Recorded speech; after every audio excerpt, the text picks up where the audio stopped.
one kanji that has 5 different meanings, but it depends on how you spell it. So here we go, boys.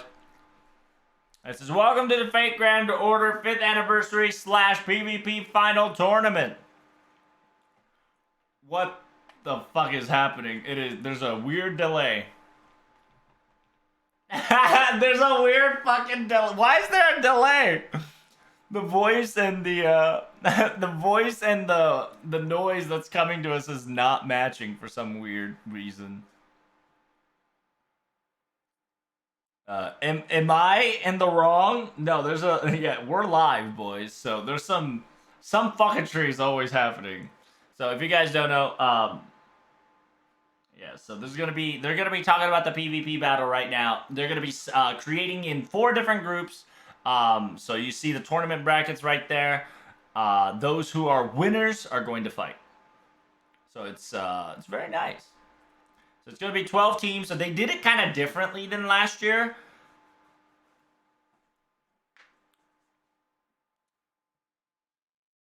Oh, interesting, interesting. It's just you see how the final battle went. That's how it goes. It's gonna be written by. Do you guys hear an echo? It sounds like it's an echo, but it's just their voice not coming faster.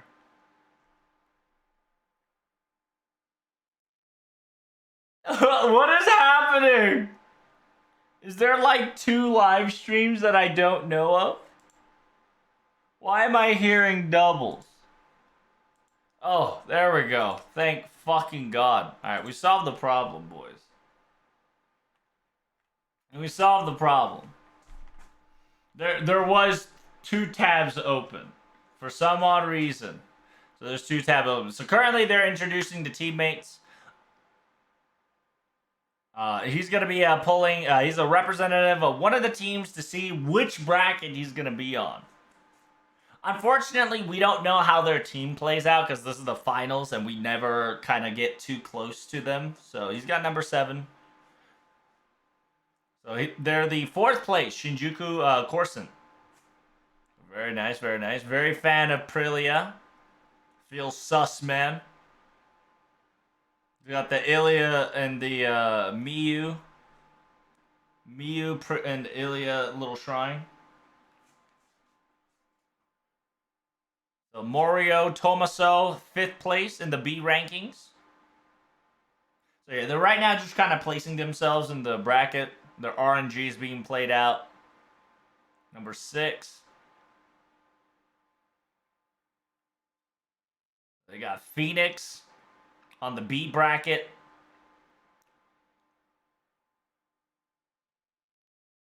Okay, okay, not too shabby. Number 4. B sector 9th ranking. Nicer, nicer. And you'll know by their color coding of their shirt. So if you don't know their teammates, don't worry. I'll probably, I'll kind of like translate them by their team shirt colors.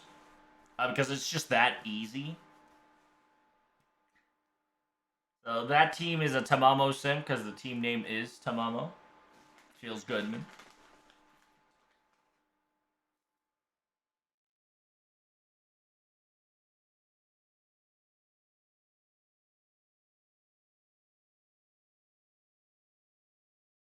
So Kingdom is the representative of bracket A. Damn, the boy's wearing purple. Let's go. Feels good, man. Is it purple or magenta? I might be colorblind. Hell. So ABC, if you guys don't know, ABC kind of came back. It's kind of PogChamp. I think ABC was there last year too, so they're a very strong team. Number 8. Ooh, spicy. Because you want to be in the 1st place, 4th place, 8th place. Because the reason why is because you get to have the seed, right? Like a free seat.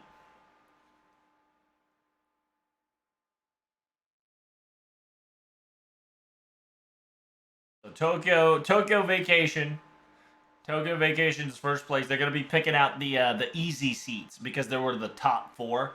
Because the top four allows to get a free pass in the first round, so they get to be in the finals, the semifinals. So they get to fight in semifinals because they've essentially collected enough PvP points to be in the top seed. So top seed gets to skip the first battle, while the other seeds have to duke them out.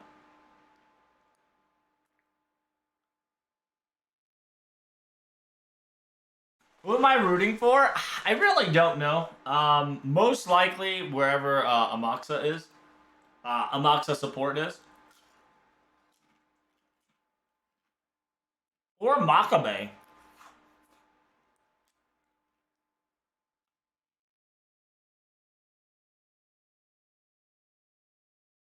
Oh shit, my boy's back. He was also a player last year.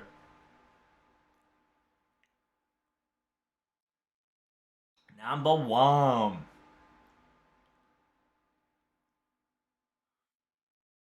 So here's the list that they've updated, right? Pro Super, boom. So you got the Indiana Hornets. Then you got the quote unquote Sure Hit Gill Kingdom, Shinjuku Horusu Phoenix Gurus.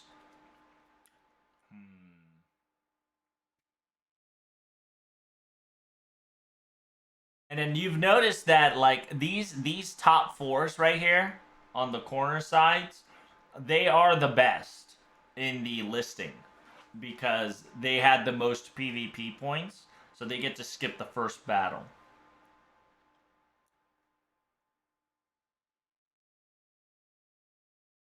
So yeah, the PvP is going to start right after this. So thank you guys so much for coming for the voting. So give us a little bit more while we prepare the venue, right? So essentially, the PvP battle is going to be on the way. There's going to be like a 3-minute break, I think, in each interval. I wish the thing was over here. Yeah, same. Same. So yeah, they're just taking a quick break here to kind of prepare the players to be on, be ready, right? So don't worry, it's just started.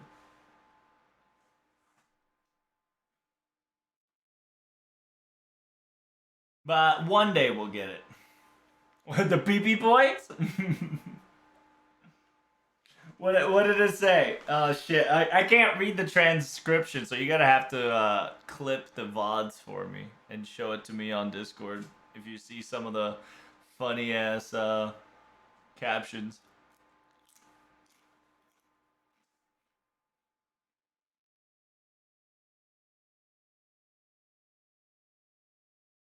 But yeah, to kind of see the order of operation, you're gonna see the current meta in the FGO arcade. The last tournament's meta was Osakabe Hime Skadi. It was Osakabe Hime Skadi into Proto Merlin / Merlin. They would have 2 mid supports early in the start of the game to give Omega boost in both healing and tactical maneuvers. And they would have either a close range, if not a long range. And to counter that, you need to get like a Tiamat, Abigail Summer, anybody that had the buff strip removal. So you saw a lot of Abigail Summer just because of the stun capability and the possibility. But they were always kind of get countered by like Mama Tiamat, anybody that's kind of an alter ego. Even just OG Musashi too, in a way. And then you also see Tamamo Lancer, right? The gimmick of stun is so powerful in arcade because since it's a very strategic PvP battle where every maneuver you make actually is detrimental,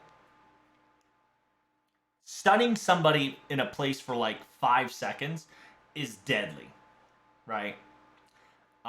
It's not 5 seconds. I think it's like 3 at best, but it definitely feels like 10 because in that specific moment, it becomes a 2v3, and you can bully the team that has a lesser outcome, right? And it takes time to charge Noble Phantasms. It takes time for you to figure out like what angle, class advantage, how far should you pursue. because just because the class advantage, that means jack shit in arcade. Because it's nice because it'll do more damage, but players who can block, players who can dodge efficiently, can negate your auto attacks. So you have to learn how to counter those gimmicks. That's why I like arcade, because it's fighting game versus tactical game versus it's kind of like a semi shooter esque, and plus with the element of Fate Grand Order to it, which makes it very awesome. Some of the costumes that you get to pick on your servants are awesome. I don't know how much new variants they're adding, but excited nonetheless.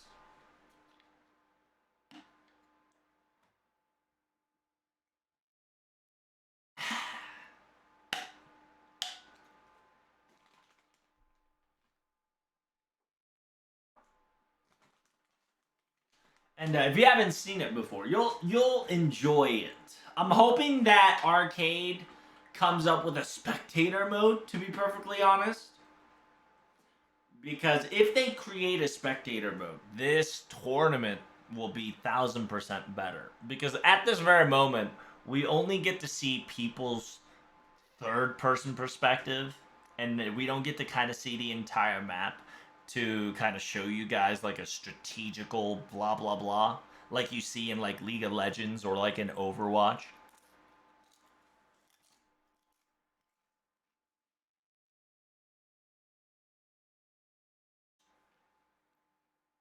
So I'm hoping that like this year arcade will focus on having their tournaments a spectator cam to have an easier understanding for you guys and the audience to kind of enjoy themselves.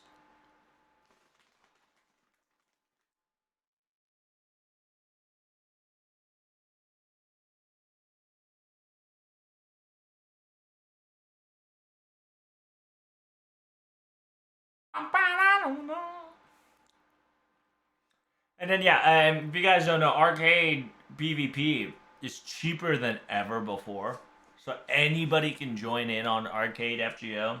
A lot of NA players are copiuming, including me, to it to come to NA, but compared to the decline of arcade in Japan, the arcade in NA is non-existent, which is the saddest part, right?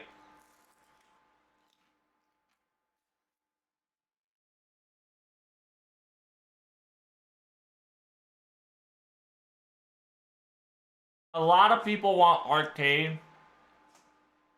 in their own region, but the problem is the culture of that region doesn't support the arcade style lifestyle that JP is slowly but surely losing. It's not dying yet, but it's surely on a decline, faster than ever before due to unfortunate circumstances like COVID and whatnot, and sickness getting more frequent, right? So Magabe, hey, do you know which team Magabe's on, Maestro? Could you quickly go to his Twitter for me or YouTube? Because I can't remember which one he was. I'm pretty sure it was ABCR, right? It was either ABCR or he's been out of the SNS for a while. Damn, unfortunate.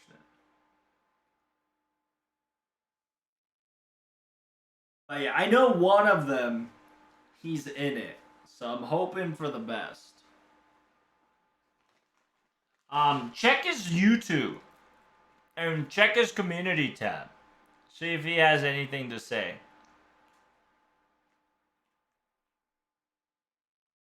Because the one thing that's unfortunate is that not all the same teams are going to be here.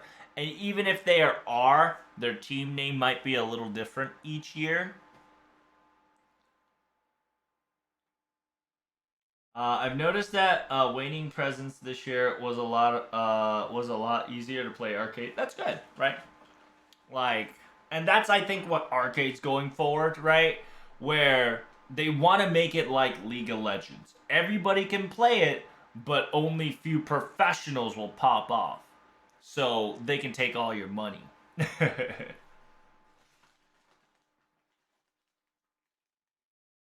So, in arcade, if you want to get your waifus, in actuality, it's much easier to get it in arcade than mobile, which is fascinating.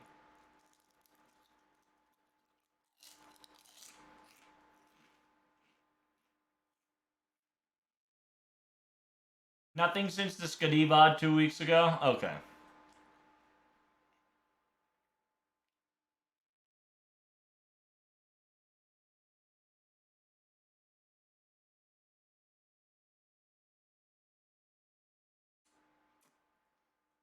But how's things been on your side there, Maestro? I know, and I saw you went to the convention and stuff. What'd you get?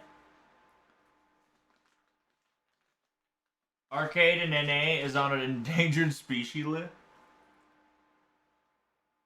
Yeah. It is because here's the logic. Okay, they don't want to create an arcade machine which requires 6 arcade machine at minimum, right? They JP does not have the confidence that those arcade machines will get filled with 6 people. Like that's how bad the culture of NA slash other region is compared to Japan, right? They don't have the confidence that the arcade will get filled with 6 people if necessary to do a PvP battle. And even if they do plant 6 arcade stadium each state, right? Um, you have to worry about connection issues. You have to worry about long range, short range, yada yada yada, right? So the lag is gonna have to be put. So therefore, you need like a super server, and I don't think they have the capability to afford that, especially in America right now. Because remember, they're gonna have to split the region from NA West and NA East, and then Middle NA. Simultaneously, they have to pray that there is no bug or lag or any weird thing that would happen to them, and that also means that you have to hire a technician specifically for each arcade area that can work on FGO. So the updates, JP updates their shit like all in one day, but NA will take couple days, which would hinder a lot of people's playstyle, gaming, and since we now live in an era of I want this like at this second, right? The microverse era, arcade's just not gonna last in NA. Simultaneously, you have to go outside. Who the fuck goes outside these days? Nothing but just checking out the vibe, so that's good to hear. It looks pretty cool, I do agree.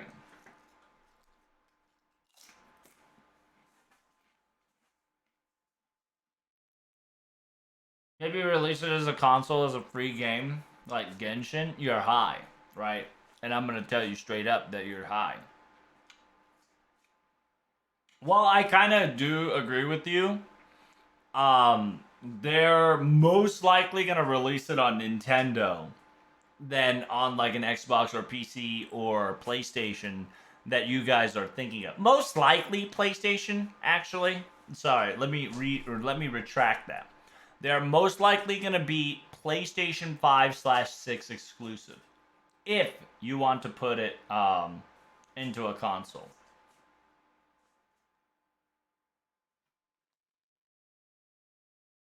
Yeah, arcade's not 25 cents anymore, right? It takes about $1 to play.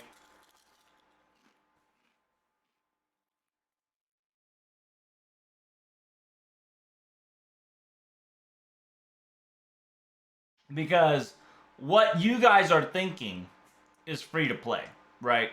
But you also understand Pro Super that arcade it takes about $3 per game, and that'll let you play about I think 1 to 3 on the weekends 5, right? So every time you play arcade, you lose $3. You get what I mean?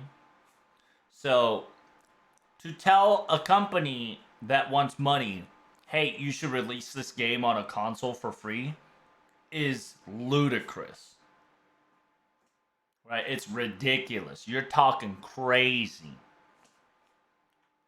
And I know, and you don't want to spend $3 every time you want to play PvP online, right? Like every time you click on a console, click on FGO Arcade, it says, I need a $3 fee transaction. People would immediately say, fuck that. And that's why the people, right? That's why the company and Los Angeles and Sony's and Sega would say, fuck you. If you ain't paying, you ain't playing. And remember, Super, I'm only talking about the entry to the game, right? I'm not including the gacha, I'm not including the gacha packs, I'm not including the ascensions, etc., etc., etc.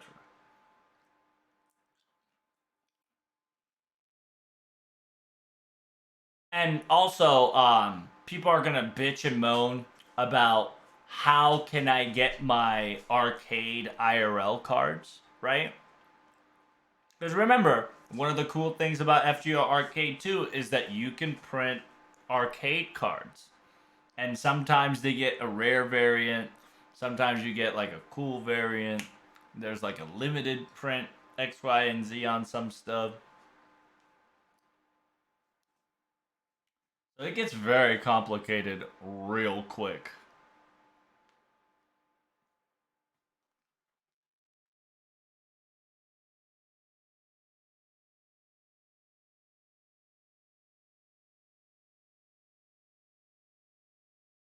But I am on your side. I would like arcade to be a thing on consoles. It would be pretty lit. But here's the thing, right? They technically gave you PvP. And you know what that game is? It's called Extella Link. Extella Link gave you guys a PvP option. So if you want to play a PvP game, I highly recommend getting Extella Link. Because if enough people buys Extella Link for the PvP variant, they might think about something similar to an arcade, right? Because if you don't know, I'm pretty sure the reason why there's not a PvP games as much these days for the Type Moon is because they looked at the numbers of Extella Link and they were just like, oh, people are actually not giving a fuck about PvP aspect. Even though Extella Link's story was good, their main focus definitely was kind of shifting towards the PvP aspects later.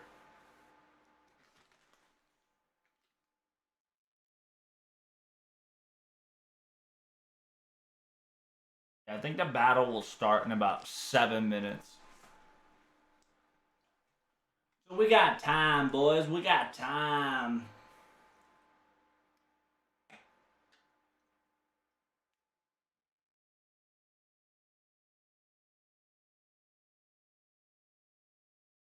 So if you guys have not, and I repeat, if you guys have not gotten food, water, snack, bathroom breaks, do them now.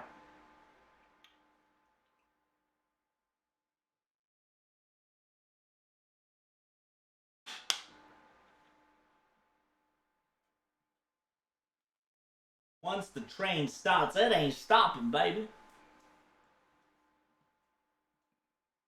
And then I think once we get to the semifinals, I think I gotta crack open energy drink. And if you don't know, I'm eating chips. What you guys snacking for lunch or dinner, I suppose?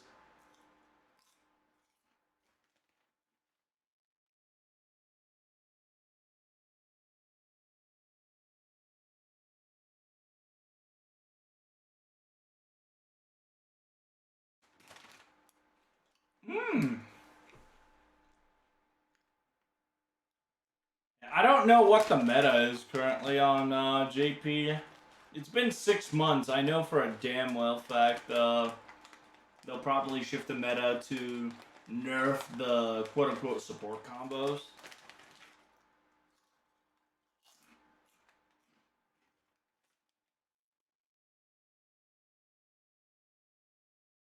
I think what they'll do is they won't release new servants, but they'll release new craft essence to kind of switch up people's tactics.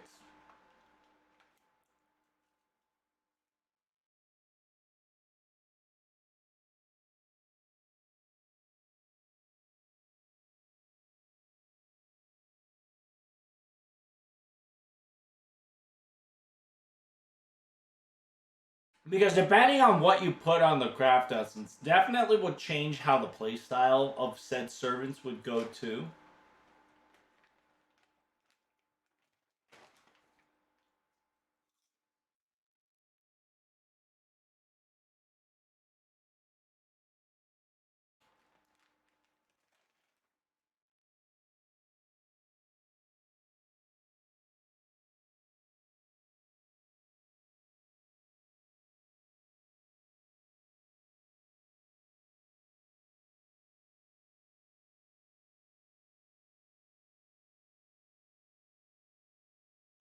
If you guys don't know, I'm eating some chips. That's why you probably hear it bleeding through my mic. I'm just munching. Nom nom nom.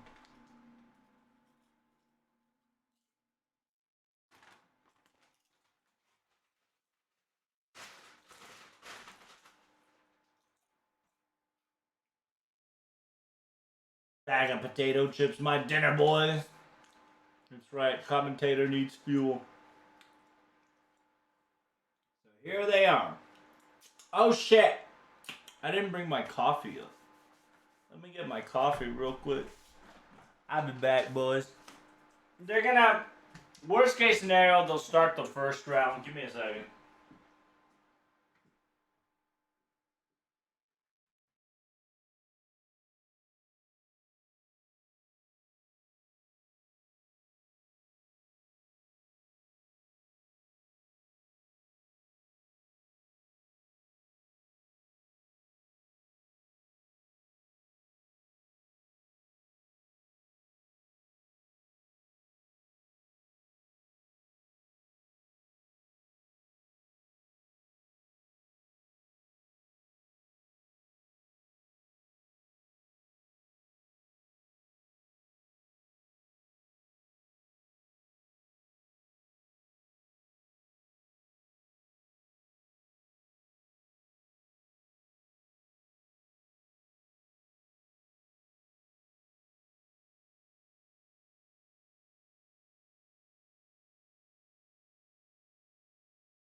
Go!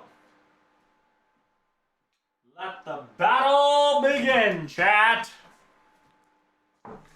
Here I come.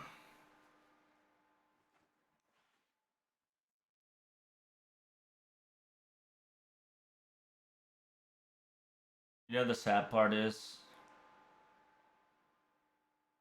The sad part is that our girl, Sheeta's now coming to mobile. Like, it's so fucked up.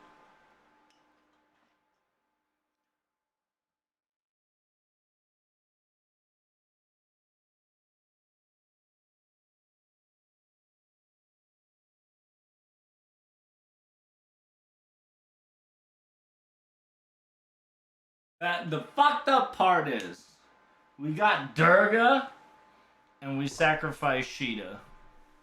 We sacrificed Sheeta for Durga, chat. It is what it is. If you don't know, here we go. Here comes the PvP.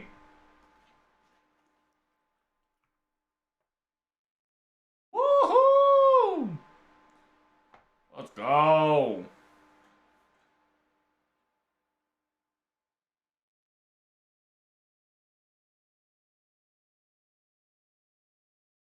So if you don't know, that's the voice actor of Rin. Rush Google Ishtar. So part one's gonna be all about the PvP finals. If you already don't know, new news will be come out after the PvP, so stand by. We're gonna have our guest and our commentators. So if you guys don't know, he's gonna be our commentator, aka Nakao. He's the game commentator that I will be translating on it. And last but not least, he's kind of the Mr. 2 of FGO Arcade. My boy Game Center Ikami. Game Center Ikami is the Mr. 2 of Arcade. I think he's wearing a green screen or a blue shirt because that shit is transparent. It's pretty KW.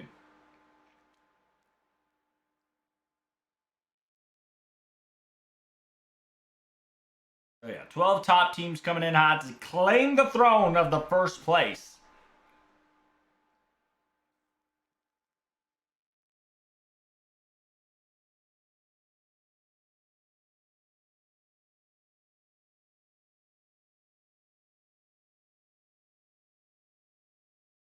Don't worry about what he said. He just says he's interested in the tournament.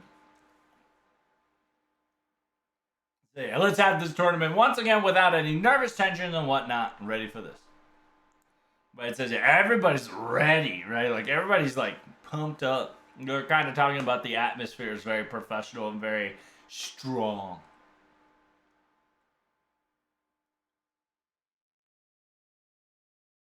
So, oh, I forgot to tell you, the last year they had to take an emergency, I think, 5-minute break on the other on last year because a player pulled a temper tantrum due to argument. You know, so it was kind of interesting being. So here comes the PvP start, baby. They're gonna be showing you the introduction. Here we go, part one, baby. Battle one. AK Melon versus, look at that, Tokyo Vacation. Trace, AK, and Melon.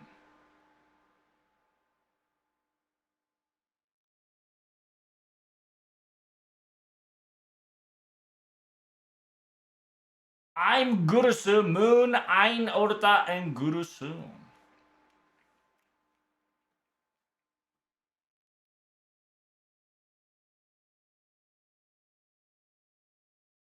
Kingdom. So the purple shirts, Kingdom. Not too shabby.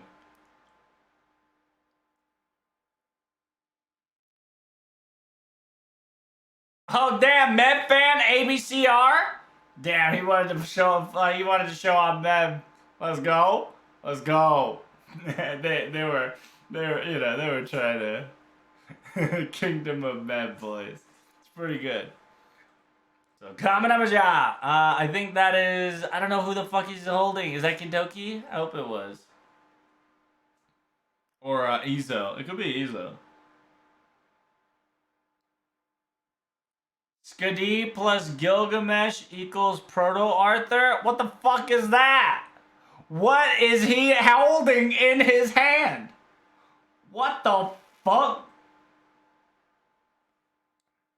What is happening? Skadi plus Gilgamesh equals Proto Arthur. What is going on? What? Oh damn, the Ilya fans in the cards. That's right. These guys are DJing out the wazoo. Let's go. I think he has 100 hands. I think he has my boy hands. Yeah, these teams are wilding out here. This is some Yakuza gang shit. Is that Miss Kawasumi Kappa?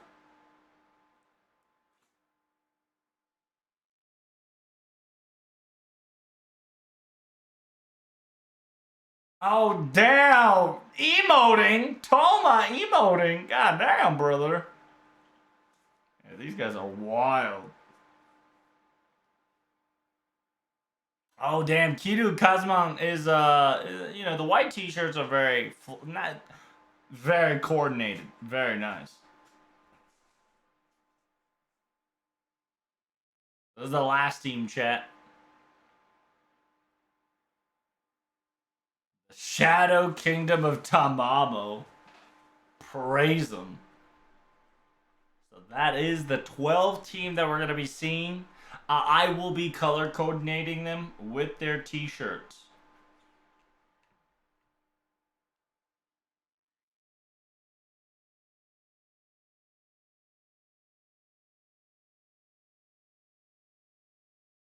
So here's the tournament rules. They're going to be doing 12 team. First and second. They're going to be taking the first battle and the second battle is going to be whoever wins first. From semifinal and onwards, it is 2 out of 3. If the first battle is a tie, it's going to be a rematch. If there's a second tie, whoever has the lowest cost on their deck wins. And if the costs are all the same, both team loses. They're going to be using... Wow, they're going to be... Wow, the stage is going to be Luina. The rotten... the rotten location of Urubus Lumina.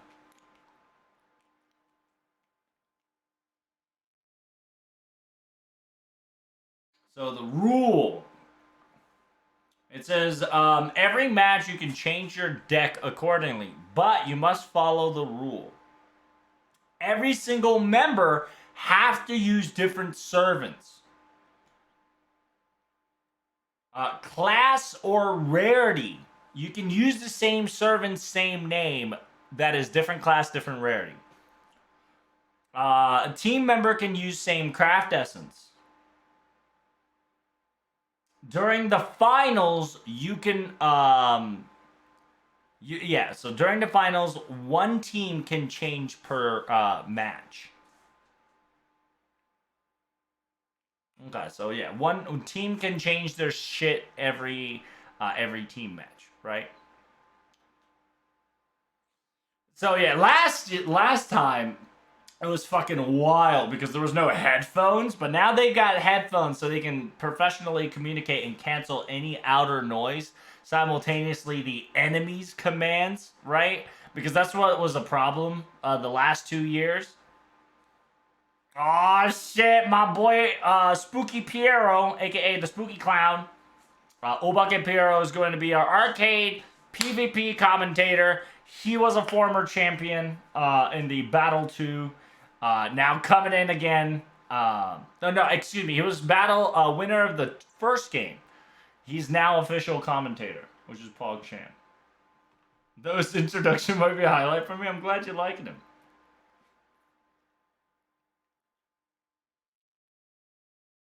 Yeah, it didn't look like Maka might make it to the finals, which kind of feels bad.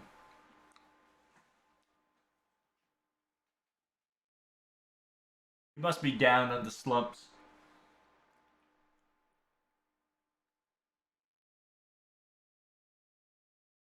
Yeah, you can clearly see that people, like, there's veterans here. Yeah, and people who kind of meme are those veterans who kind of been here for the third time are kind of used to the limelight. It says, yeah, the entry names and the title names have gotten definitely more free, right? More unique than ever before.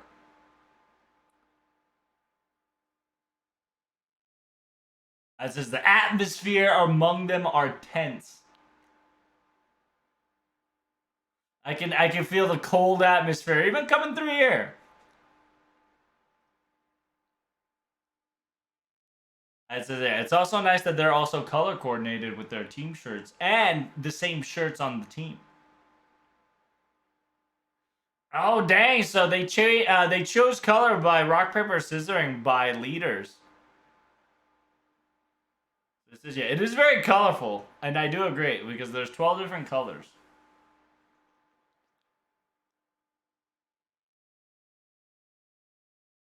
So yeah, so the commentator on the right thought that it was random, but I didn't know it was settled by rock paper scissors. The battle already begins from the rock paper scissors, and that's what Miss Ueda specifically said.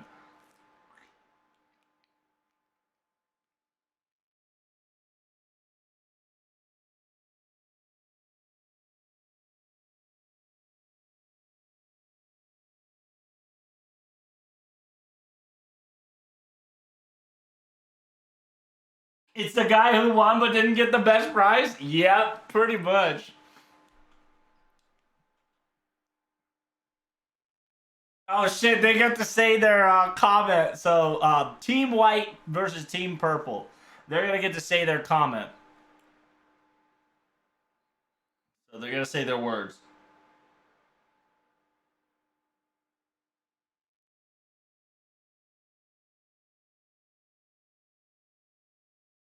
He's a little nervous. A little nervous. He's just, named himself, named his partner, and says, "Thanks for having us. We're gonna do our best."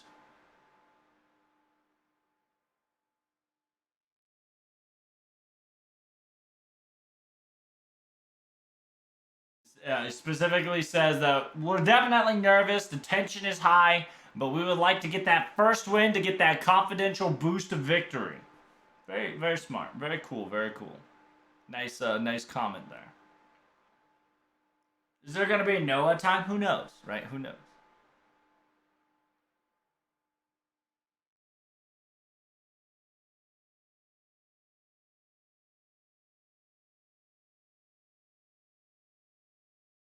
Let's go, Tamamo team.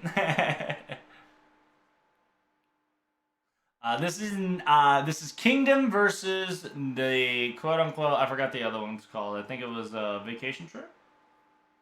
I'm gonna call it the white team versus the purple team.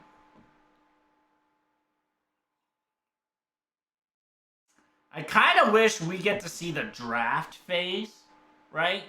Because I'm pretty sure they need to ban servants and see the draft phase, right? Because unfortunately, Arcade doesn't have a draft phase, and so they're kind of buying time when they're creating their servants and whatnot.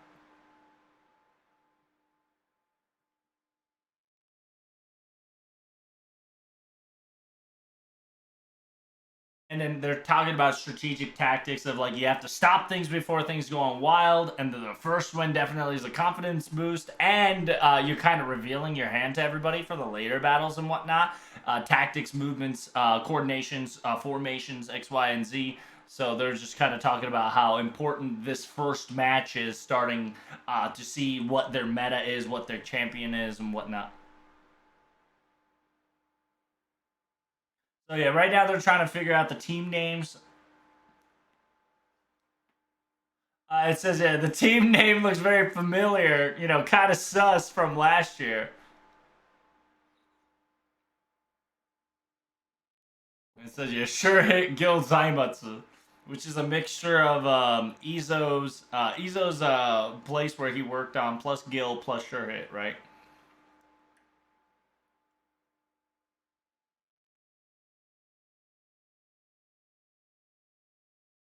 And then they're kind of commentating on the how they kind of talk to each other, right? The team white shirt kind of said was very confident, named his allies and says we'll do our best. And then the team purple specifically named their comrades and allies and said they're a little nervous, but they want to get the first victory to get that confidence boost to push them forward to victory.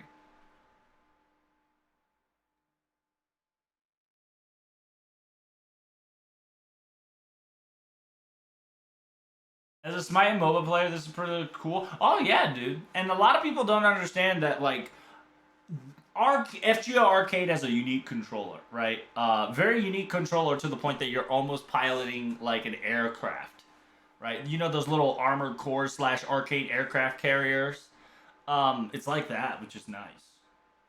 So here comes the PvP battle, boys and girls, and let it begin. So currently on Team White, we got Muramasa, Tamamo, Abigail, Summer with Skadi, Merlin, Da Vinci, Skasaha with Okta, and Elizabeth, versus Team Purple. I couldn't say it because you know how it'd be. So here we go, boys. So as you can see right now, you guys get to kind of see the skills at the bottom. That's kind of the reason why I had the captions up like this. So right now we're seeing it in Muramasa's perspective, and they're charging up their MP right now. So now here comes the Skadi Noble Phantasm. They always use a K-Scope and then charged up their arts to kind of prepare themselves for battle. Whenever you have a support sequence, you always want to use a support sequence early so you can rush into battle. So it all depends on the first 10 seconds to see if the enemy has a support. If they have support, they'll come in like that. Now that they got dodge, damage cut, crit, attack up, and instant death resistance with attack ups, they should be going on the offensive. And then, yeah, the critical up is insane. Simultaneously, Muramasa is king of crits. Oh, here comes the bully of Osakabe Hime. They want to get rid of Osakabe Hime and Skadi because they don't want to combo the enemy Skadi and Osakabe Hime. If Osakabe Hime and Skadi combos themselves, they will create a unfathomable recovery system, which is wild. So currently, they took it out, right? The shittiest part about the double caster start is that if you don't start early and feng shui, you are in deadly trouble. And that's what they are currently. The blue team definitely is winning by far due to the fact that they got 2 kills already. And Skadi on the ally team is ready to bust out its ability again. So right now they are really good on pace. The blue team right now, it's very spicy. Muramasa deleted the formation. Yeah, unfortunately, the Osakabe Hime and Skadi on the enemy team there was not able to produce their Noble Phantasm fast enough, which screwed their entire formation. So Muramasa is just rendering them useless. Muramasa definitely has Invuln Pierce, so it's very powerful. But the Artoria Bunny, she has a very high hit counter. So do you have to watch out for that? You see how the bunny kind of deleted Muramasa before he could have Noble Phantasm there? Bunny's crits and Bunny's RNG definitely comes in handy. So you have to be careful for that. She also now has Noble Phantasm ready to go. So they have to be careful. Especially with Sherlock too. Sherlock can Invuln Pierce, damage cut, and give enemy negate buffs too. So right now they're circling around to kind of get together, right? Merlin's charging up right now to try to get that Arch card ready, Noble Phantasm ready to Noble Phantasm. Right now they're kind of creating a formation, and at the same time, the red team is winning. So blue team has to do something about it. They're trying to focus. They're trying to focus on Buntoria right now, but at the same time, Sherlock Holmes is trying to ult, so people are trying to delay that. So Sherlock is trying to ult on top of Bunny trying to ult, so they're going to focus on Bunny while Sherlock tries to pop off his ult, right? So they're kind of distracting people. So the invincibility is protecting Tamamo from not dying, but the stun! Oh shit! The fucking Bunny landed her Noble Phantasm on Tamamo! Oh shit, the fucking Lotus! The red team is coming back to a comeback. Yeah, because if you don't know, if you don't block correctly, you can get staggered. And that's what happened to Tamamo Lancer there. So the Holy Grail is on the red team. Damn, they fucking turned that shit around. Hot diggity dog. This is going to be very dangerous. The red team got the block of the century. So right now, Sherlock Holmes is going to be doing his Noble Phantasm. Whether it lands or not, it'll give a good buff towards the allied teammates. So it's a problem, chat. Yeah, 60 seconds. They have to kill Buntoria and have to kill other people. So yeah, he's trying to goddamn. But oh, there it is! Get him! So she's trying to get the optimal route to try to get her to do damage. They have to concentrate on Bunny, and they have to do their very best to not die. Bunny has to run for about 30 seconds because in order for them to win, they have to attack Abigail. And 1v1, from the looks of it, Buntoria is definitely an advantage because the person who can do Buntoria can dodge very well. And unfortunately, since it's a ruler, less damage, right? So, damn, Buntoria is just running. Oh, is he gonna kill her? That'd be fucked up. Yep, so that's battle's over. Unfortunately, Elizabeth died on the blue team there, and that caused them to lose. So red team won. The purple first battle video game is a winner.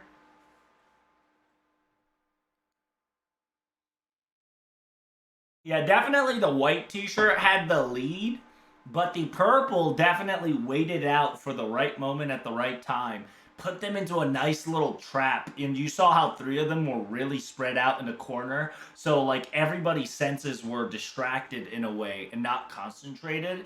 And because of that, they were allowed to have a formation of just constant distraction. And then once the character of Buntoria came in, they went kind of like a defensive offense sequence, with Buntoria being both the targetable ally but offensive capabilities. So it was really well done coordination there, and fat crits came in hot and handy. RNG definitely played a role there, but goddamn, it was wild. And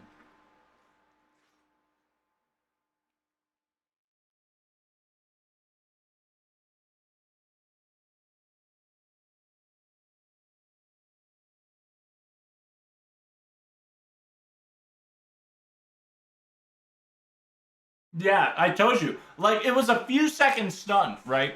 But it just feels like Sentry because it's a PvP battle.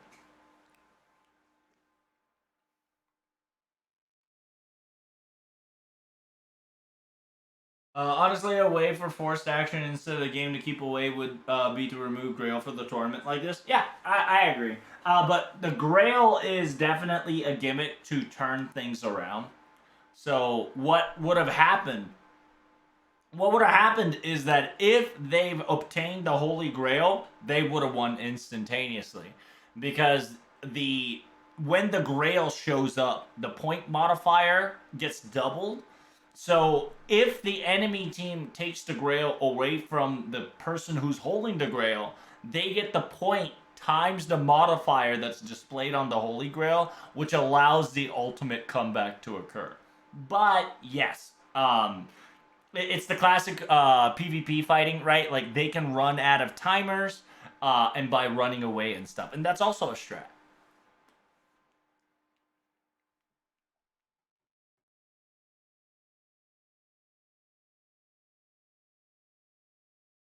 Because the point value is from kills. The reason why they lost, the reason why the purple shirt won is because off screen, right? On an off screen, somebody else died.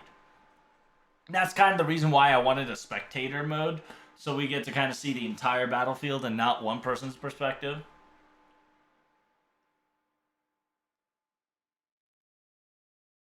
They're talking about Gilgamesh as a servant on hand. He's like, what do you think of him, Gilgamesh?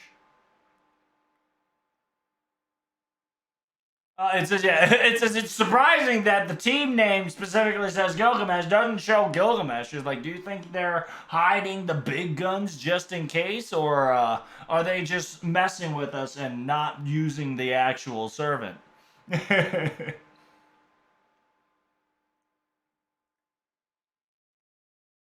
It says, yeah, so currently, if they want to use Gilgamesh, Skasa is used as a hard counter.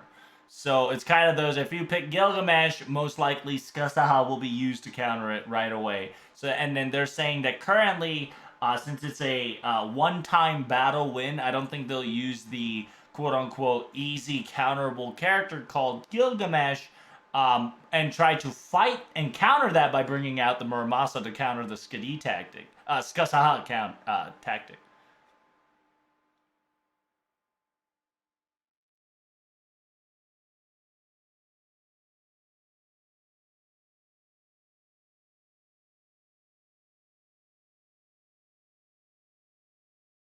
And then, yeah, he specifically says that a lot of characters now pop off from Mighty Chains. The past 6 month meta was that since there was no Mighty Chain, you would go for a hard crit Buster Servants that is faster in maneuver. But ever since the introduction of the Mighty Chain, they don't really need a hard Buster counter. So you're going to see a lot more flavor variant characters coming in hot more.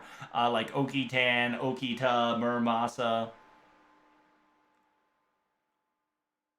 Even Merlin and Skadi, right? The focus on Mighty Chain plus AP gain allows them to be a lot more functional than ever. And it's funny because Arcade has a Mighty Chain and NA doesn't. So right now the boy is flexing Ilya on the camera, and the other dude is flexing Emiya on his card. Red team's got that high spirit, dude. The cocky spirit. The fucking the staff members like, hey yo, fucking focus on the game. Kick. And so yeah, the red team definitely has some high confidence, but cocky at the same time. He's fucking. The boy is so worried about Ilya positioning. He doesn't care about the game. The boy is funny as hell. So red team versus blue team. Here we go. So here, there's Gilgamesh, right? There's Gilgamesh. Oh shit! They don't have a Lancer counter on the blue team. Damn, everybody has the same craft essence to start with. That's kind of keg W. So it seems that oh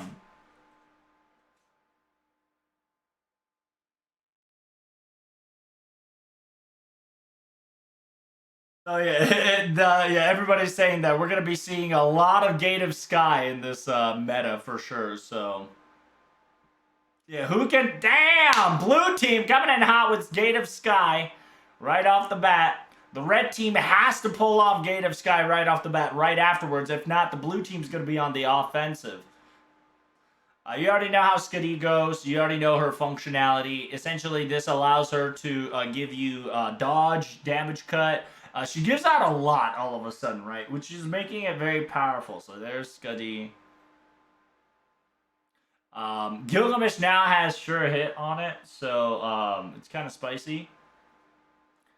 And the craft essence that Gilgamesh used is Sure Hit.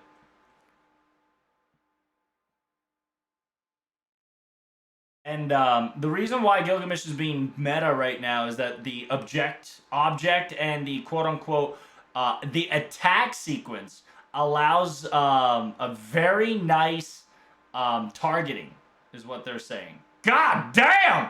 Scuddy got fucked on the red team. I mean the blue team.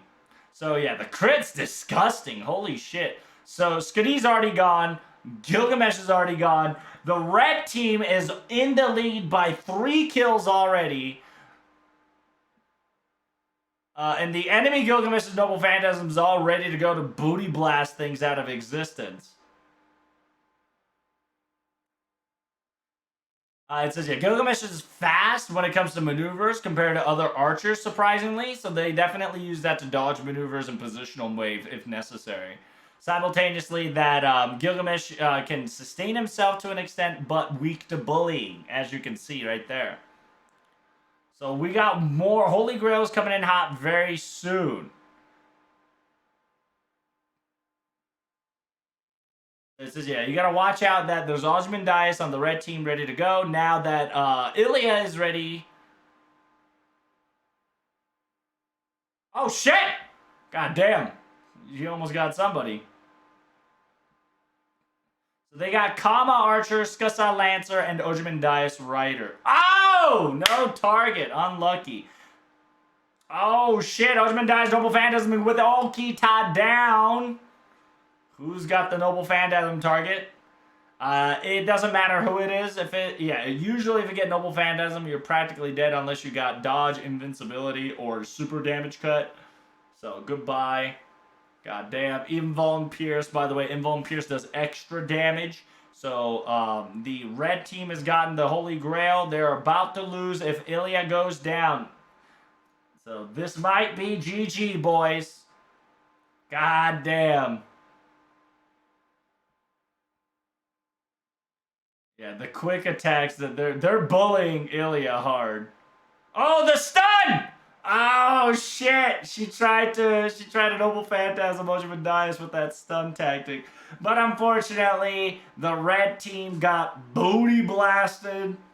Get wrecked, scrubs. Team Phoenix won. Team Ilya lovers were trolling a little bit.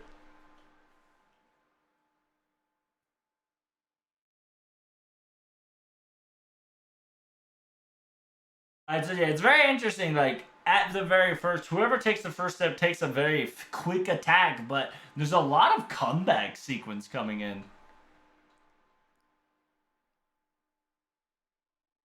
It says, yeah, you start Skadi with K-Scope. It doesn't matter which K-Scope you use, most likely HP Scope due to the fact that you want to be tanky as hell. The first variant of Noble Phantasm really just depends. Her skill is kind of strong. Simultaneously, her Noble Phantasm to AoE is just very beneficial at the early strat. You're probably going to see that as a meta in this tournament, so it's definitely going to be our basic starters, if not some next level countering will occur.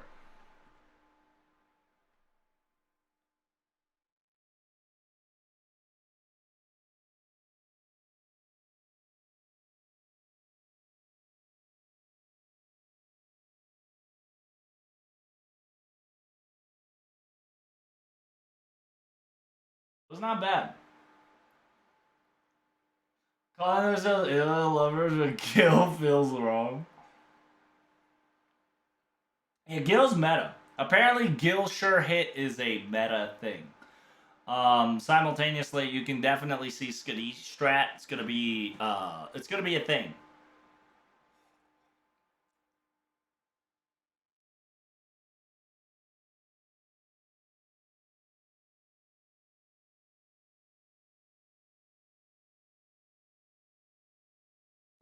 They're gonna do their very best. Team Black versus Team Green.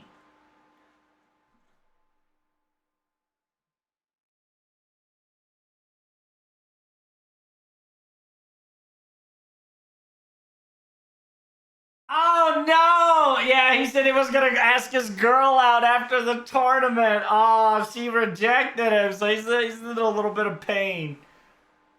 Feels bad. Yeah, because if you don't know, he was there in the Christmas tournament, and he specifically says after the tournament he's gonna go out with, he's gonna ask out a girl. That's unfortunate that he did not get the reply he wanted. So he's in double pain, and so he's gonna translate that pain to the enemy team. That's why he's here. Yeah, get that frustration out for that revenge match. True. It says, yeah, the current team is definitely different rosters from before. It says, yeah, they were very good in the Christmas tournament last time, so it's very interesting to see in this tournament to see if they go along with the meta. If not, they'll come up with their own sequence.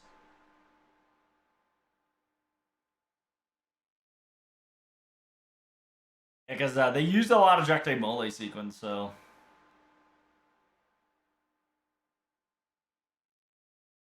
We definitely might be seeing Rage Boost, that's right. that green dude, yeah, he's easy, he's gonna use that anger for the benefit.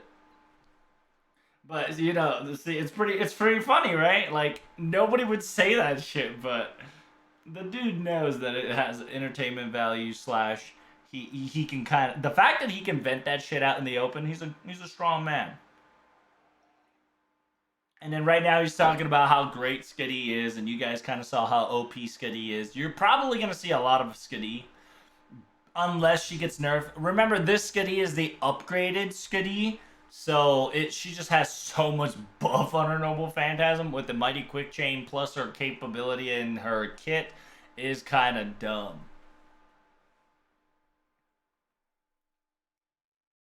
And right now they're talking about how wide range Saber is, right? From the close quarters to the long encounters. And then yeah, some of them are really good against Gilgamesh, but it's really like it's a double-edged sword, right? Because it's a class counter, is what they're explaining right now.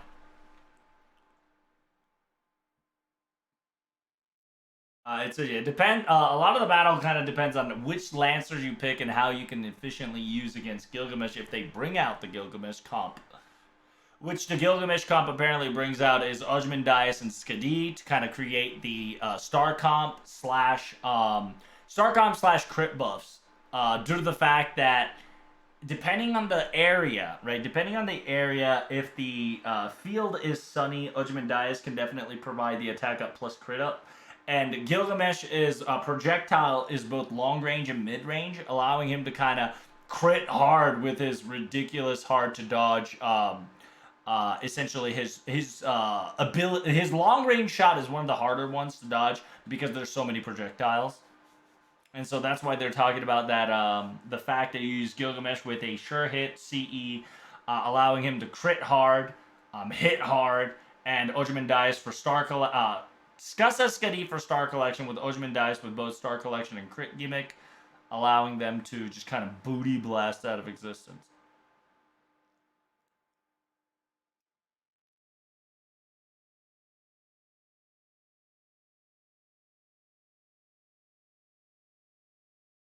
They were just heating up, joking about graduations, right? Because people will be graduating soon and whatnot, and people cried and whatnot. It's just people now getting nervous.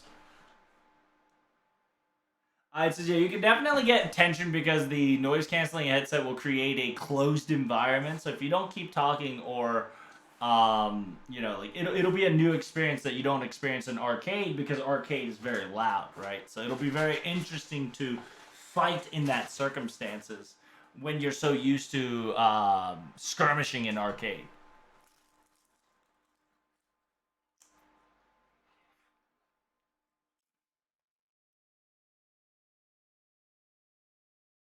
So you can already see the difference that they're trying to counter Gilgamesh, and that's why you get Skasaha, Ozymandias, and a support.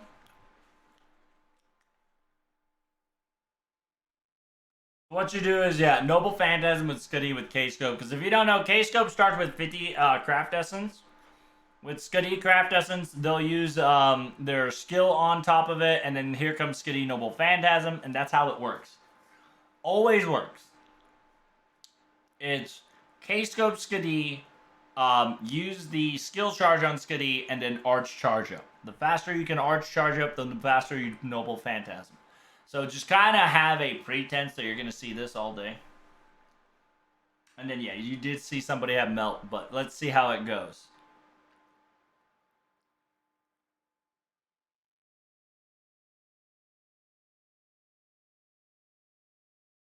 So here comes the battle, starting out. Ozymandias got fucked due to crits. Look at that.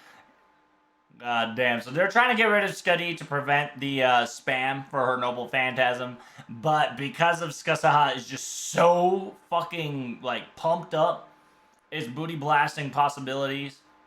So right now you see Skasa Lancer with Nemo and Melty. Right now Lancer Skasa is getting bullied, so they have to be careful. They're about to abandon Skasa there as best as she can. Yeah, so they just wanted to abandon the Lancer to kind of regroup. The red team is definitely pushing in pressure right now.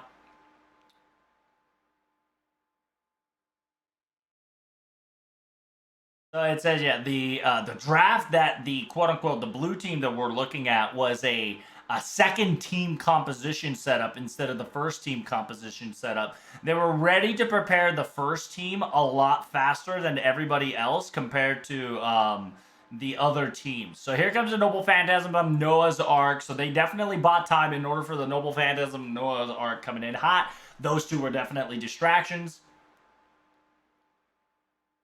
So they've already planned this, that they were going to lose the first batch, but they were going to come back in the second batch by trying to get double! God damn, the double kill coming in hot. Can they take out Ozymandias with that counter? They're going to try to bully the shit out of Ozymandias as much as they can before the entire team kind of regroups. Melty coming in hot as an alter ego against the Riders, really good, but right now they're just beating the shit out of him. Very nice. It's a really good start. The reason why they auto-attack them extra is to try to charge extra MP out of them. So yeah, Melt is kind of surprising. I said, yeah, the fact that there's going to be a lot of casters in this meta, and specifically in this tournament, bringing in anybody that's very mobile and fast and alter ego gimmick will definitely benefit from it. Now they just have to be careful, and they want to get rid of Melt as fast as they can, because Noble Phantasm and Noble Phantasm reduction will definitely play a role. So Okita versus alter ego here, the class advantage is real, but the Noble Phantasm missed, and there it is. The red team got the fucking Holy Grail. They can definitely try to take out the Grail. Oh, another Okita went down. If Nemo dies, that's GG. Oh, damn. So, yeah, the enemy got Nemo down. So, if they win video games. So right now the gauge of the Holy Grail is 2.3. So if the blue team kills an enemy, they can gain the gauge back. I'd say, yeah, the crazy part is that Okita here has buff immunity, so it's very difficult to get buff immunity, but yeah, Elizabeth came in. That sucks. That's unfortunate on the team blue there. So that was well done by the team green.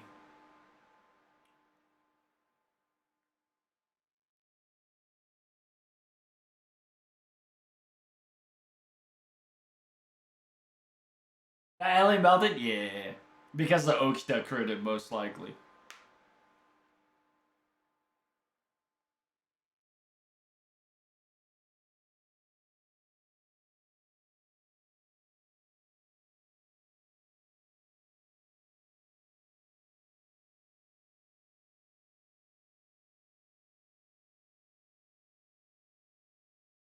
So they're talking about how great Skadi is at this current meta. Simultaneously, able to get sure hit is just so powerful. And yeah, able to get sure hit simultaneously, the crits, and then just combos, right? The positioning. You've noticed how positioning is very important in this game, and to the point that where some people would just stop auto attacking to make sure that the positioning that they're currently in is the right one. And that was really nice for the Nemo Noble Phantasm for that AOE at that time. The double kill was really nice comeback there, but unfortunately the team kind of recovered from that. And Team Green definitely had a lot more coordination than ever. We got Team Orange versus Team Light Purple.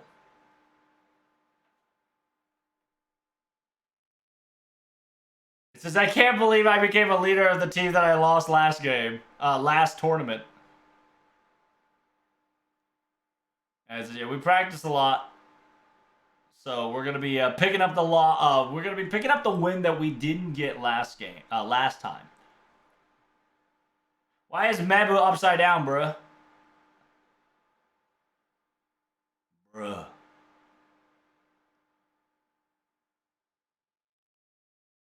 Yeah, we used to be called ABC, but now we got a new member. It says, yeah, now we got ABCR.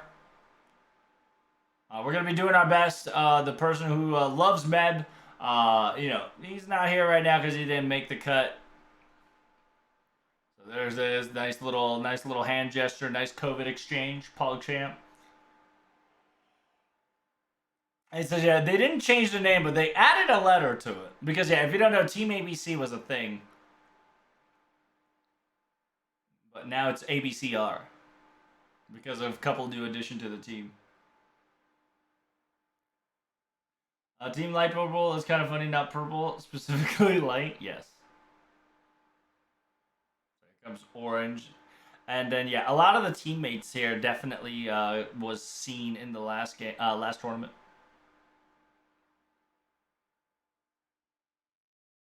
It says, yeah, definitely see how each team are going to do things here and there. So it's going to be an interesting approach. Whether they do like a Skitty meta, right? So you already know after this tournament, Skitty's getting hella nerfed on arcade. Because all you're going to fucking see is Skitty.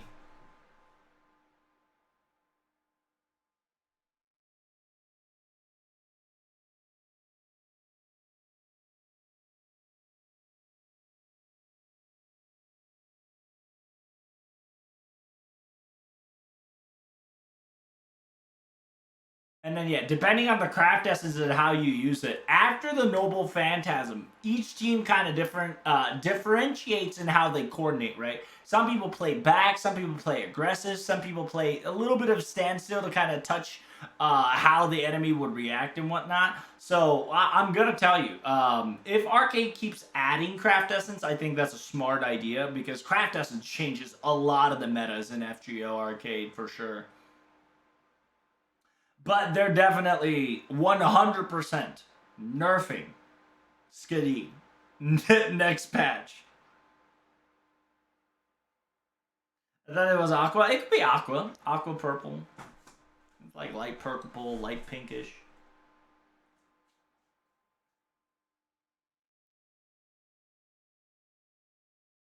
How weak is MASH in this? Nobody plays MASH.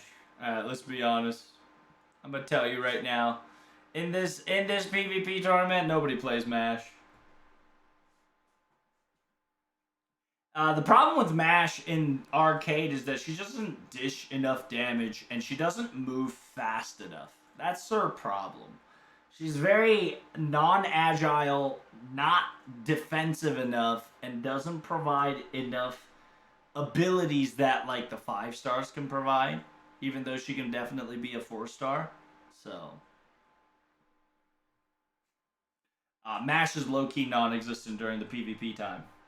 No Tiamat this time around. Yep, it does seem like no Tiamat. The reason why there's no Tiamat is due to the fact that there's just... Tiamat's slow, right? Like, you see all the characters that they have has at least medium to fast speed, right? If you've noticed. So, Tiamat is definitely on the slower end. The meta in this game is getting faster and faster. And then, of course, you see the fucking Skadi combo. Oh, there you go. Speaking of Mama Tiamat, there's Mama Tiamat right now. You're probably going to see Tiamat get melted, I think.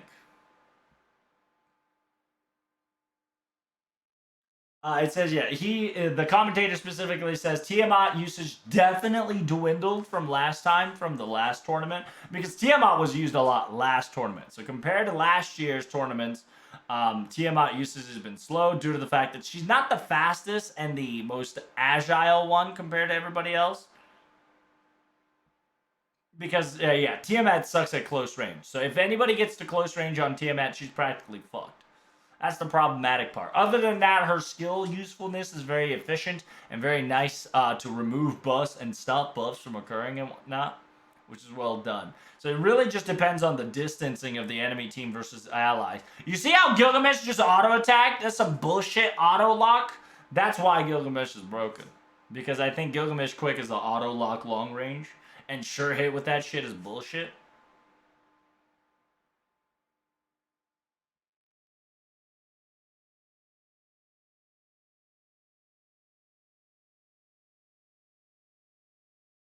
So you're about to see why Gilgamesh not Gilgamesh. You're about to see why Tiamat was being used, right?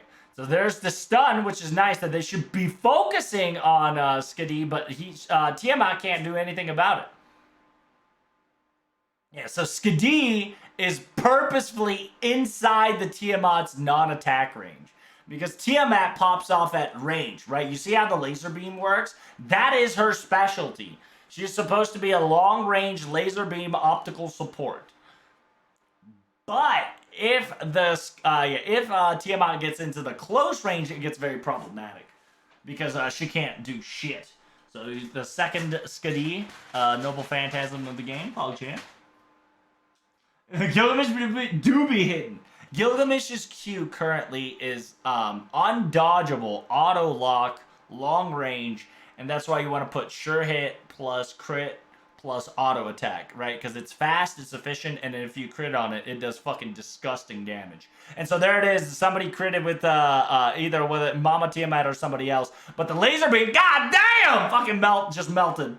There it is. Damn, this Tiamat's out of control. Somebody stop him. Holy shit.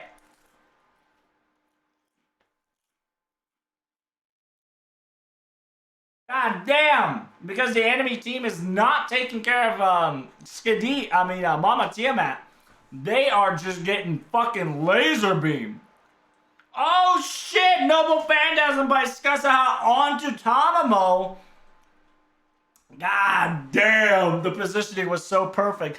Because they were now so focused on Tiamat, the Skasaha was on the side just waiting for that Beta Reno Cappuccino. God damn, the game's gonna end real soon at this point. The red team has to focus on the Tiamat because they've totally, the momentum is on the Tiamat side, which is fantastic, right? And then here it is. Here comes dodge. Here comes damage crit. Here comes crit. Here comes auto attack.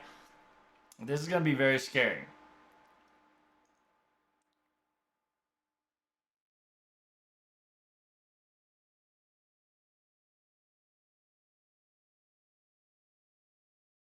So right now that everybody's worried about the Merlin right now because Tiamat's running as fast as they can because the Merlin buff definitely currently has the Merlin crit, right? Merlin crit is no joke, even in mobile. So they wanted to make sure that because Merlin's crit definitely can booty blast people out of existence. So right now Tiamat's staying still, right? She has to position herself correctly and then disgusting. Oh, is Tiamat gonna make it? Oh man, that would have been gross. Alright, so you got stunned for a second. But yeah, you saw how Tiamat can be. But she can be dodged easily if done correctly. Damn, don't flex, bitch. Just kill him. Dumb bitch. GG, boys. The Tiamat almost threw the game. Tiamat almost tried to throw the game there, boys. But yeah, Team Orange did a really nice job utilizing Tiamat. So now it proves that the last year's meta still works to an extent, but the two other players using positional to allow Tiamat to kind of freely move was a very smart move. At the same time, the enemy team underestimated that Tiamat did get nerfed to an extent, but they didn't. They fucked around and they found out.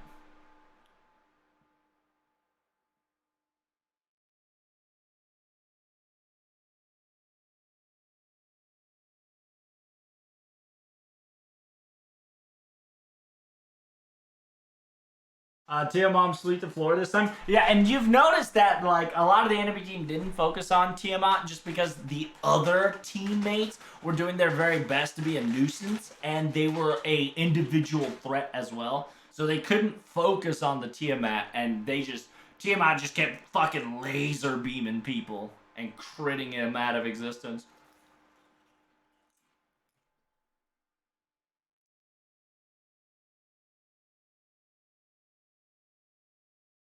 This game seems chaotic as hell. If this is your first time seeing arcade, yes, it's chaotic as fuck. Due to the fact that you have to learn all the skill of the servants, right? You have to learn all the servant skills simultaneously, positioning, simultaneously figuring out enemy composition versus ally composition. So if you're watching this for the first time, it's definitely chaotic for sure. And we're only witnessing one perspective out of six, right? So that's understandable. Damn, Team Purple's gonna fight the Karate Man, Team Pink.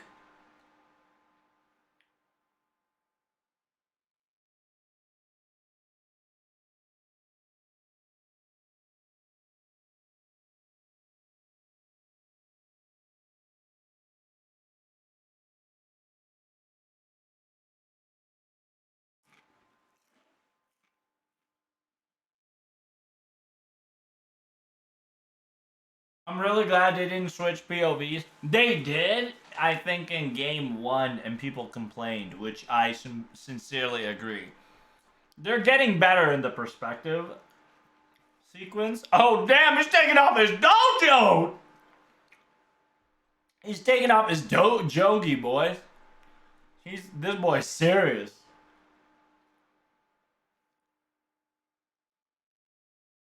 He's about to go down. That's right.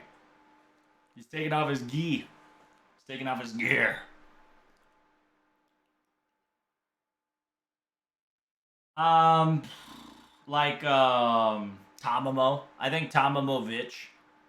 at the moment doesn't translate too well. Um, Anybody that's kind of an offensive supporter is not meta in arcade. You want to utilize more supportive characters. That's why you kind of see Skitty right now popping the fuck off just because she has so many more attributes because of her buff. Simultaneously, Mighty Chain allows her skills to charge up much faster. Um, Osaka Hime is definitely a meta, right? Translates well in arcade and not in mobile because everybody else wants power, right? Mobile wants booty blasting 3 turns. Arcade requires speed, agility, crit, and defense buffs. And so it plays a little differently with other things. Somebody that doesn't translate well is like Lartoria, right? Lartoria Lancer is really good, but unfortunately, her speed, her model size, does not translate well to arcade.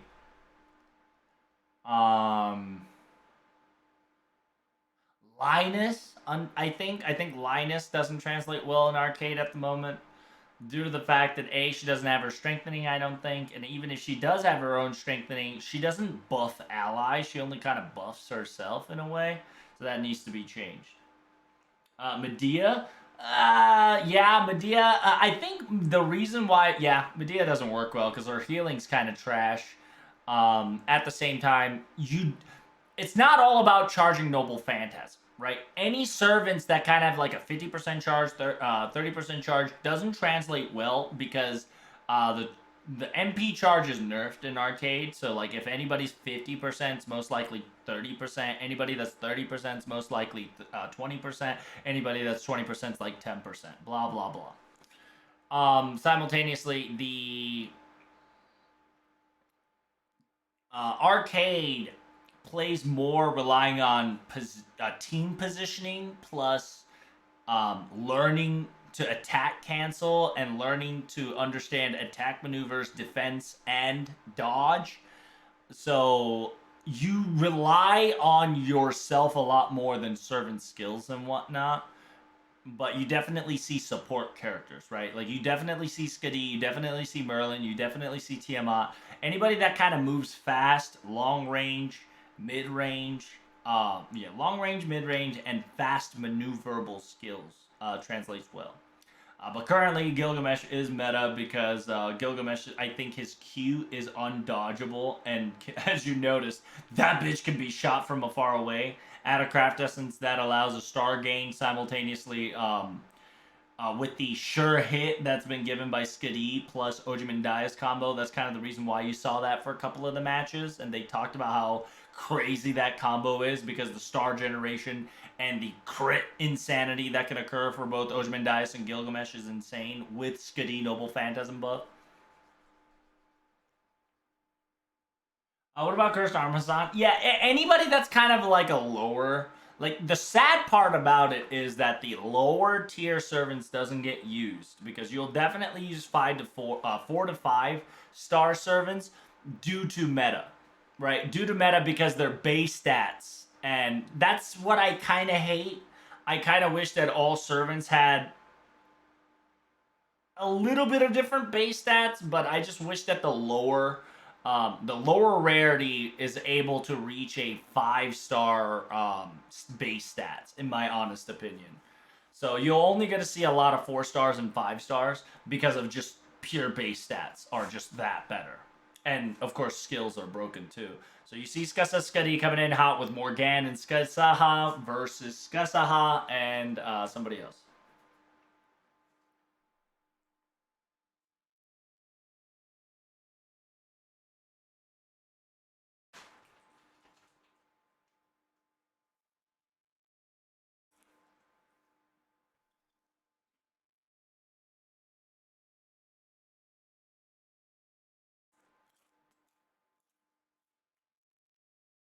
Right now they're talking about Morgan. Says Morgan's really good in open spaces, but anything that has buildings and have spacings, they have problematic.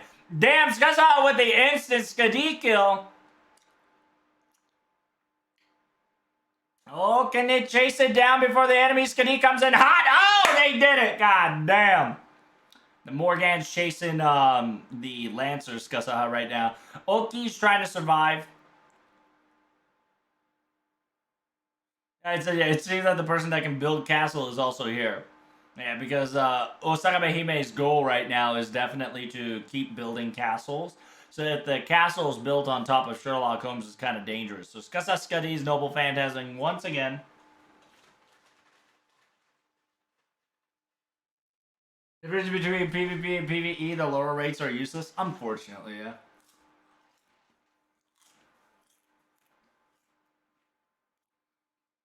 I just wish that the lower star can have up to like 15k, 16k, 17k, blah blah blah HPs.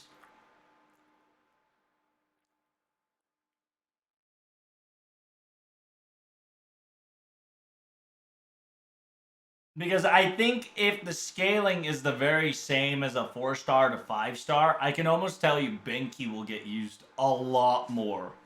Because Benki low-key kind of broken in arcade. So here it comes, the Osaka Behime castle building meta. It says it's been a while since we see her.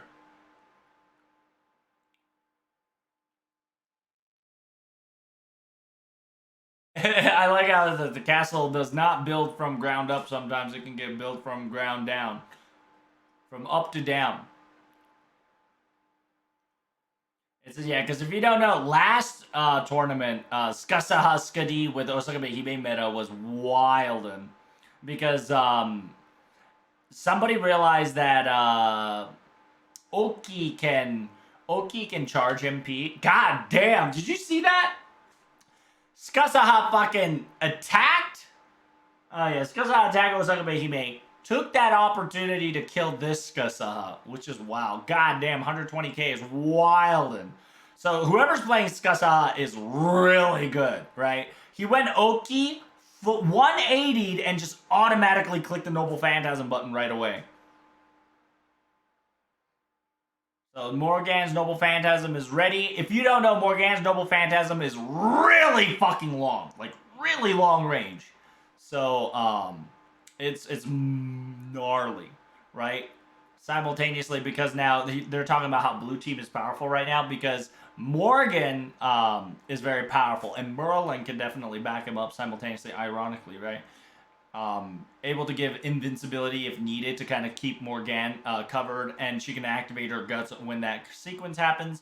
Da Vinci Caster is really good in arcade just because she can charge Noble Phantasm of Arts and its AoE so fast. So if you kind of leave her alone, she gets fucking insanity. Like, she gets wild and if she is let to be free.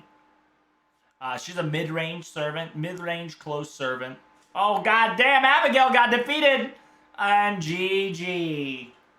So while Skusaha is taking care of, whatchamacallit, the friendly team was taking care of the other team, which like I said, Morgan Merlin combo is kind of disgusting.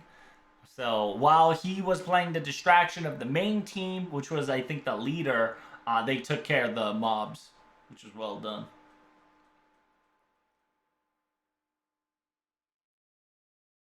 Can you switch servants at will? Nope. It has to be after death. After death. You have to. You cannot switch servants. You can only switch servants after that servant is dead.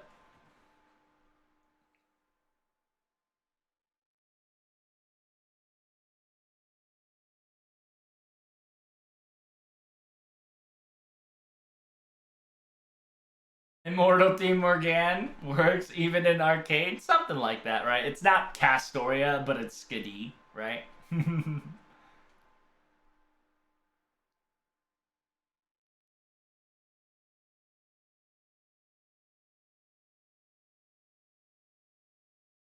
Yeah, the team coordination on the left side, Team Red, was wild.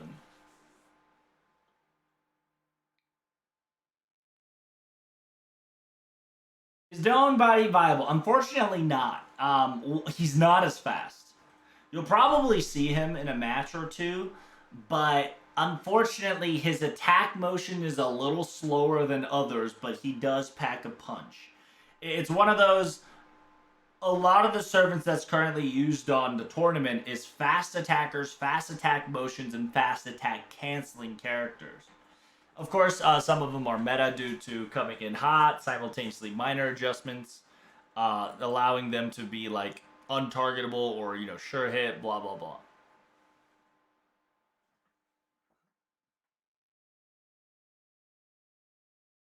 Domo Berserker with Skadi seems kind of fun. In a way, yeah, in a way. But unfortunately, Tamamo Cat is not fast enough compared to the other servants that they currently have right here. Like, the tournament sequence that you see is the legitimately the meta servants plus the most efficient servants to attack cancel plus faster attack speed, right? Because each servant has their attack speed merits on their quick buff, quick buster, and arts. Simultaneously, canceling them does different things. That's kind of the reason why you see them kind of attack, stop, backtrack, attack, backstrap, and then like kind of delay their attacks, strafe their attacks, and then kind of move while they're attacking in a way. In a way, they're attack canceling, so they can bust out the card immediately and reshuffle their deck. Because if you want to get Arch Chain, you only get 10% charge in Arcade. So you want to get Arch Chain as fast as you can, and just even though you're one servant, right? Your your card chains does not get you know how in mobile if you're the only servant you're gonna get all the servants card. That doesn't happen in arcade. You're always going to get 15 different variant cards, right? So you're gonna have to play and live through that.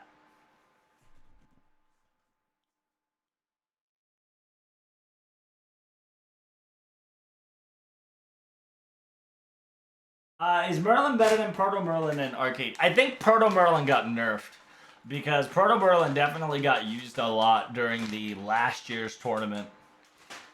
Like a lot.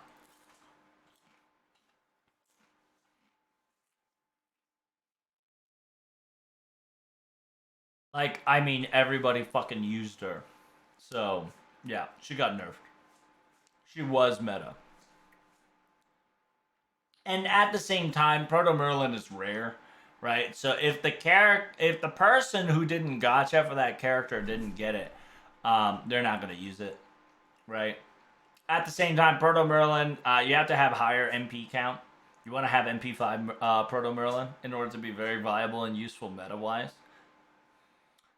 But currently, Skadi has much more support utilization than Proto Merlin right now because people are getting used to playing the game. Proto Merlin allowed you to dodge and block a lot more, but if you have the choice to go face, right, or play super defense, you would pick the go face part, which Skadi provides because it's quick crit and fast, right?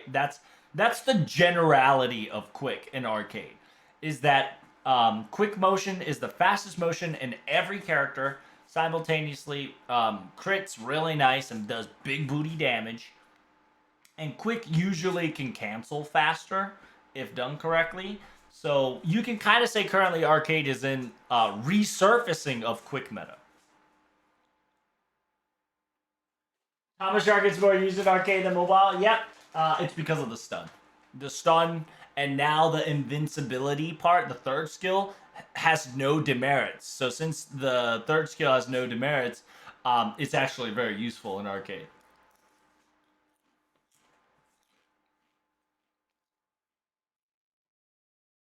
When I say stun, I mean charm, right?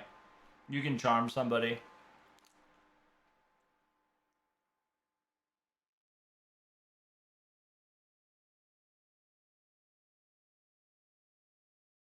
What about Amaxa? Amaxa definitely disappeared out of the existence for sure. He used to be nice in meta due to the fact that he can erase buffs, but that only worked in season one and like one and a half.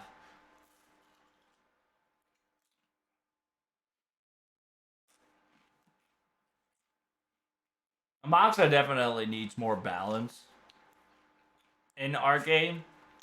So unless you're a Moxa support who mains a Moxa, there's not gonna be a lot of people playing him. Does the charm give MP to MP in arcade? I think so. I think by like 10%. So that's why you kind of see Abigail instead of Tamamo a lot more, right? Because Abigail's charm slash stun doesn't give MP to enemies, and I think Tamamo Lancer still does. I could be wrong, so if you want to be for sure, you can check that up yourself. But that's, I think, kind of the reason why you see more Summer Abigail than Summer Tamamo Lancer. Moxa got replaced by Summer Amy. Yep, it's one of those. Why try to stun when Abigail has two stuns, defense down, charge up, and Buster down? So it's just Abigail gives so much utility on the table due to the double stun gimmick, and at the same time she can self charge herself to Noble Phantasm for that AOE, right? Is Abby Summer is kind of broken? Yeah. She's kind of broken in Arc Mobile too, right? Like a lot of people just kind of underestimates her because they're not thinking of incorporating buffs and shit that she provides, right? Because a lot of people see Abigail as a damage dealer, and a lot of people don't see Abigail as a support. Because if you think of her as a support, she can lay down two defensive down buffs and a buster down buff, right? So she provides three downs with a stun. Both of them on a timer, and one of them to put purely to sleep. So, Abigail Summers really good, and her Noble Phantasm negates any defense mechanism. Therefore, it's AOE. Abigail Summers powerful. A lot of people undermined her.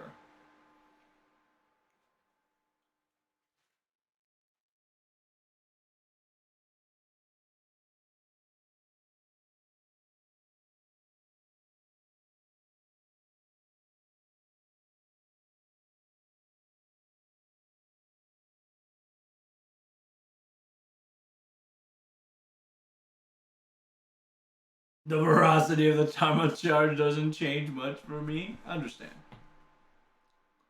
So, dang, he's fucking blending in. The game creator of Arcade slowly blending into the background. He's assimilated.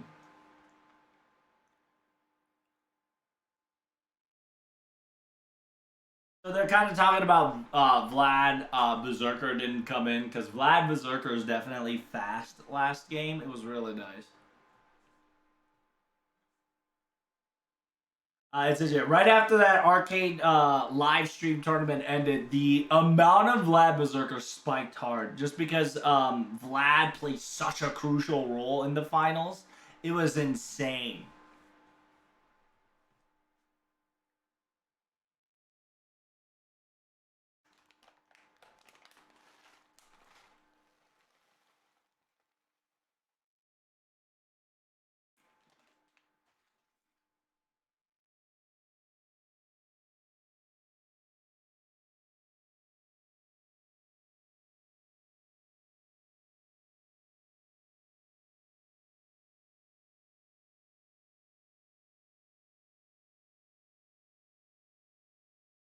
Oh yeah, they're talking about how like more information, more meta, more movement.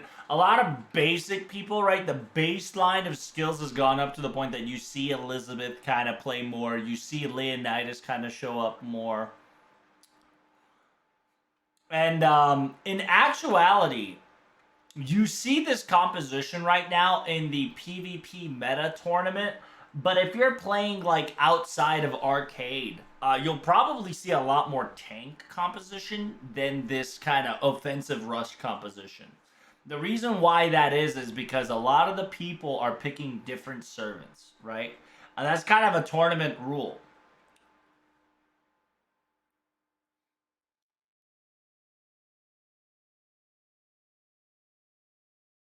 It says, yeah, right now it's going to be pretty spicy if Skadi Merlin combo comes into play. Oh, damn, they're focusing Gil before the Noble Phantasm. God damn, they took out the damage dealer before the Noble Phantasm.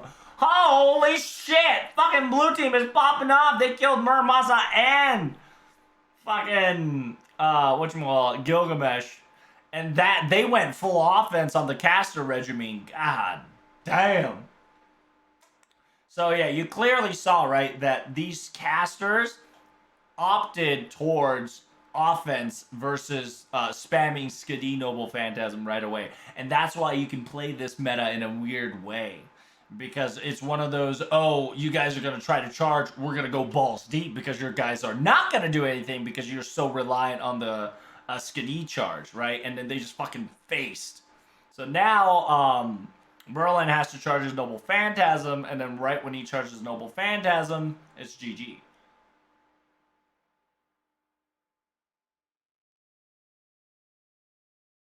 And there it is, Noble Phantasm charge. God damn. So right after the, Skadi Castle buff got kind of worn off, here comes Merlin's Noble Phantasm. It's Star Gen, HP Recovery, and what was it in Arcade?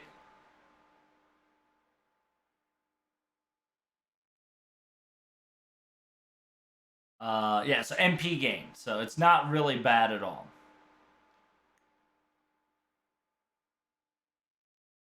And whenever Merlin feels a little bit in danger, he can use his second skill if necessary. Which I think... Oh, damn! Before he could use it, Okita pressured him off, which was very smart. So right now, the red team is coming back slowly but surely. Oh, damn. Nemo with a K-scope. Noah with the K-scope. God damn, he's ready to Noble Phantasm, boys. So Noah is ready to Noble Phantasm. Muramasa's kind of distracting Skusaha to try to get that Grail. They really want that Grail. Both sides wants the Grail, and somebody popped off Noah with the Noah's Ark. Oh, shit. So if you noticed, what's his face? Muramasa pushed her into that direction where Nemo was Noble Phantasming. And that shit fucking landed on the spot, which is really nice. So there is Kama and Okita down, while Skasa managed to escape.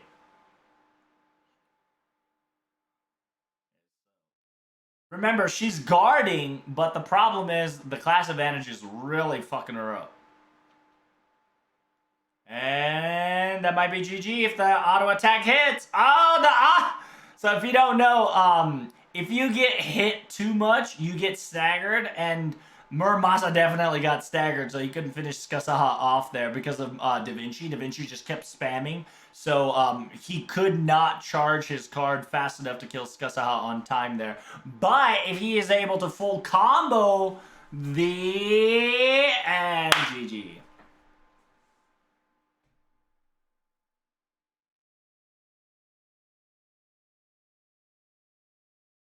This is gonna proc Da Vinci's guts, so this is gonna be an interesting how things go. So this will kill essentially Da Vinci, but the guts will proc. This is gonna be a last fight. Oh!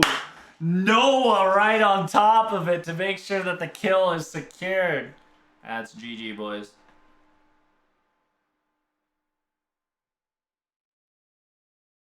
Yep, that was GG. Oh, they got Abigail. Yep, they killed Abigail instead. Yep. Well done, well done.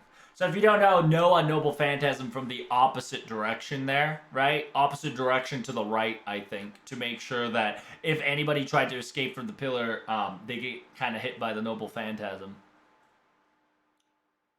That was well played. Really well played by them. I said they had 2 sure hits. They knew that Gilgamesh couldn't be surviving if they're going to bust out that comp. So they focused on Gilgamesh right away, which was a very smart move. And they didn't pick up they didn't pick up K-Scope. So they optimized for offensive capabilities right off the bat instead of letting them do the Noble Phantasm proc off. So allowing them to close in the gap space necessary and attack as swift as they can. which is well done. Yeah, like if you've noticed, right, both of them had the same thought process. The red team definitely went on the super offensive instead of playing defense for like that 10 seconds.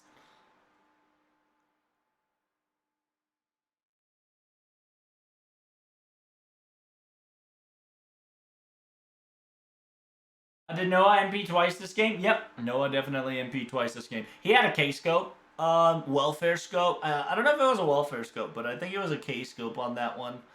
So he was able to ult right off the bat to kill 2 people, and then at the last moment, he Noble Phantasm to kill the last person that was Abigail.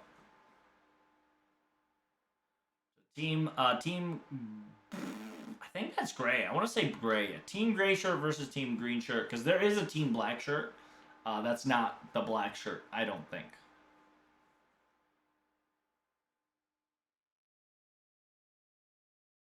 Yeah, we got cheered on by a lot of people, and we're here now. We're here to win. We'll do our best.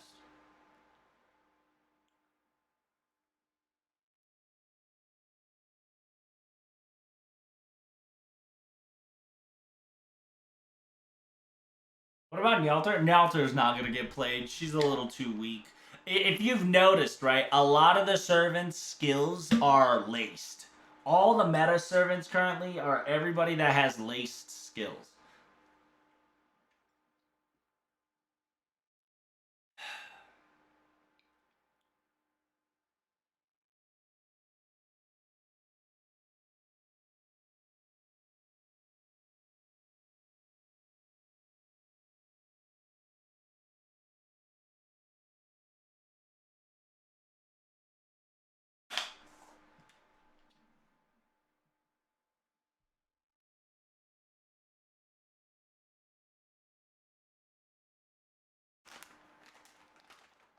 No Draco. Draco's actually not that good in arcade.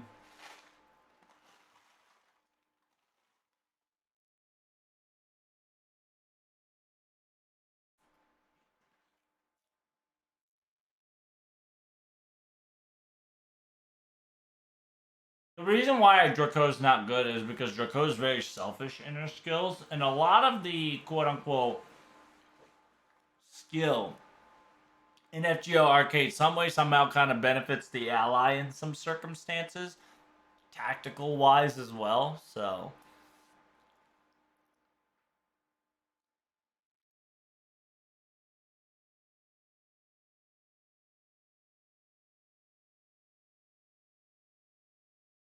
Yeah, they're talking about a lot of people are winning through drafts due to the fact that they can beat metas and whatnot very nicely.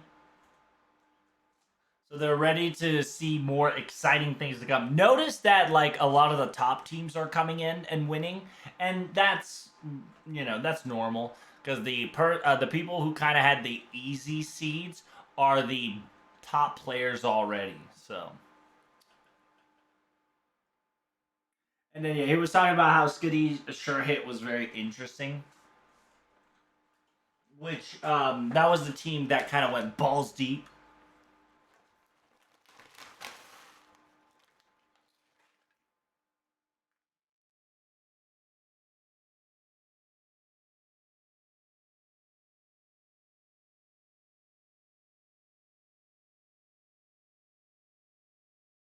How does our third skill work in arcade? Oh, it's simple. It doesn't change. That's it. It's just like how third skill works in mobile. It just doesn't change for a set amount of time instead of turns. So you'll like have like a 15 seconds of card lock. So here it comes. As always, Skady on the enemy team, Skady on the ally team. The enemy team, it seems, got Archchain faster than friendlies. So we're going to see if who's going to Noble Phantasm first. So allies Noble Phantasming first.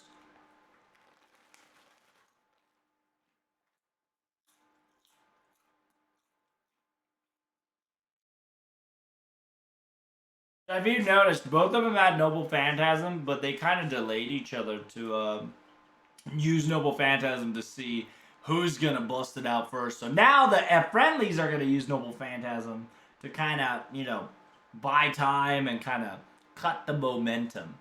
right? Because if the enemy team goes, let's use Noble Phantasm now and go, and then right when you say go, you get stopped by Noble Phantasm. Tactically, your momentum gets slowed down. So I think both of them are prepared to duke it out all of a sudden now. Here we go, chat. You're about to see some explosive damage.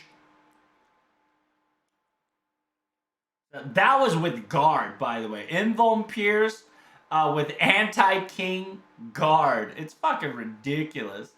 Muramasa just cuts through bitches.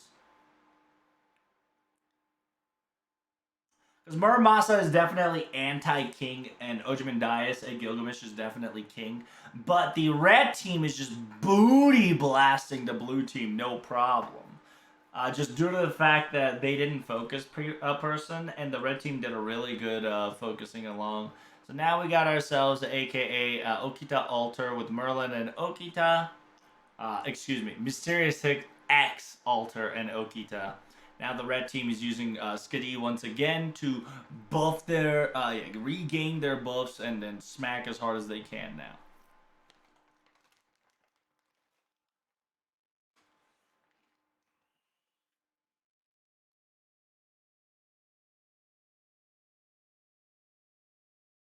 So yeah, he's saying that Mysterious Heroine X Altar will fucking crit like a truck.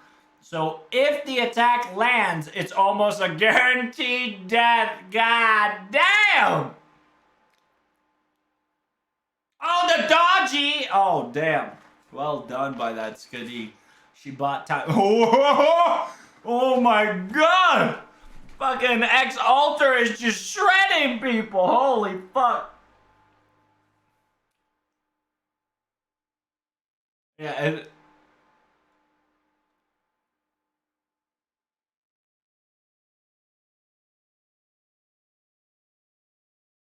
so yeah, they're talking about how Mysterious X Altar is really nice because you have a temporarily healing, right? A healing per turn, simultaneously star gain per turn.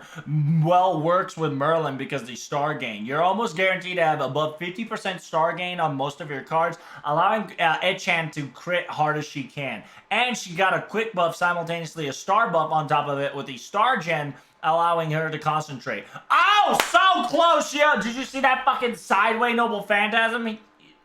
Okitan tried to slide in on. God damn. Is that Invincibility Pierce? Oh! Invincibility Pierce. Pierce Sheeta. Sheeta's dead as fuck. Because Sheeta had invincibility. But Okitan used her invincibility piercing sequence, allowing her to just booty blast that through. And because of the invincibility pierce has an additional damage factor to it on arcade. So that was kind of wild. And so right now, Mysterious X Altar wants to play safe. But right now, the Noble Phantasm gets activated to cut down the burst on Okitan. Not Oki. Mysterious X Altar. Here we go. And then, yeah, Merlin giving you a temporarily HP boost, MP gain, and star gain is very powerful, too. So here it comes. Oki, now Oki's trying to beat the shit out of MHXA. Oh my god, the Invuln Pierce on MHXA is disgusting. What the fuck? Oh, GG. Well done. They are fucking emoting right there. God damn. MHXA really carried them.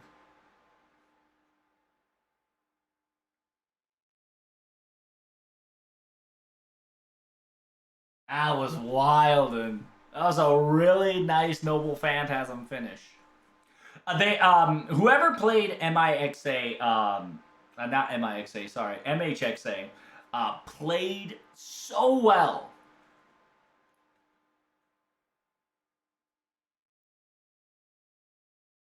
Because he utilized the pillar so methodically. It was great.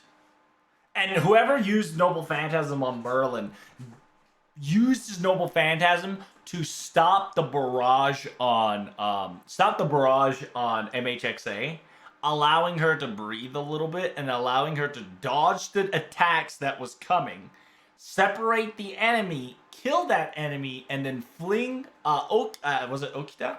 Yeah, fling Okita into the wall, allow it to stagger for a second. Noble Phantasm GG.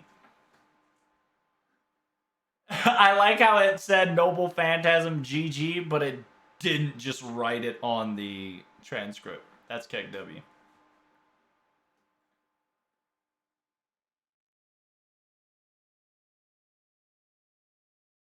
Was that MXA Max MP? Most likely. Did they nerf Jacques Mole? Jacques Mole is still being played here and there. I don't think. If you've noticed the current meta, Jacques Mole is definitely a saber to counter a said character, and that said character is not currently being played in arcade right now.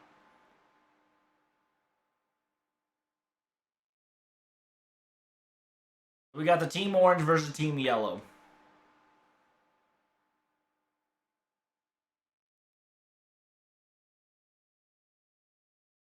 If you don't know, yeah, the person that was talking, the yellow shirt leader, used a lot of Hercules meta, and it was fucking disgusting. It was wild.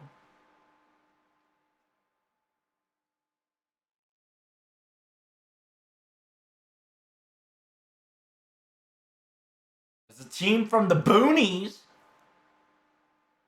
This is the first time the two others getting coming into the tournament. So this is a boonie team, chat. PogChamp?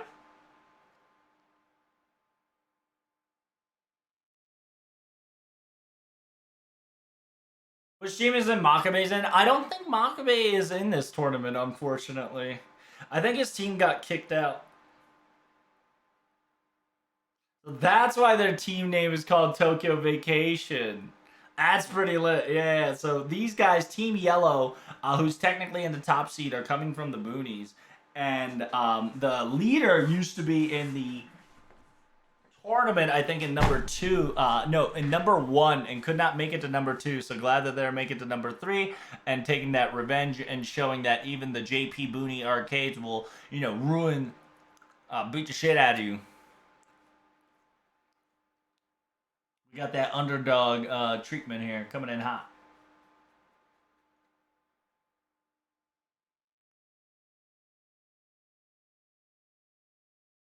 It says, yeah, the team leader definitely knows how to use burst well, so you're probably going to see MHXA again, if not Hercules. Just Hercules. His usage in Hercules is very dangerous and very powerful, right? The boy knows how to use burst characters slash champion burst servants like it's his instrument.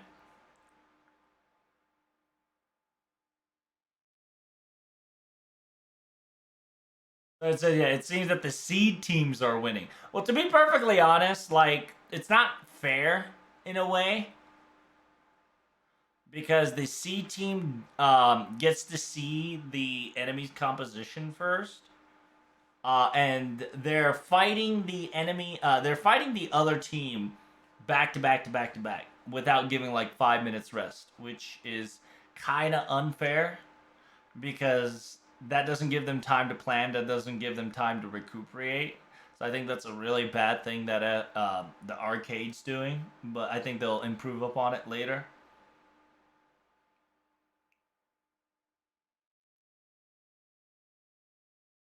There we go. So we got Okita, Skadi, Skasaha, Mama Tiamat, Muramasa, Skadi. Not bad. Not a bad composition. They're definitely working on speed right now, as you noticed.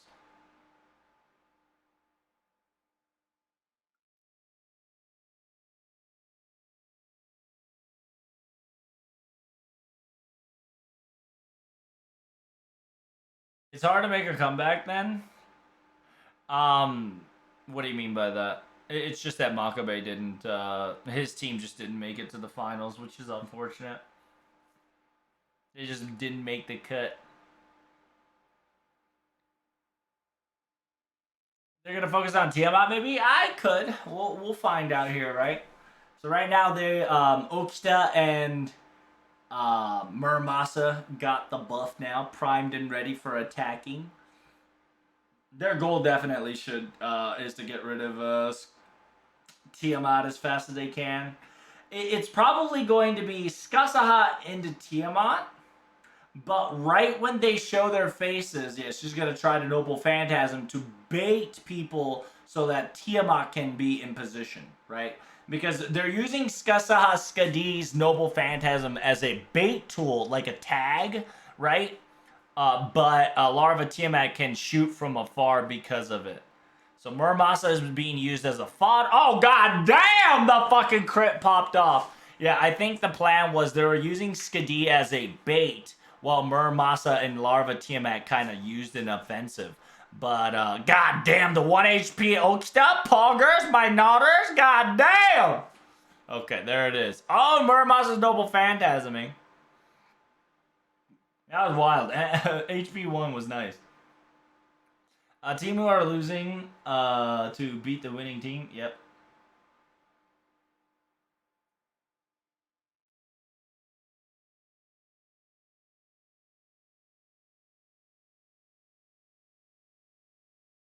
Ooh, that's unfortunate right now. Yeah. So the red team definitely has got the lead there, and Gilgamesh has sure hit right now, so it's very dangerous. Sure hit Gilgamesh is very apparently is a meta. So there's Melt killing Mermatcher, which is very nice. Now they need to get Larva Tiamat before Gilgamesh gets in prime position with Okita. So yeah, Tiamat kind of went far, so the composition can get resetted. Tiamat's just kind of auto-attacking to get enough damage as possible. Now they're regrouping once more. Right now they have Gilgamesh, Okita into Melt Lilith, so they're definitely more offensive composition versus Merlin and Muramasa. Merlin's going to definitely Noble Phantasm here. So it seems that one person is definitely in charge of kind of like the quote-unquote support directive, while the other team went, let's go for sub offense and then full offense in the second round. So it seems that the red team is a stable comp versus the the blue team is in a stable comp versus red team is more of a into a balanced comp into full offensive capabilities. Gilgamesh is Noble Phantasming. Will that land? Holy shit, it fucking landed. It has sure hit, so if anybody uses dodge, it doesn't work. It is a sure hit Gilgamesh, so this is going to be problematic. Yeah, I think this is our first time seeing Noble Phantasm in the FGO Arcade tournament. So one person is dead. Muramasa got fucked. GG. Merlin's getting bullied right now. Melt's flexing Melt to try to back it off. So yeah, because they're bullying Merlin right now. Because the Melt can't get in there because it'll become 2v3. And they have the Holy Grail, so you'd rather just lose one character than two character, right? So it was a good strategic retreat. Don't blame Melt for not joining in to try to save quote-unquote Merlin there. It was a good strategy to not lose two servants instead of one servant.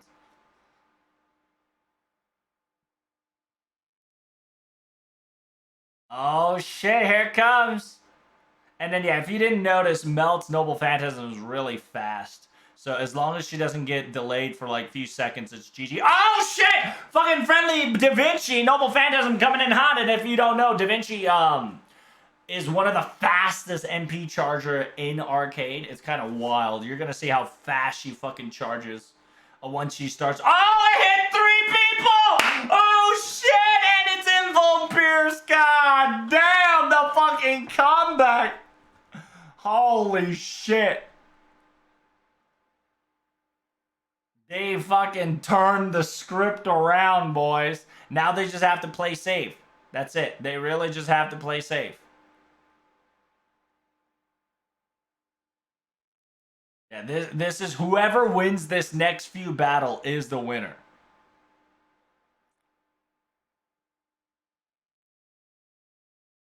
Oh, so close to that Noble Phantasm. If that Noble Phantasm landed, that would have been G fucking G. Oh shit, the red team is technically winning 20 seconds. The blue team definitely have to do something because red team is winning. Red team last minute script flip. Oh, the Lancer landed her Noble Phantasm. That's a GG, boys.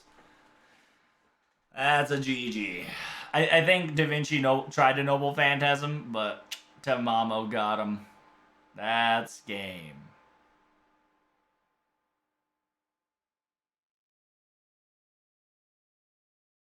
Oh? She lived with 3K? Wilden. No, it was not. Da Vinci did not survive. Damn, Team Orange with the victory. So I think this is the first time the C team lost. That's well done by them. Well done. That was really well done by the Orange team. That was a nice comeback to a comeback. Yeah, I thought, yeah, so even the commentators, I thought the battle was over with that Da Vinci Noble Phantasm with 3 people because of the positioning, because the melt was just such a distraction that everybody was focusing on melt that they forgot Da Vinci was in the back purpering her Noble Phantasm, which was amazing. But yeah, the Orange team definitely fucking flipped the script of flipping the script by meticulously focusing on Melt right away, and by killing Melt, just got enough to quote unquote win with lead and finished it off with a Tamamo Noble Phantasm, which was well done. MP1 Tomo, did that matter? Yes, actually. Because Noble Phantasm buys time, right?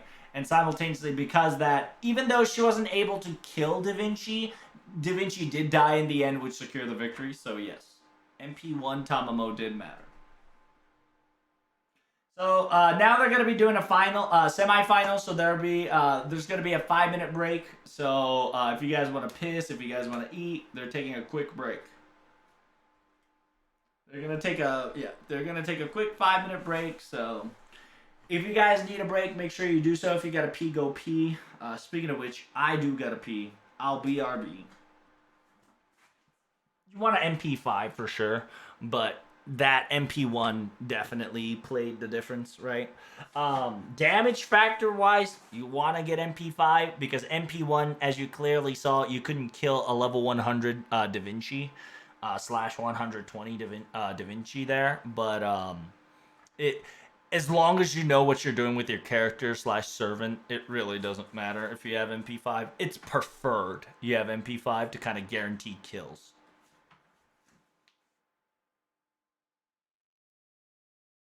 I've been condoned. Hey, I'll be right back. I gotta pee.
How you guys liking the tournament so far? It gets wilding, right?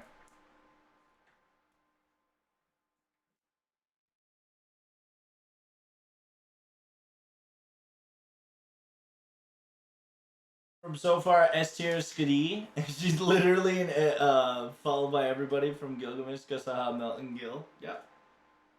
Don't forget Arjman Dice too. Arjman Dice is pretty. The combo works with Skadi, Arjman Dice, Gilgamesh.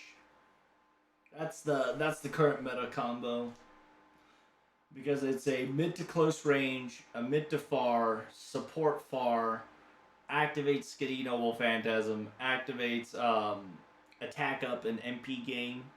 MP from Ojiman Dice, and then Gilgamesh that has sure hit on his craft essence.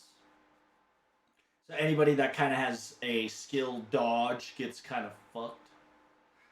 It counters Muramasa, it counters Skasaha, it counters Okita, right? So a lot of sabers that kind of have dodge gimmicks, or a lot of alter ego like Melt that has a dodge gets countered by that sure hit craft essence, which is kind of ridiculously powerful.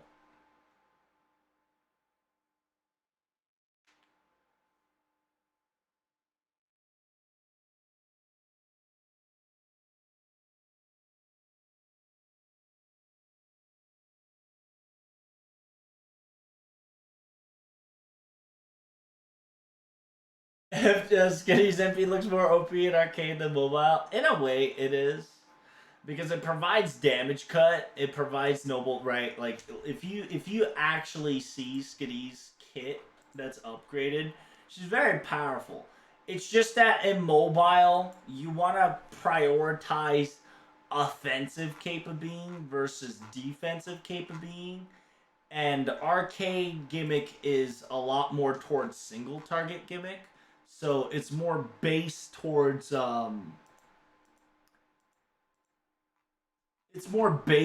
single target, right? Because you get party attack for 5 turns, crit damage for about 100%, Grand's party evasion for a couple seconds, and then Grand's party insta kill immunity for a couple seconds, and overcharges damage cut, right? Usually it's pretty garbage, but it's pretty decent to have at arcade.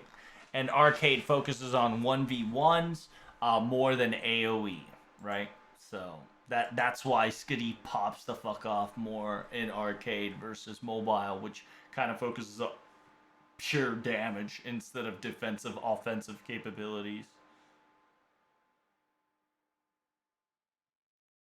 Imagine Castorian arcade. Yeah, it'll be very interesting. But there's nothing to counter Solemn Defense, so she'll never come into arcade. So we're in the semifinals now. Kind of pog champ.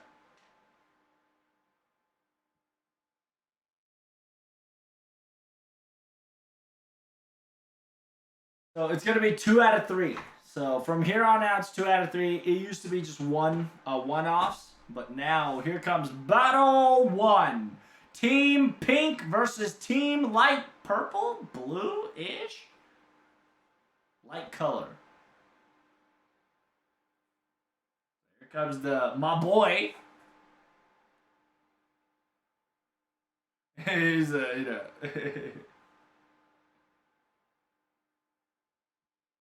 Oh, these guys scrim a lot with each other.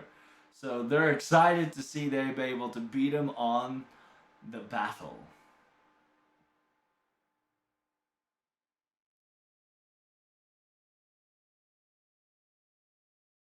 That's it. We're glad that we were able to beat the first battle. Now we're in that, the thick of it. So let's win. Let's do this. We got this covered. Nice COVID transfer, Paul Chen. He put his karate shirt back on. Don't worry, he'll fucking take him off real quick. That's the magic. All right, that's the fucking magic. You got an image, and after the image, pop him back off for that skill. And remember, this is whatchamacallit, 1 out of 2 2 out of 3. So, you know, he's going to probably probe the first game and then take off his fucking clothes and be like, now I'm ready.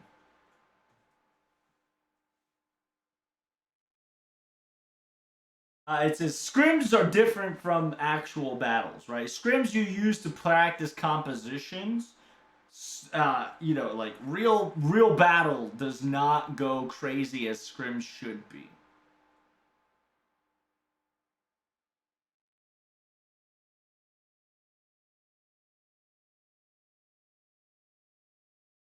And then says, yeah, there's both positive and negative to scrimming against enemy teams and whatnot, right? Because when it comes to compositions in the draft, you can counter them if they're practicing as such.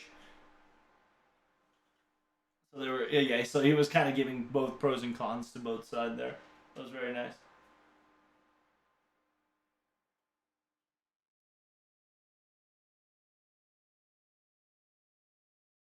It says, yeah, both team is known to counter the pushbacks from the offensive team. So we're going to be interested to see how they're going to react to the same team composition style. So you're always going to see Gilgamesh with a sure hit CE, and you're going to see Skiddy. Oh, see, I told you, motherfucker took off his gi. My boy took off his gi. He's ready. Yeah, there's Gilgamesh, there's Gilgamesh, there's Skasaha, there's Merlin. So, yeah, they went Merlin, Skadi with Gilgamesh versus Merlin, Skasaha, Gilgamesh. So, they are 100% trying to counter Gilgamesh and the... Yeah, now you're going to start seeing Gil, right? Like, you're going to see Gil spam. Oh my god, everybody has sure hit. That's fucking disgusting. Oh my god. Now you're seeing the true Pepega battle. Yeah, because everybody has dodge to an extent, but everybody having sure hit is wilding. So right now they're winning because Merle. Oh my god, yeah, that was well done by the red team. They kind of triangulated the damage dealer there. That was well done by the red team. So Gilgamesh and Merlin kind of died, and then Merlin buffed on top of it. Damn. They are very powerful there.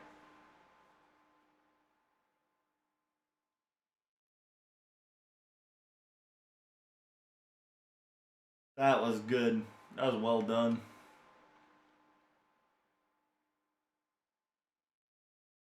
Here comes Skitty Noble Phantasm soon.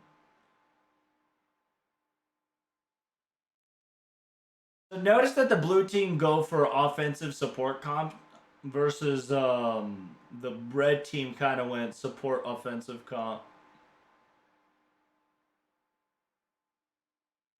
It says, yeah, right now, the reason why you don't want to keep Merlin at bay is because the longer you hold Merlin at bay, the longer you hoard stars and allowing you to just able to crit the shit out of people next thing you know. So now currently they're fighting with timer on the blue team. Yeah, the blue team is fighting the red team, and the red team is on a timer of destruction. So blue team has to do something before the red team goes insano, because now red team not only has noble Merlin star and heal, you now have dodge, damage cut, and crit and attack up by Skadi. So it's gonna get wildin'. So right now, if you get crit by anybody, everybody's practically fucking dead.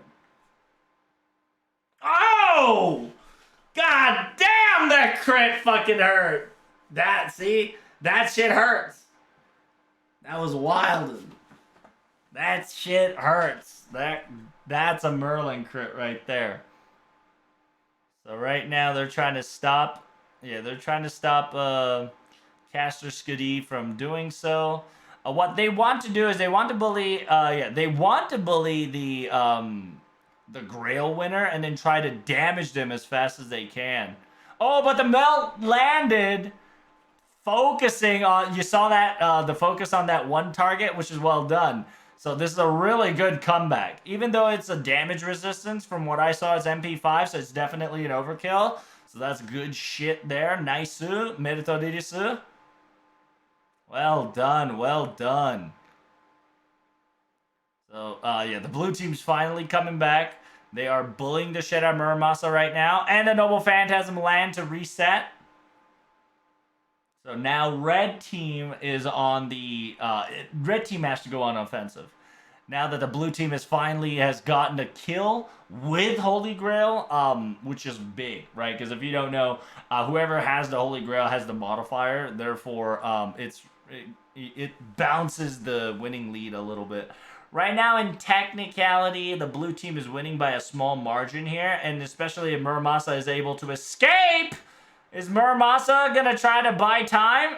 All you need to do is just beat the shit out of Muramasa, and that's GG. Yep, there you go. Now they just have to play defensive. They just have to play defensive now. If not, they can kill Tamamo. And then, oh, Noah's Noble Phantasm. Damn, the red team coming in hot. If this lands more than 2 people, that might be GG.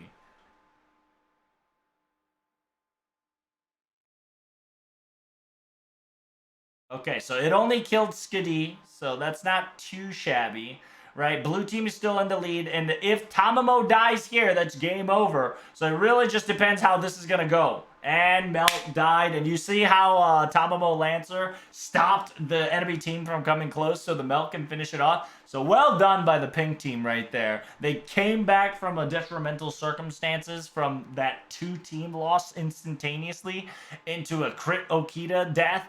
But that was a nice comeback from them. Especially that Melt. The bully to Skadi to get Melt to get the Holy Grail into Melt getting the kill. By Melt getting the kill, the multiplier amplified the kill counter, allowed them to stay in the lead, and they took that lead and just ran with it. It kind of got sus because Noah Noble Phantasmed, but it was targeting the Skadi that was distracting them, so that was just perfectly well done.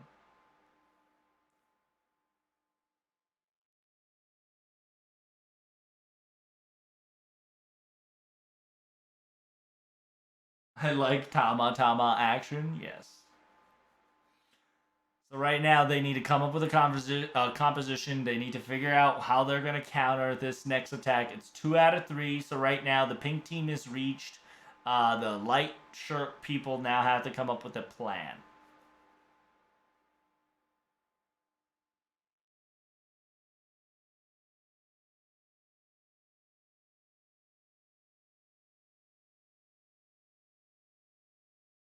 Damn, the flexor?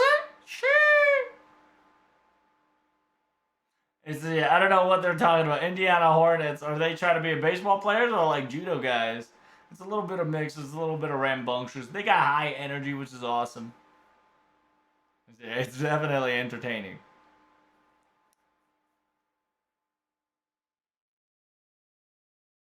Damn, my boy's got no sock, no shoes.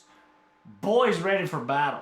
The fucking leader of the judo guy right here, the bald-headed dude, is in perfect condition. No shoes, no sock, no gi. That's a GG. And then, yeah, the commentator's currently noticing that everybody had sure hit. And yeah, I think they're gonna definitely change sure hit. Because what it is that Invuln Pierce has a timer, right? So now I think they're gonna give sure hit a timer as well to kind of nerf this circumstances a little bit more because sure hit is permanent.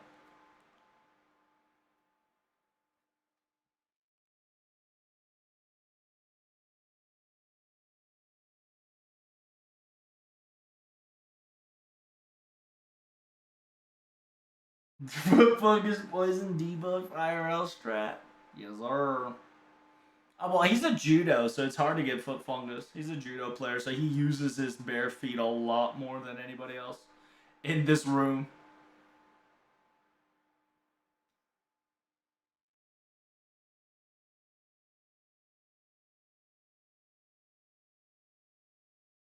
And then yeah, they're kind of talking about is that arcade is not all about whoever kills whoever gets killed first is a winner. There's definitely an opportunity to come back, and this game is pretty decently balanced to the point that even if you're in a losing streak, if the team coordination is correctly, you can come back from a slump. And it really was like the pink team definitely was in desperate situation due to the fact that two people just kind of died right off the bat, and the third one due to the Okita crit. But they coordinated, they've isolated, and they've just fucking popped off.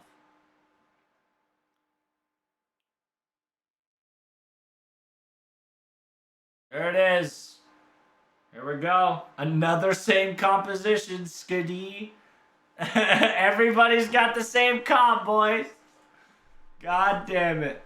So yeah, the difference is that one of them changed to a invuln pierce instead of sure hit. So one person has invincibility pierce, which is Skasaha, and then the rest of them has sure hit still. So they want to get rid of Skasaha in order to. My God, it's chaos. So Merlin on Merlin violence coming in hot. So there's Merlin's Noble Phantasm on the blue team side.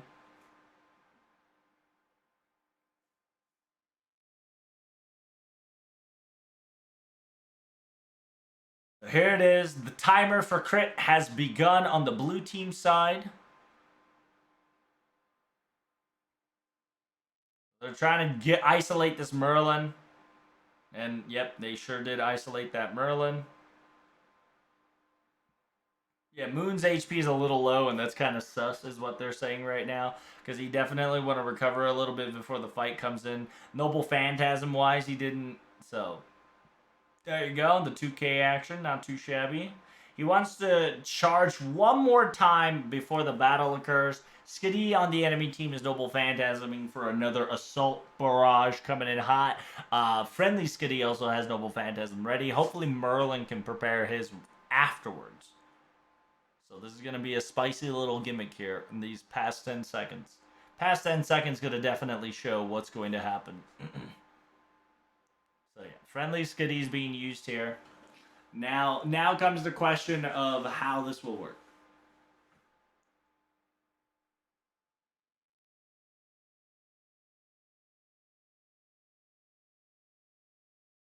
It says yeah, the Noble Phantasm the fact that both of them has Noble Phantasm is impressive, is what the commentators are saying. Is that if they shoot it, we will shoot back, kind of deal. So right now they're Merlin kind of buffing its HP, trying to heal up as fast as they can, trying to run away, trying not to get too crazy. I sincerely recommend hitting invincibility, but god damn, got ripped apart a new shed before he could use his skill. That was very powerful. Gilgamesh is really good on his feet right now. That's why he was able to get away from there. Noah and Gilgamesh coming in hot. Now it's Okita, Meltless, and Skadi. So right now this is kind of problem in the blue team due to the fact that there is no supporter. They're trying to charge up their Noble Phantasm to quickly... they're trying to charge up their Noble Phantasm quickly to cause a threat problem. And simultaneously, they're specifically saying that the blue team is winning. So there's no reason for them to charge in. That's kind of the reason why the blue team is currently playing back, because the red team has to go on the offensive side in order to get these points. So during that time, they were just charging Noble Phantasm in order to threaten them for a later cause. So now the Skiddy on the enemy team has been activated again. Therefore, Onslaught of Barrage is coming soon.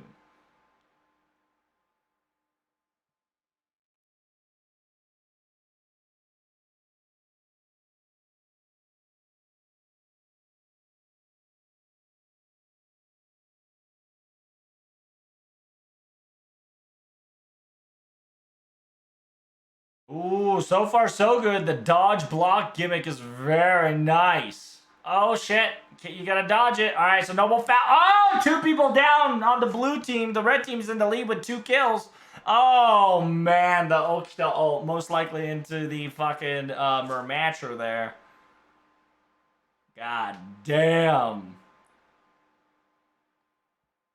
The red team is definitely back on the feet.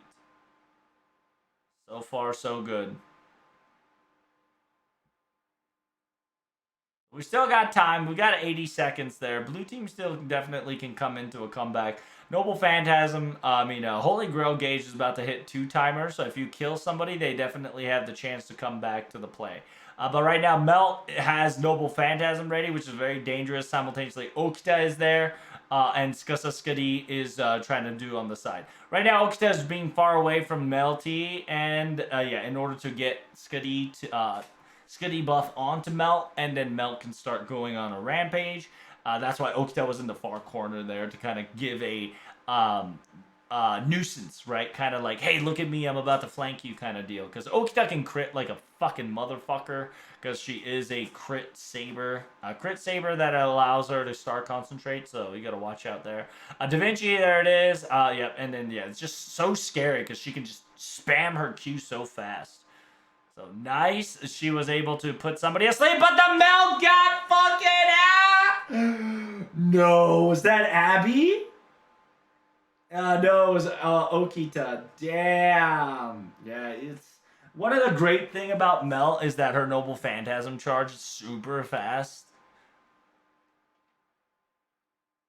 Oh, it's just enough for a kill, and the red team got the victory by Okita sliding in right after the stun got popped. Oh, god damn. Pink team annihilated them 2-0. I'm very impressed.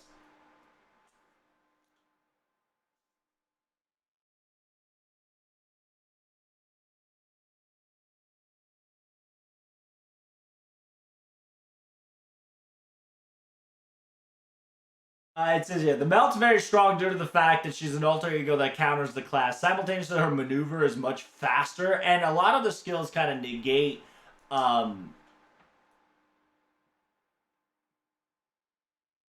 So Melt's Noble Phantasm is actually in technicality faster than some of the servants' animation motion.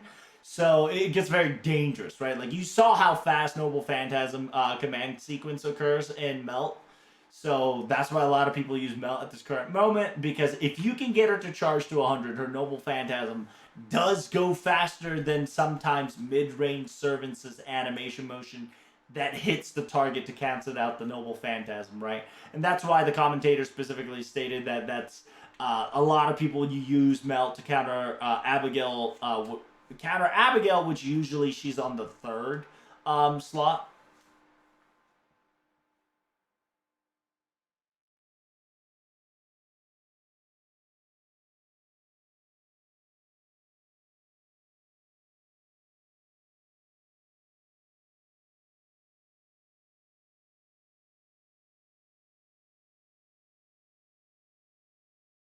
So here we go. Team Black versus Team Orange.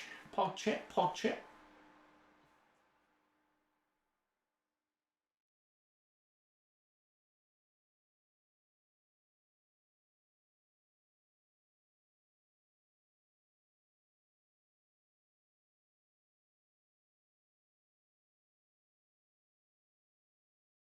So we had a oopsie sequence. Apparently, the orange team forgot to hit Noble Phantasm on Skadi on game 1, but we won't make that mistake. Keck W.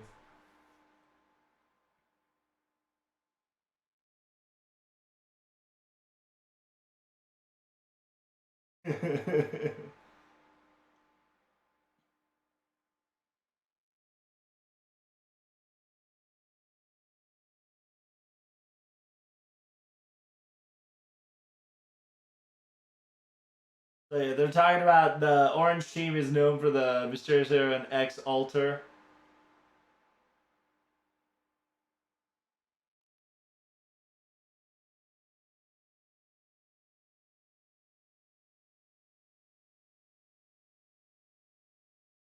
Here comes the battle chat. Get ready.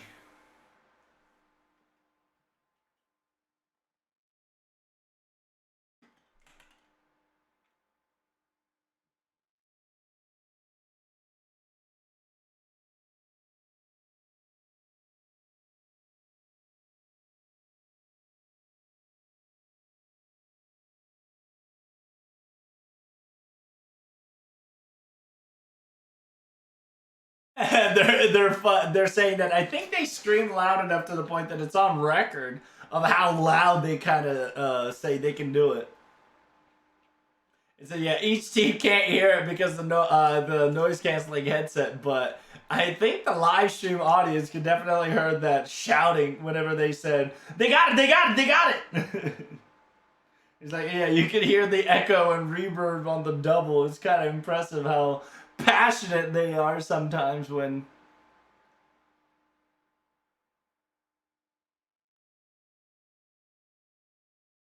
Yeah, energy and passion definitely is important in some circumstances too, as you notice in this entire battlefield up till now. But in a way, they're so calm and collected at first, right? Yeah, I don't think he's gonna forget shooting a K-scope skiddy tactic again, but yeah, I think the nerves kind of got to her, but I think we could definitely we'll definitely know for a fact that she will not make a mistake again. It's in the comment is on there. It's pretty funny.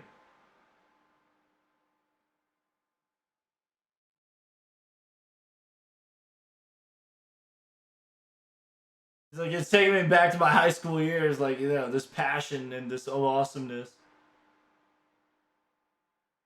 It says, yeah, if you're anybody that's in other class besides judo and like other places, nobody will know what you're talking about.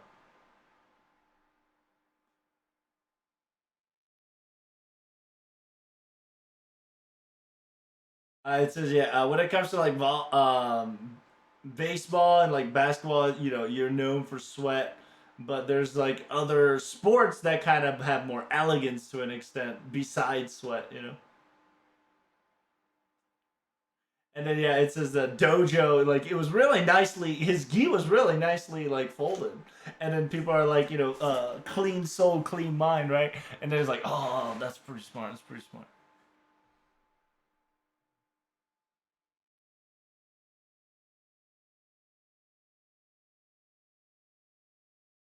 It says, yeah, I think we should see the party composition. It's very nice for players to see, including the audience as well, which I do agree.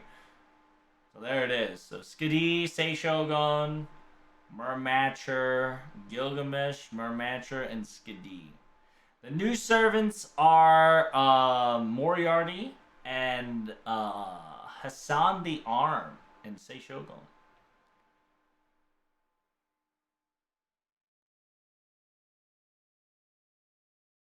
Yeah, it says, yeah. Seishogun's very nice. Very powerful, very fast, mid to long range sequence.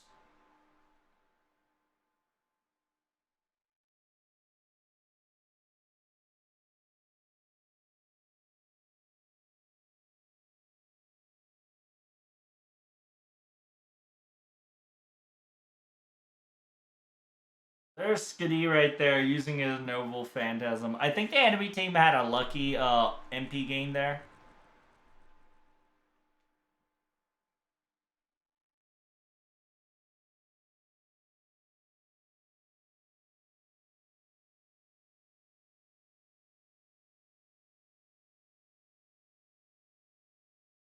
Yeah, this is bad because the Skiddy, the Skiddy did not get Noble Phantasm. She's getting bullied. Ah, shit! She doesn't have time to Noble Phantasm because she's taking damage. She can't Noble Phantasm because she's taking damage. Ah, shit! She needs to. Yeah, she needs to. Oh, damn! The fucking extra attack. So after he kills Gilgamesh, there, Noble Phantasm. Come on, girl, Noble Phantasm, baby girl. So that was really done by Sei and Murmacher attack there. Remember, they had both crits and auto attack up, simultaneously dodge and quick up too. So Sei with a buff from Skiddy really just melts people with her quick, as you can clearly see there. And Skiddy played a really good. It was kind of looking shady because she was kind of getting bullied there a little bit, but really nice start, simultaneously nice. They came in right away, and then now the Noble Phantasm has been activated. Even though they might have sure hits, here they come. They now have quick buff. They now have crit buff. They now have damage cut. So this is going to be very spicy for the enemy team to deal with. And Muramasa, and like I said, Sei has ult. So it's going to be very good. Ooh, nice. That was well done debuff. Noble Phantom gets stopped. So right now they want to stop either Melt or they want to stop James Moriarty. Oh, damn. Sei Shogun is fucking ripping the red team to shreds. God damn. Because of the crit that Skadi's giving to her. It's kind of wild. And Sei Shogun's HP healing on top of attack healing and MP gain per turn really is just topping her off, which is kind of gross. And currently they're doing the same meta, right? If it's not broken, keep spamming him. So they are in a really nice position.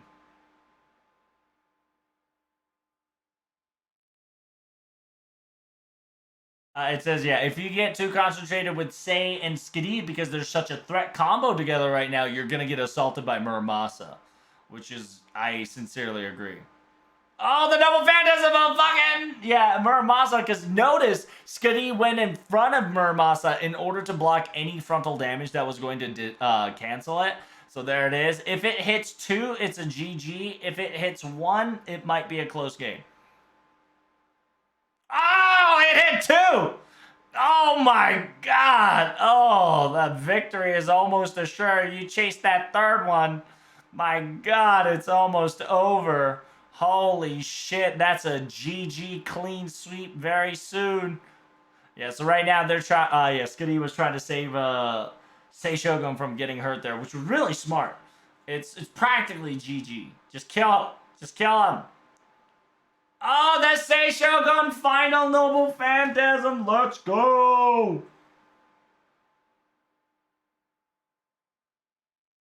We haven't seen Sei's Noble Phantasm in a while, but we got to see it on the tournament. Let's go to finish round 1. Oh, got 2 people. That's GG. Goddamn. Damn. They went 1,000 to 0. That was a perfect wipe. Perfect wife? No, it's perfect wipe. Wipe. Say wipe. Wipe. Wipe. Whip. Wipe. Transcript trifling right now. What do you mean? It was a clean wipe. Wipe. It can't say the word wipe without saying clean. I don't understand. Transcript, please.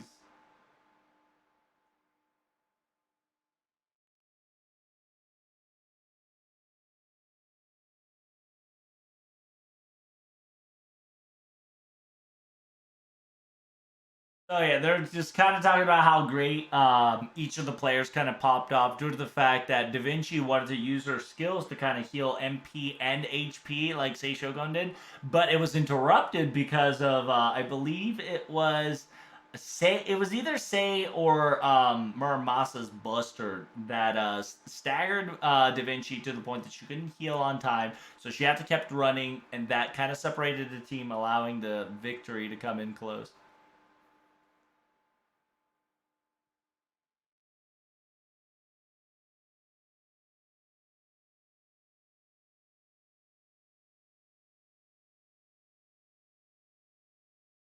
I wonder how they're gonna do it.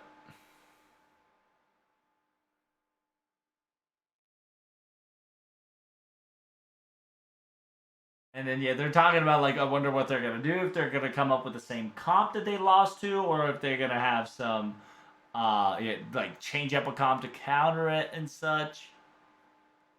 And this is the part where it's gonna be very interesting, right? Because the second game is all about drafting and confident building. Because second game draft and confident building allows you to either be like, if it's not broken, you use the same comp, right? But if the enemy predicts that, they'll use a counter gimmick. So if they're gonna try to counter the gimmick, they're gonna counter the counter. And the mind game's definitely going to be used right here, and that's kind of the reason why the commentators are excited for it.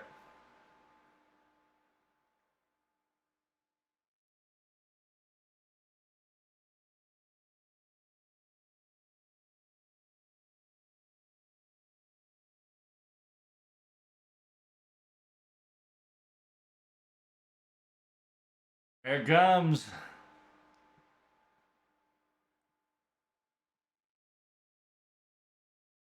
It says, yeah, you can definitely see Skadi and Gilgamesh being like the MVPs in this tournament. It's kind of wild. They started popping up.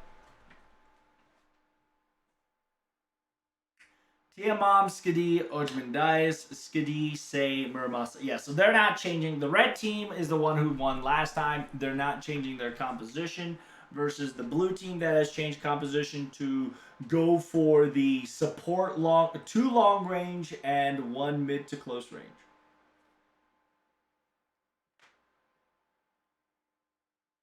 Yeah, the way it is, right? Tiamat works if you don't miss your laser beams.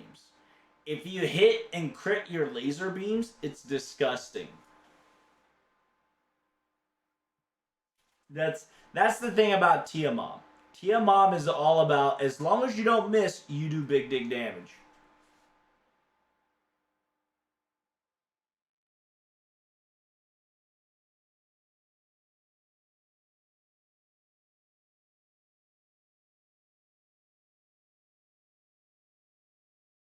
To be perfectly honest, bringing Berserker in a PvP battle, you have to be good at the game, right? Because Berserker takes just so much damage. They're so squishy if you don't do it yourself right. So if you don't know how to dodge, if you don't know how to block, you get melted instantaneously. So yeah, friendly Noble Phantasm coming in hot. So now here comes the real battle, right? 2 Noble Phantasm has been activated, both Skadi. From here on out, it's going to be interesting because remember, the blue team that we're spectating has to play long range. They have to play mid to long range here. So this is definitely going to be a battle to witness what's really going on because this is where the battle actually begins. Because yeah, they have to. Oh, god damn! The fucking Gray's crit damage was wild on that Skitty. Holy shit!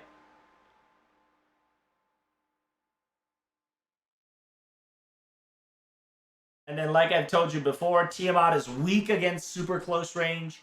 But there it is. The first kill on Skitty was made there. Well done, well done. So 2 kill has been awarded to the blue team. So right now Tiamat is kind of winning. Attack up from Ojman Dice is definitely helping out with an additional attack up coming from Skiddy and crit capability viability. So it's going to be wild. So yeah, so far Tiamat's working. Right? So now the enemy red team has to get rid of Tiamat. But they can't get caught up too much on Tiamat because Ojman Dice and Skiddy will go wild on them. Oh god! Oh! That was close. If that laser beam landed on anybody else, that would have been insta kill.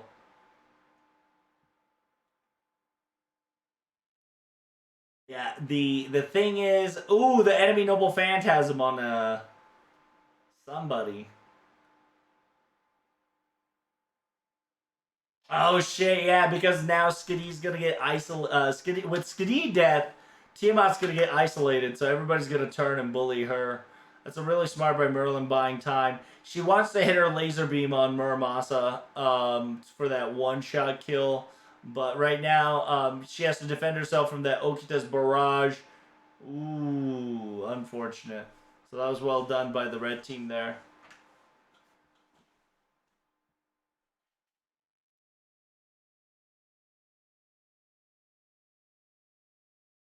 So yeah, the commentator is saying that they definitely sacrificed Tiamat to get the other 2 players to survive. So red team's busting out not Murmacha, Merlin, in order to buff that Gilgamesh, right? With that crit quit, sure hit.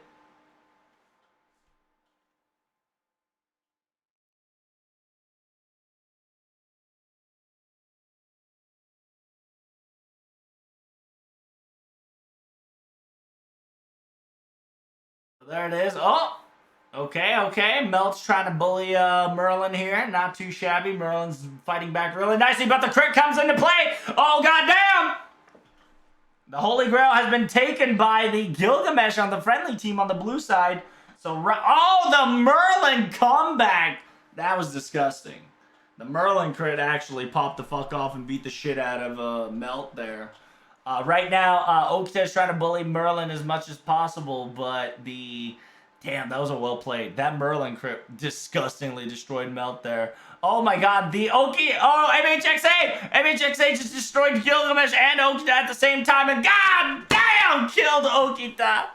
Holy shit. The fucking turnaround was wild. So if you don't know what happened, MHXA killed the Holy Grail barrier. MHXA's HP went from half to full and critted the shit out of Gilgamesh, then critted the shit out of Okita. So that turn of a sequence of the event was insanity.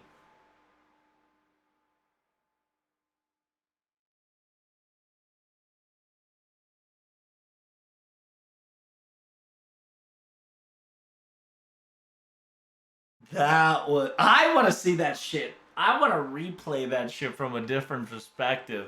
That MHXA.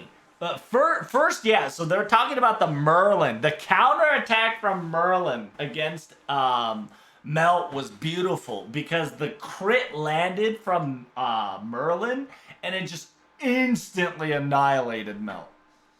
And whatchamacallit, because of that, Merlin bought time, and MHXA set up amazingly to just beat the shit out of the Holy Grail bearer, which gave them double points, right? And then beating the shit out of two other servants and just carried the game, which was wonderful.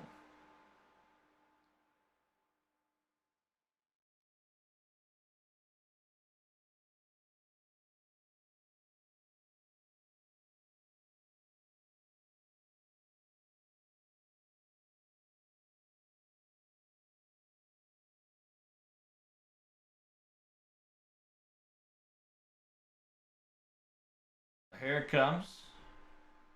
It's a little spicy. It's a little spicy.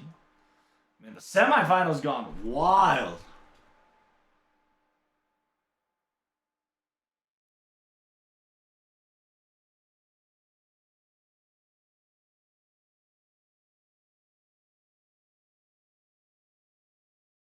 So yeah, they're kind of talking about how the commentators are praising each of the team, right? Because it's 2 out of 3. The draft is very important. The passion is very important, and just calm and collectiveness and strategic maneuvers are very important. These 2 out of 3 parts of the game, because not the same concept would definitely work if possible.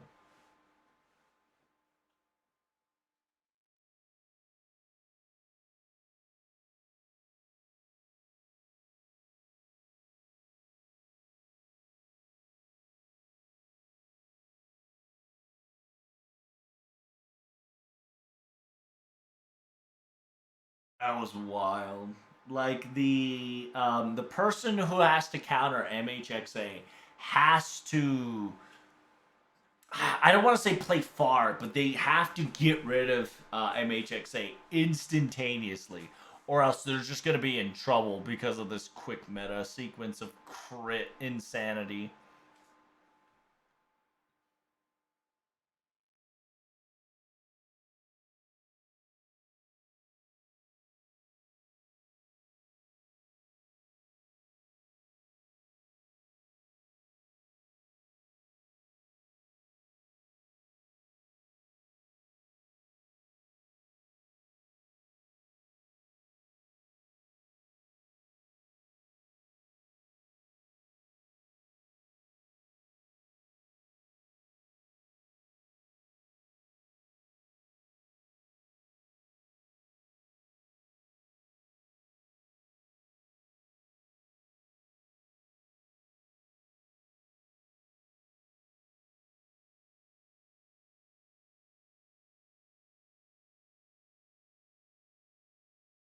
Yeah, he's currently kind of talking about how Gilgamesh Crypt Party versus overall Crypt Party there, so it was really nice and well played.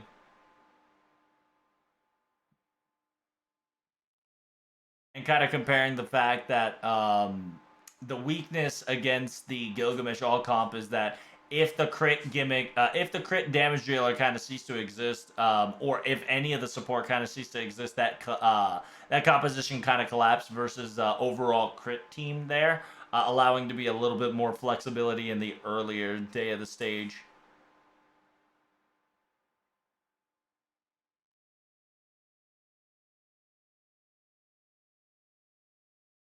Yeah, you definitely see a lot of different combos with Skadi plus something else, and each individual personalities and uses is definitely being shown. You see a lot of interruption in auto attacking in order to not activate spells or abilities. It's very fascinating to see that they're more on the counter side than anything. Especially like Sei is definitely one to look up due to the fact that she can provide a lot of buff and mid to long range sequence. Yeah, having a composition kind of prepped for her is kind of very powerful.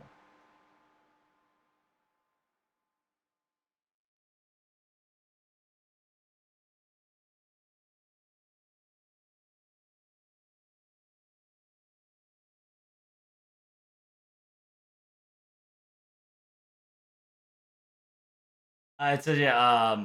The voice actor Arun specifically says a lot of people only think of like a one set composition and not a multi-layer set composition like these professional guys are kind of doing in a way.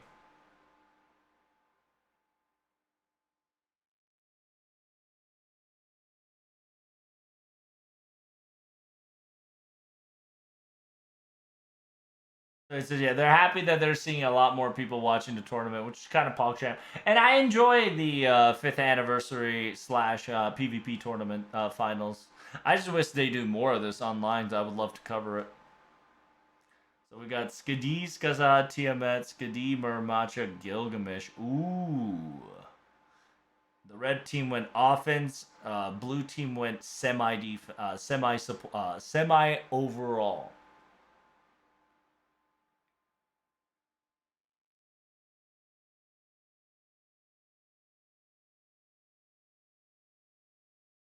Invincibility appears. So it's funny because they're saying that it's the illegal card, but it's not really a legal card. It's just kind of counter all card, right? Because it's Invuln Pierce.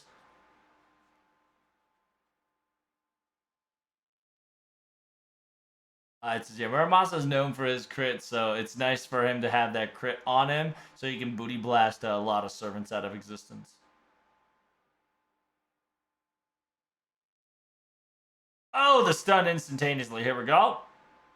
Damn, Gilgamesh got vaporized by fucking enemy Tiamat Skasaha.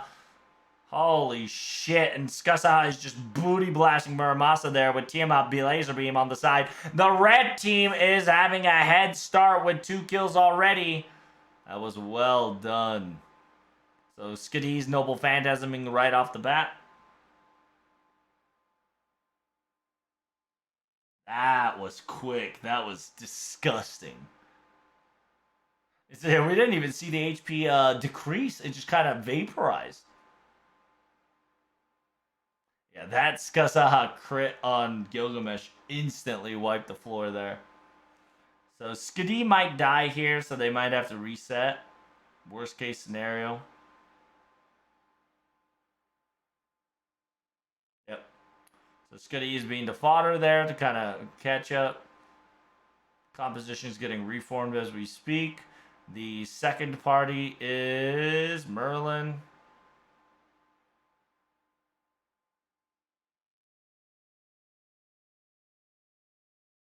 It says you have to be careful because I think Skasaha has it's either Skasaha or Tiamat. Oh, it's Tiamat. Tiamat has fucking Tiamat have Origin Bullet. So AKA Tiamat has origin bullet. If you don't know what that is, it's an invuln pierce plus additional damage towards casters. So that Tiamat is anti-support casters. So if she crits with a laser beam, it just vaporizes fucking people, especially the support casters. So they have to be careful on that circumstance as well. Fighting. Oh my god! That fucking auto attack from Tiamat is just booty blasting.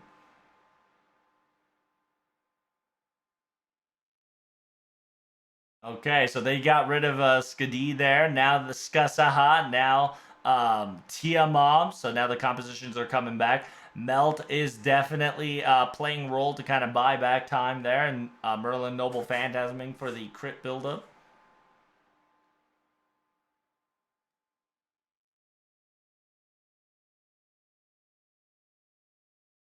And yeah, if you didn't know, Tiamat kind of got one-shotted by, I believe, Tamamo Lancer. So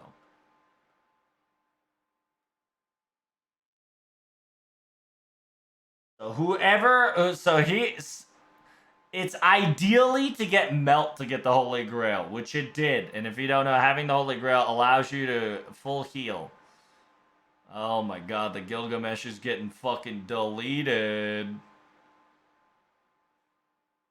So this is gonna be the final battle. If the blue team gets a kill, they kind of win. If the red team needs 2 kills to win, so Merlin is just building up HP, building up MP gain, building up crit right now. It's kind of dangerous. Blue team is getting stronger by the second. Red team has to take care of them before they get out of hand.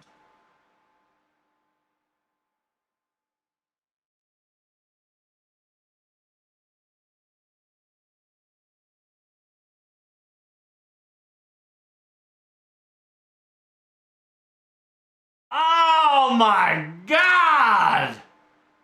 That's a GG, boys. Oh, the Noble Phantasm to finish it off.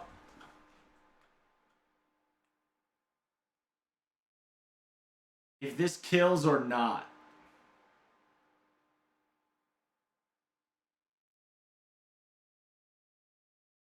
And then, yeah, the commentator specifically talking about that just because your ally is in danger, going in to just kind of help out definitely could lead to a lose, right?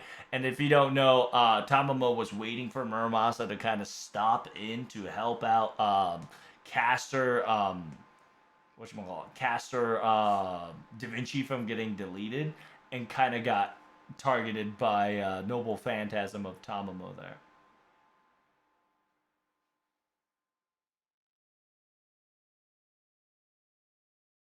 And then yeah, he's talking about like that first that Tiamat crits and Tiamat landing and double kill definitely started off crazy on the red team, but unfortunately the comebacks are definitely real, and then the comeback flip and into a comeback.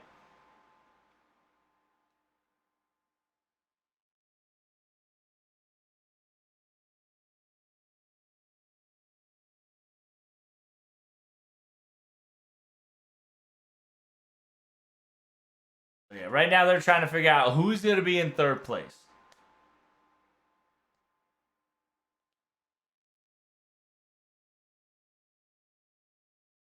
They're, yeah, they're trying to figure out who's going to be third place, then it's going to be first and second place soon. It says, yeah, arcade kind of gets wilding, right? Like comebacks can be real and sweeps can be a thing. It just really depends on teams and compositions of how things can get rolling.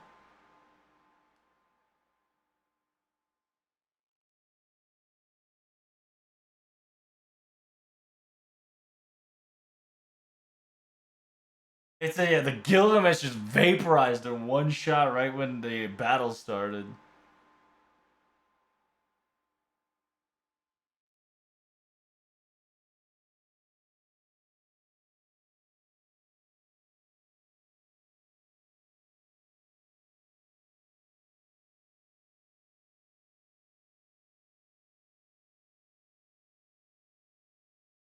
And then yeah, they're talking about how great Skatala Lancer is, and the commentators are kind of talking about it that she's very top tier due to the fact that a lot of the meta servants currently revolves around divinity.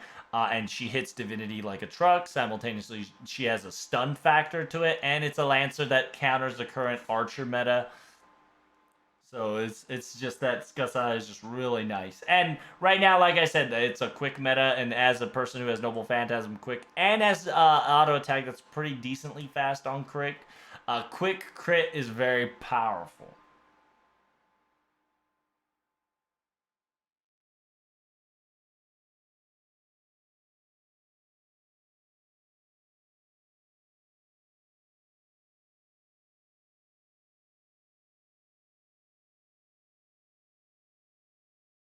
Yes, he's talking about how great Da Vinci is due to the fact that, like, even though he can sustain, she can sustain herself simultaneously. She has enough buffs to kind of be a semi-support offensive capability, and is one of the fastest servants to kind of charge MP.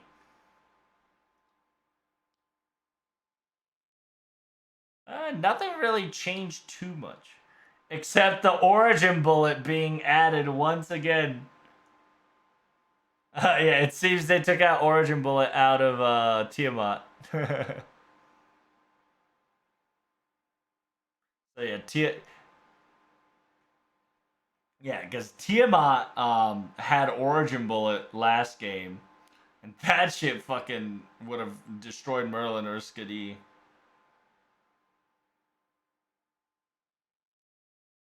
So yeah, Larva Tiamat right now has sure hit instead of invincibility, invuln pierce plus caster damage. So they're kind of preparing themselves. Boskasa Skadi is ready for Noble Phantasm. The red team is busting out theirs first.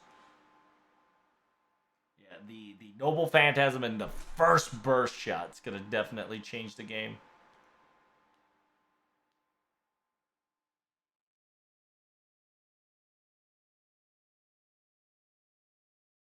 It says, yeah, if you're not careful, Skasaha can just get rid of divine characters in a poof. So right now, ooh, the blue team, it got a little sweaty for a second there, but the Noble Phantasm was successfully pulled off.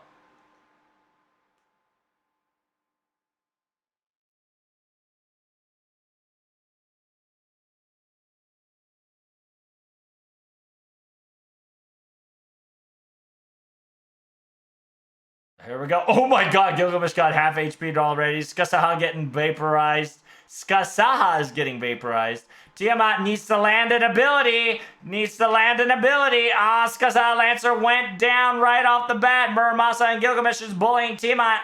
Oh, the 3v1 coming in hot. She is in struggle mode.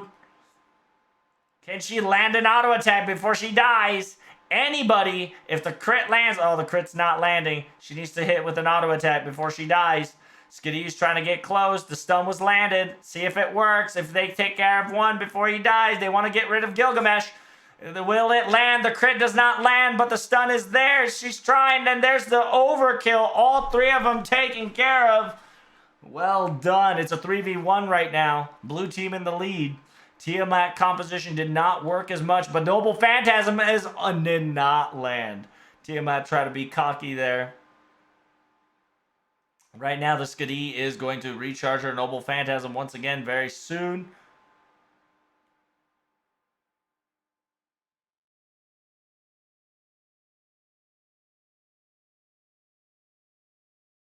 Here we go, here we go. Gate of Sky, you've all seen it before.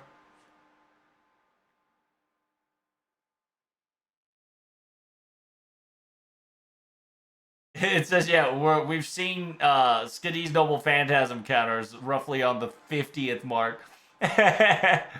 Because they spam Noble Phantasm so much. So here it comes. Oh, Tiamat kind of getting stunned.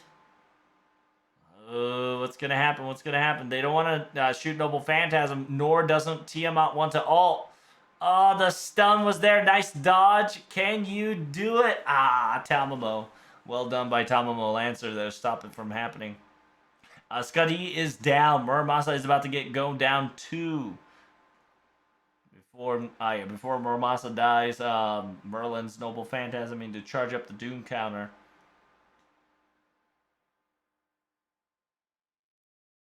And then afterwards, whoever dies here will obtain the Holy Grail. So this is very dangerous. This is semifinals, so this is going to be spicy.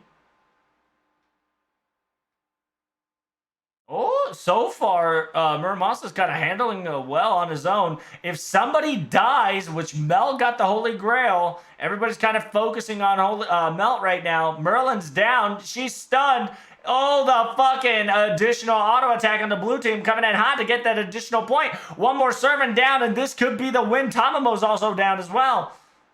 My God, the battle's intense. All they need to do is kill Abigail if the Melt auto attacks. And Muramasa for the GG, boys.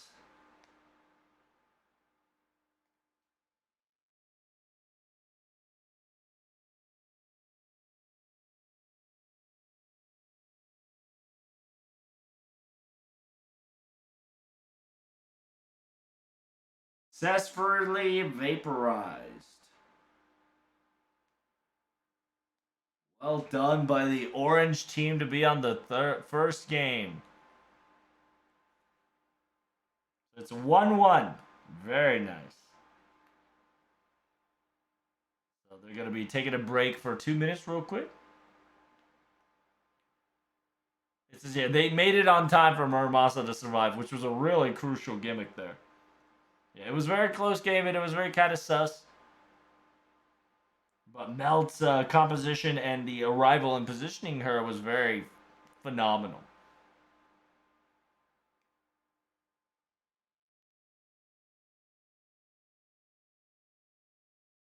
It says, yeah, it's not the first guild, but the second guild kind of popped off.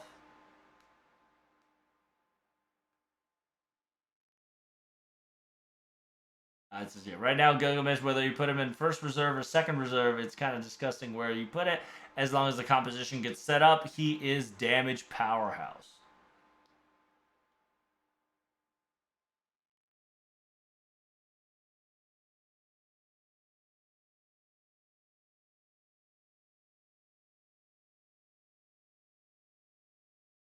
It says, yeah, from like the second part of the round, Melt Lilith's popularity is skyrocketing, and Melt is becoming a meta.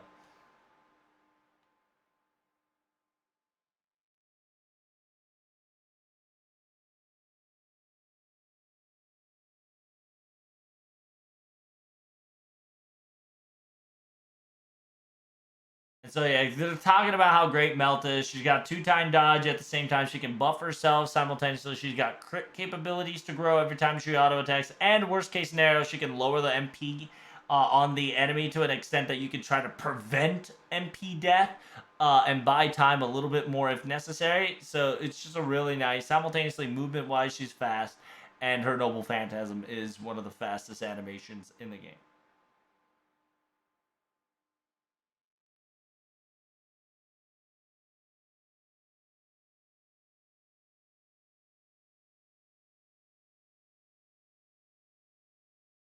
That early quick snipe on Tiamat was nice. Yep, I agree with that. It was good. It was decent.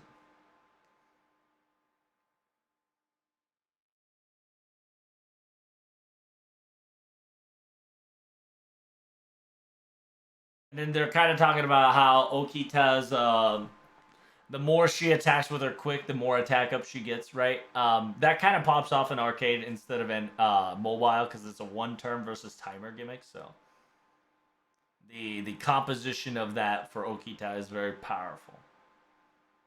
So yeah, now the commentator's like, will the composition change or will it not? Will they show us something special, or are we gonna see the quote unquote backline special?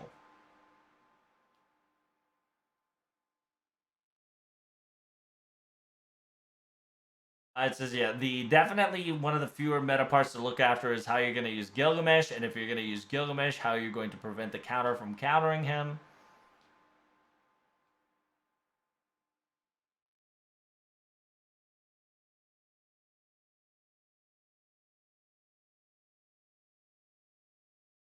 It says, yeah, it might comes out in the my dream.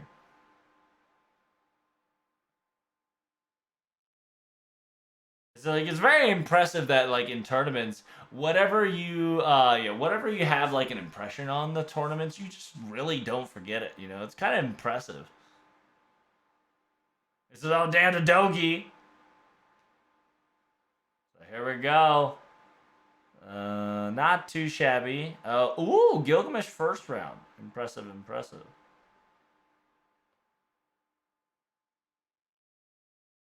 Here's the final battle.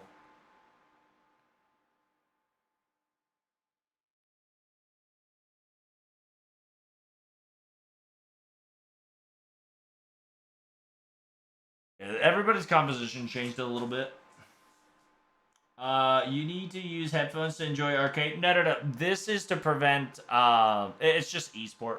That's why a lot of the players kind of wear headset. But usually in arcade areas, you don't need to wear headphones. It's just there as an esport gimmick. Oh shit! Skusaha was definitely. Is Skusaha in the range? I don't know if that's in range. It was kind of spicy.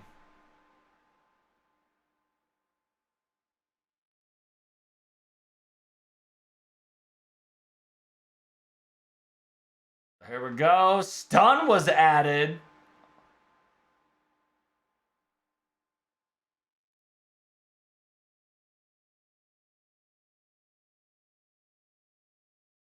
Yeah, it says right now it's 50-50, but yeah, the Skusaha got stunned right after the Noble Phantasm there. So this is going to be very interesting. There's a possibility of getting bullied. Skadi's getting bullied, half health. Skusaha is half health. Oh my god, Skusaha might go down. Oh my god, the crit by Gilgamesh is going fucking wild with Skadi combo, Skusaha combo.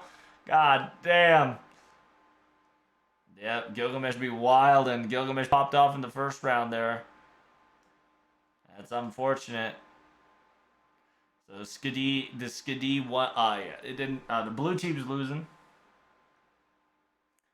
Now they have to change composition to try to get rid of Skusaha and Gilgamesh.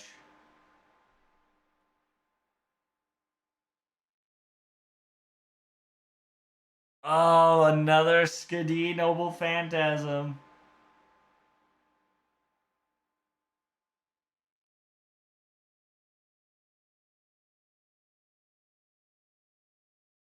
It says, yeah, now that Gilgamesh has his Noble Phantasm almost ready to prime to go, that if you get too distracted by Skadi, you definitely will get shot in the back by Gilgamesh here. Oh my god, that fucking quick crit just annihilated Melt's HP. And on top of that, Gil's Noble Phantasm. God damn. They are relentless.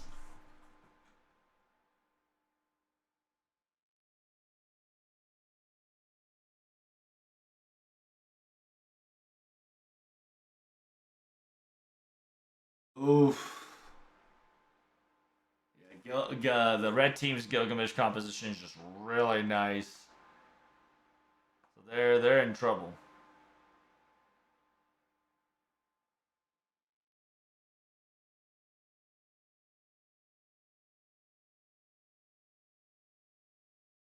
Yeah, the red team's definitely winning by far. It's kind of wild and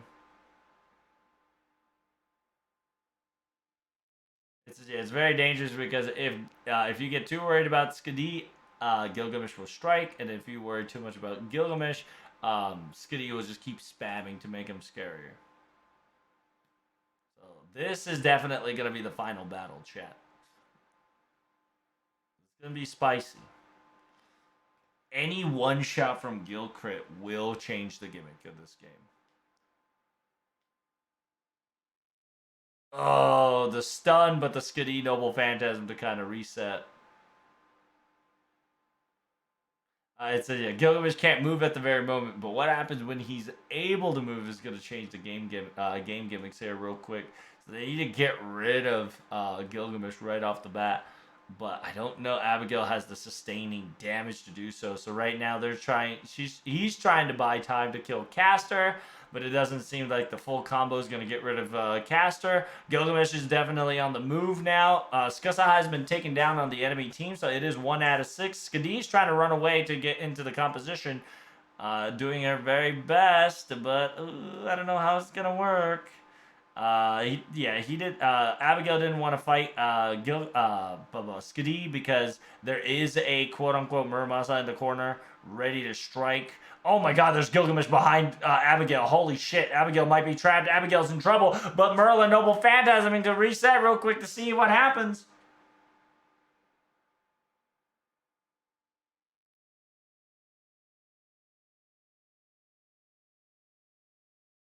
It's very dangerous. The red team definitely has a head composition start. God. Oh god. Oh god. Oh dang! Okita got the Noble Phantasm. Abigail does not need to die here. But Okita's here to save the day. Oh damn, the crit's landing. Oh shit, everybody's looking at Abigail for that low HP, but she is sustaining. Not too shabby. Okita is going wild, killing Skadi in the corner there, and now focusing on Muramasa, trying to buy time by using Noble Phantasm to try to block the way. Alright, so now the comeback is real right now, chat, and Noble Phantasm for Merlin coming in hot. Oh my god, the blue team really got this back. That's kind of wildin'. Yeah, and Okita coming to say today before Abigail falling is definitely super big. And she's just on a rampage right now. Full HP, fucking Noble Phantasm ready to go. Right now, technically, the red team is winning, but blue team definitely has a lot of stack crit giving hot. And Abigail left alone can Noble Phantasm in a decent range, so it's kind of powerful. So all she needs to do is land her stun and able to sleep somebody and then just Noble Phantasm, and that's practically GG. So Melt's right there, so they have to be careful. The stun didn't land on Melt. The stun's on Merlin and Melt. Oh my god, this is problematic. Abigail versus Abigail. Whoever takes out first is going to be the winner. Melt has to take out Abigail, and Abigail's going to try to take out Abigail. This is going to be very spicy. Okita needs to kill before the killer kills the Abigail. Oh! And Okita crits the Abigail to death, making the second team win. Well done. Well done. Well done. God damn.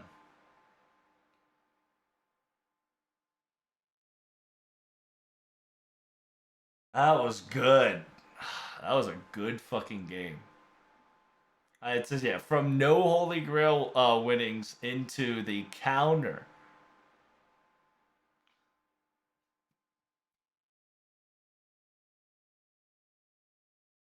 It says, yeah, the game's all about able to come back from the depths.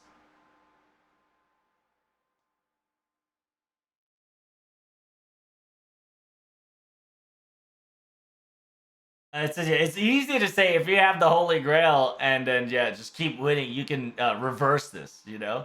Like, it's not as easy as you say, you know? But the fact that they're able to pull these things off like that is just impressive. Like, it's a really awesome battle to witness. Like, yeah, the sequence that you see before you, everybody, is not going to happen in your ordinary games. The fact that these teams and players are able to come back from, like, the slump and the depths of crisis itself should tell you how amazing these players are performing in this. God dang, that was well done. So now that the semifinals is over, third place has been decided. Now comes finals, chat. The 1v1. They really popped off in the last 60 seconds. They really did. Holy shit, Merlin heal is kind of busted from 300 HP Abigail to decent 8k. Yeah, if you keep spamming him and give enough time, right? Remember, Abigail also has was being healed a little bit there. So it gets wild. So here comes the final. The semifinals are over, chat. The final battle begins.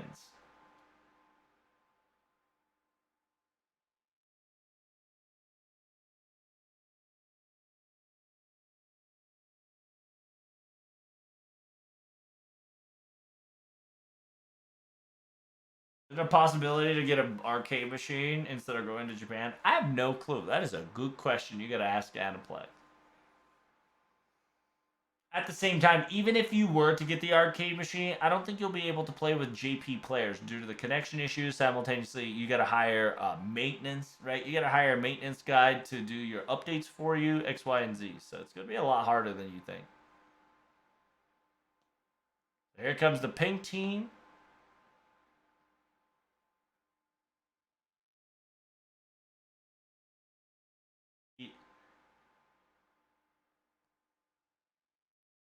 Boy is nervous.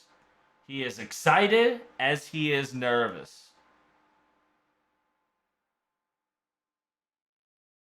Is that is that my boy Makabe? Hell yeah! His love story is not done yet.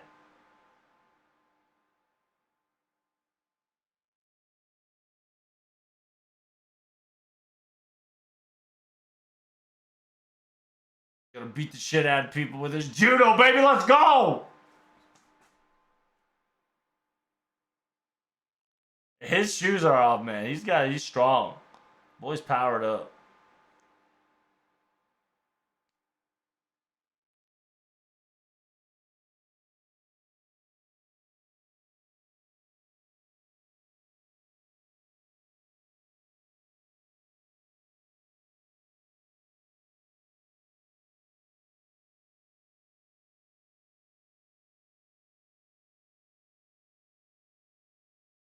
He's memeing essentially in Japanese that since he's the bird and he's the pheasant, he's always getting targeted on, and a lot of people would kind of tell him that he's the one that's throwing the game, but it's just letting you know with the power of friendship, these two are gonna carry me.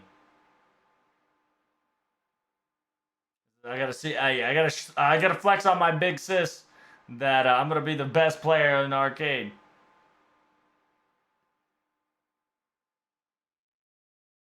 This is everybody, friends that battled with us and trained with us and scripted with us, and all the people that allow us to get here right now. Shout out to you guys. Thank you guys so much for your support, and we're gonna be here to beat people up. Battle has begun. My boy's about to take off his fucking gi, baby. Let's go. Yo, what? Yo, show the picture of him stripping. That's what we're here for. Bruh.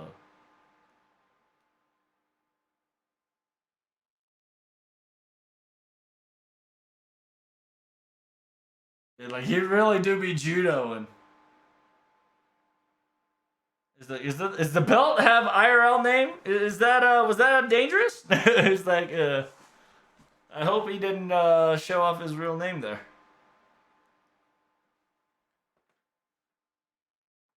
All right, here we go, chat.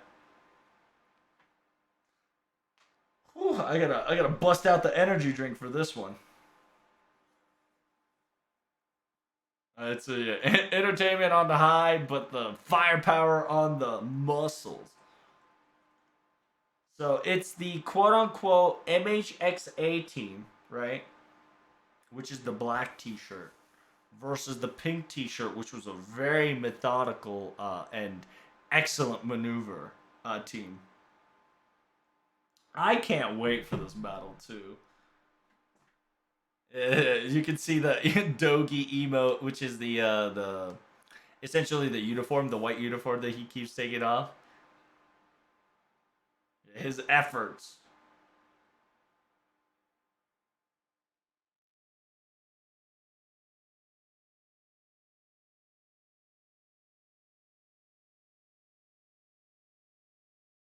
It says, yeah, looking through the top players, like you really don't see excessive movements at all. They are very prepared and disgustingly positioned to the point that there's just no waste in none of their movements at all. No hesitation when an action needs to perform.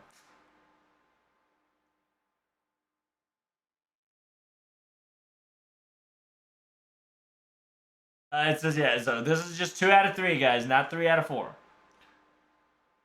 It's just it's just so fascinating, like it's so interesting to watch because if you know the game, it just gets heated up and very strategically fascinating.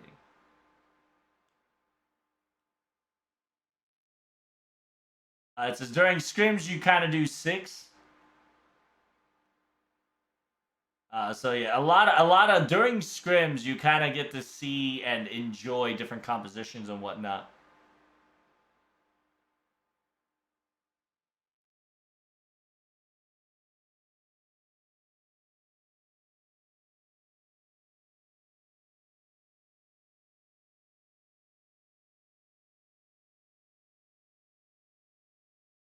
Yeah, and then they're talking about like team player fatigues and possibilities too. Can definitely come into factor. Yeah, add 2 more people and add rotation gimmick factors to it. That'd be pretty cool. I don't have nails to open this chat. I need Jesus. Somebody give me nails. Yeah, the atmosphere is intense because these two are professionals. Like they have no wasted movements.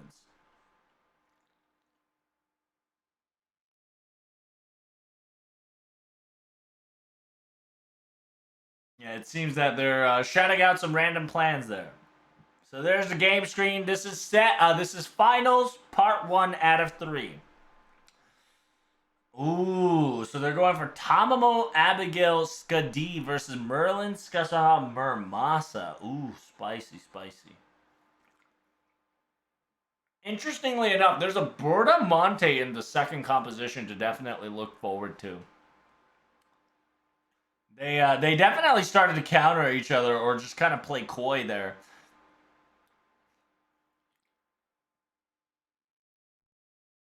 Oh shit. So yeah, there's half a K scope on Abigail, so therefore they're going to sleep into Noble Phantasm. Oh my god, the stun! Oh, the storm and the charm into Noble Phantasm, god damn! Oh my god, the instant Noble Phantasm, holy shit. So if this hits 2 people, this Noble Phantasm is worth. So it's only 1, but they needed to get rid of they get rid of the caster, which is so good though. By getting but oh the fucking Muramasa crit evaporated Tomable Lancer there, and Abigail's dead because Muramasa as well. Holy shit. The plan worked, but it didn't do enough damage to make the thing work. So now they're back to composition 2 with now Merlin trying to heal back up the damage there. So yeah, I think the enemy team, which was the red team, definitely instantly got into a cautious status right when they saw the instant charge from Abigail.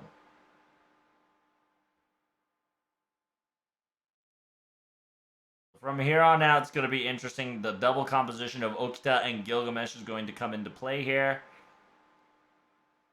This is going to be sure hit Gilgamesh, so a lot of the dodge is going to be negated. And Okita has Invuln Pierce, so therefore she can negate Merlin's shite.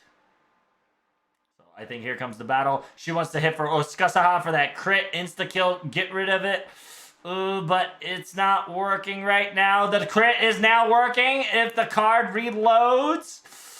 Skasaha can die if it lands, but it's not landing. The bullets are not landing. The defense and guard is definitely working out right now, but everybody's getting damaged. With the Bertamonte Noble Phantasm to clean up.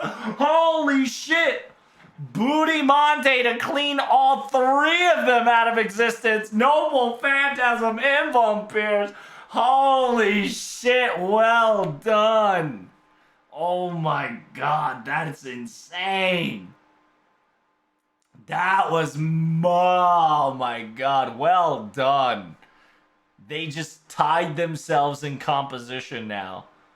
That was a well-played, balanced Noble Phantasm. Helena, Skadi is Noble Phantasming on the secondary comp here, and the secondary comp of the enemy team, which is the red team, has has Gilgamesh here, so be careful. This is going to be very spicy. That was a well played.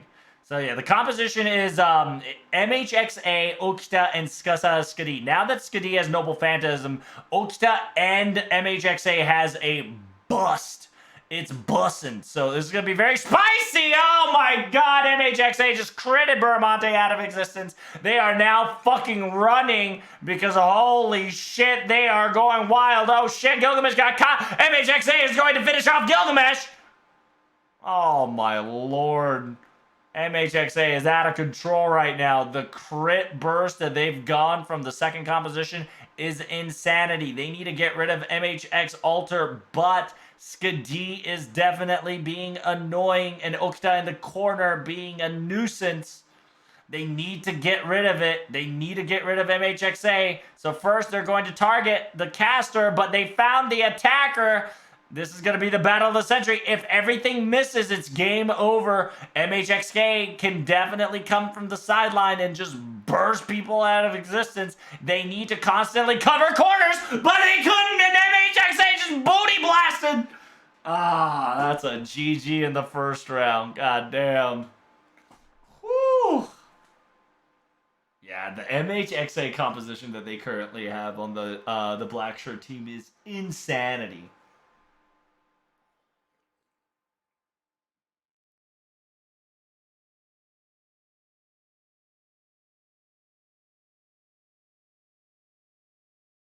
Uh,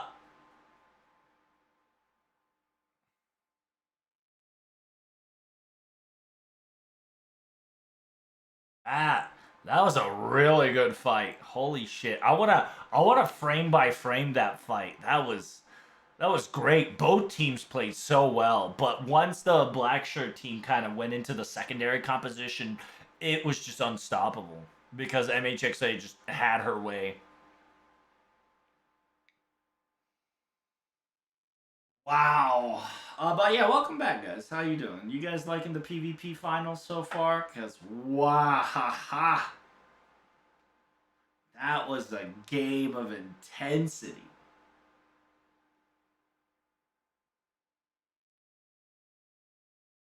And then yeah, they're specifically currently talking about how impressive it is to bring a Berserker to a tournament because Berserker is definitely a double-edged sword, simultaneously very strong to all classes except Foreigner, and but very weak to all classes, including Foreigner.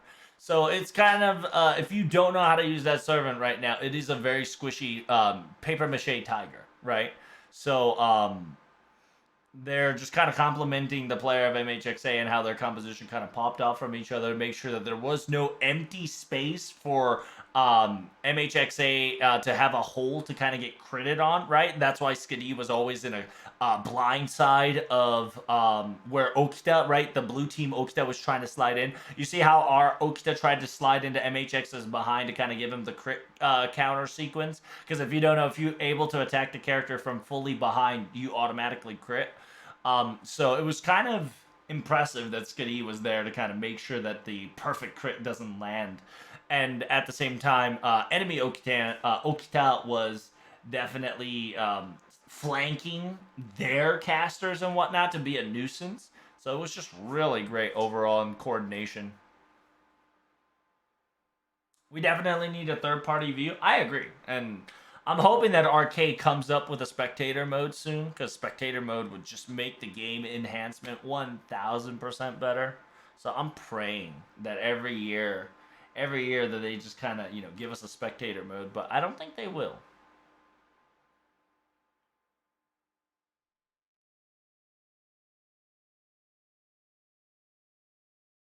But yeah, now they're talking about that whether they're going to change the composition or not change the competition whatsoever.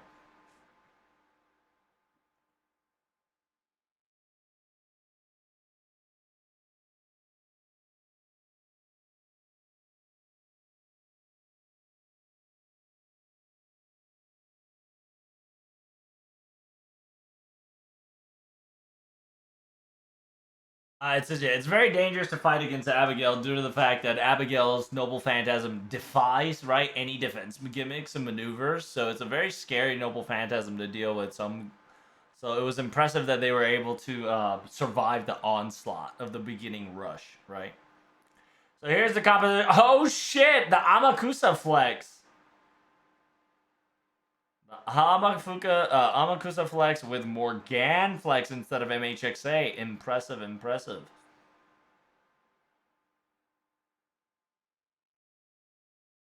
So yeah, so the commentators are saying if you're going Berserker, we're going Berserker too. So this is gonna be an interesting thing to see for sure. So Merlin, Muramasa, and Amaxa versus um, Morgan, Skasa, and Skadi. Oh damn, he didn't cancel his skill animations there. So right now, you see the composition that the two guys are like in the corner of the views, which is very nice. So right now, he saw Skadi, the Invuln piercing Skasaha. He wants to get rid of Skasaha before Skadi pops off. But the damage is onto Amaxa is kind of too wild, and Merlin's getting too much damage as well. Oh shit, Muramasa's trying to get rid of Skasaha, and it worked! Skadi next, but Amaxa might not make it. Oh, Amaxa died, but Morgan died as well, which is well done. So it was not bad. It was a good trade. Now they have to get rid of Skadi as fast as they can before reinforcements arrive. The reinforcements is about to arrive to kill Merlin. Merlin's ulting in order to save himself, but then it got blocked. Oh damn! Skasaha for Okta is not worth it. Now Gilgamesh versus Muramasa. Gilgamesh with a sure hit, so it's impossible unless you dodge it or invincibility. And Gilgamesh has a deleted, therefore Gilgamesh now has Grail. God damn, it's not even fucking... It says, yeah, it's not even 150 yet, and 7 people at least died there. So MHXA coming in hot now. This is the composition that they need. They killed Melt on purpose. Gilgamesh has the Holy Grail. They have a chance to win here. Right now, the Amaxa, Skadi's Amaxa composition is coming in hot. Simultaneously, if you don't know, the reason why you have Amaxa is because of both stun, buff removal, and star gain. So the goal is for MHXA to kill Gilgamesh, fully heal, gain obtain the Grail, and just essentially triple the points. So if Gilgamesh is able to be stolen, right? If Gilgamesh's Holy Grail is stolen, they have 100% chance to come back. So here comes the scary part because MHXA now has crit, auto attack, and defense cut with dodge implementation. Gilgamesh does have a dodge ignore, right? Sure hit. So this is going to be a spicy fight because once MHXA shows up, they're going to be wary of her. They're trying to Amaxa to kind of play the defense tank here, going straight towards... Oh, but the sidekick. Oh, the attack by Gilgamesh. Oh, no, MHXA is in struggle and got booty blasted. Oh, the counter was real on that one. If they can kill Uxta, they did kill Uxta, which is nice. Gilgamesh is half health already. Oh, shit. If they kill Gilgamesh, they win. Oh my god, the Gilgamesh died and the Holy Grail's in their hand. If the Holy Grail wielder kills Merlin, that is essentially GE. Oh my god, the armed Hassan and Skadi to kind of reset real quick. Damn, armed Hassan with that stun on that Merlin could definitely change the game. Because what they need to do is the Holy Grail bearer, which is Amaxa, has to kill Merlin. Because if the Merlin dies by the hand of Amaxa, the double point amplifier applies to the point system and they will have the turnover of the century. Oh, the stun! The stun and the charm! Oh my god, the top of the Lancer charmed him right on time so Merlin was able to escape. But Melt is down. Merlin is so little HP. Amaxa killing Merlin and they came back. GG, boys. 1-1. Oh my god. Oh my god. The winner is the black shirts. 2-0. God damn. That was well played. Well played. Why did Hassan hit like a truck there? It technically didn't. It was technically Amaxa's crit, but Hassan's kunai stunned Merlin.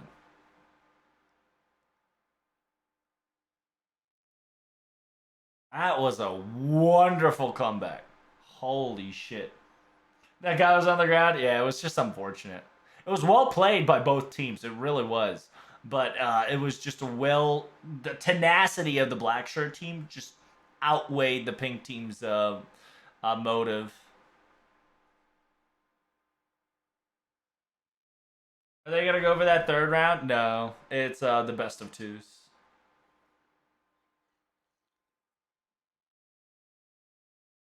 It's best of twos. So Indiana Hornets unfortunately lost.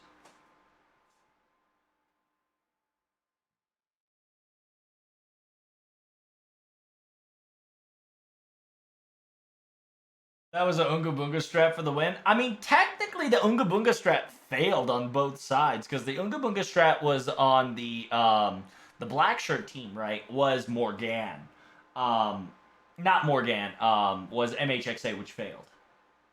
The Unga Bunga strat on the pink team was Morgan because MHXA was the Unga Bunga strat for the black t-shirt team, and it just didn't work out so well. Whew, that was exciting. That final battle, the final two battles were just popping off.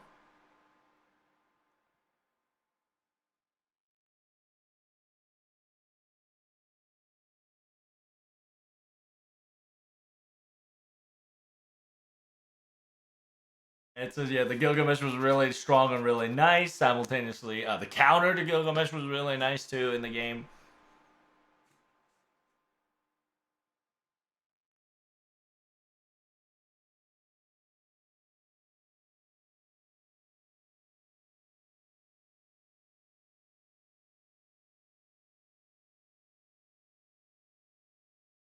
There it is, Che. Here comes the quote unquote the winner.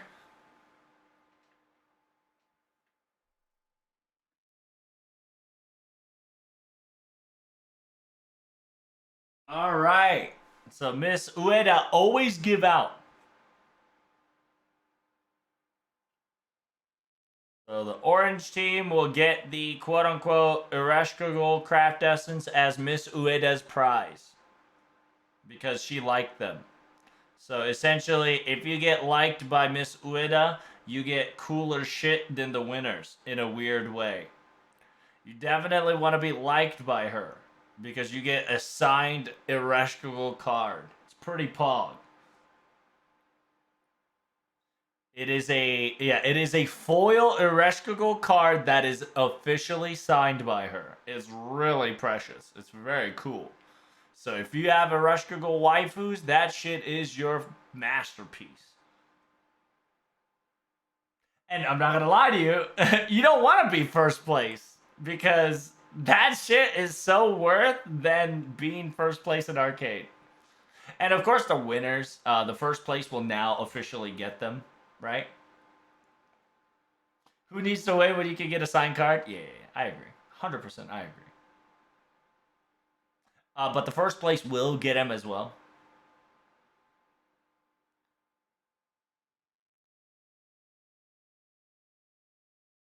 Hey, congratulations, Paul Champ.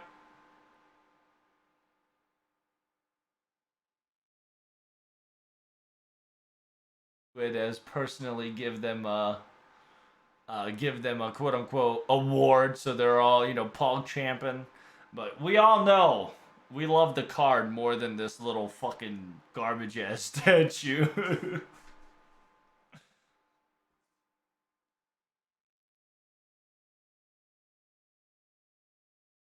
And guess what? Because you're the winners, you also get a fucking champion hoodie. Hey, I don't understand, dude. I ain't gonna lie to you, right? This is the funniest shit ever. Like the winners get the winner doesn't get a signed card. Like why? I don't get it. You get a fucking jacket and an award and not the signed card. Two jackets? No, three jackets, my friend. Three jackets. Oh, dude's busting out two jackets? True, true. He's cooler than ever. The winner's so pitiful in a way. Unfortunately, yeah. That's kind of a meme, right? Like, what the fuck? It's such a meme because they used to not get the signed cards. It's just it's such a keg W, dude. The sign card was for third place. It was. It was. Miss Ueda enjoyed the third place people, therefore she gave them the sign card, which kind of overvalues the entire tournament. But of course, first place is important too, right? Because, you know, they're happy, they can prove themselves that they're the top. First place on a dead platform is PogChamp. They can now flex to their internet girlfriends that they're the best around.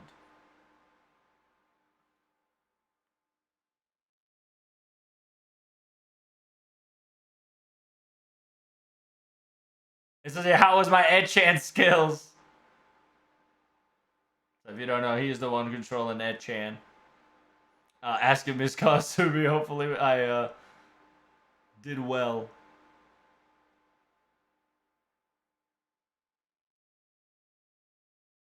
There's not much I can say because I'm overwhelmed with emotions. The fact that, you know, allies and friends that came along the way is just really was a great experience for us to make us who we are.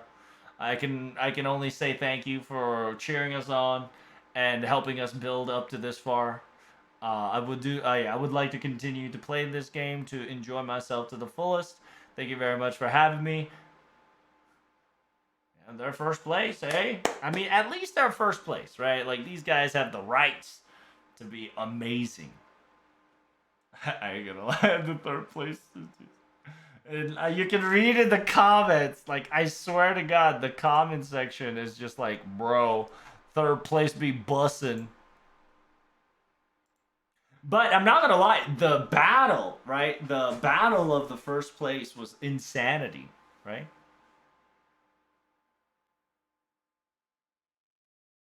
But yeah, all jokes aside, the battle was definitely fun to watch. It was very intense, very passionate. A lot of comebacks of the century, which was insanity. And then it says, yeah, all players, thank you guys for your hard, amazing work, and thank you guys all for watching.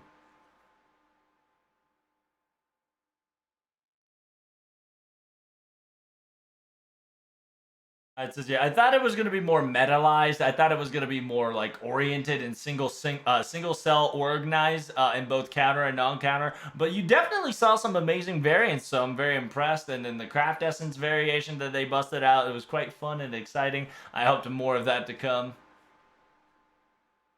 It says, yeah, thank you so much for commentating and explaining. It says all the battles were very amazing and very enjoyable to watch.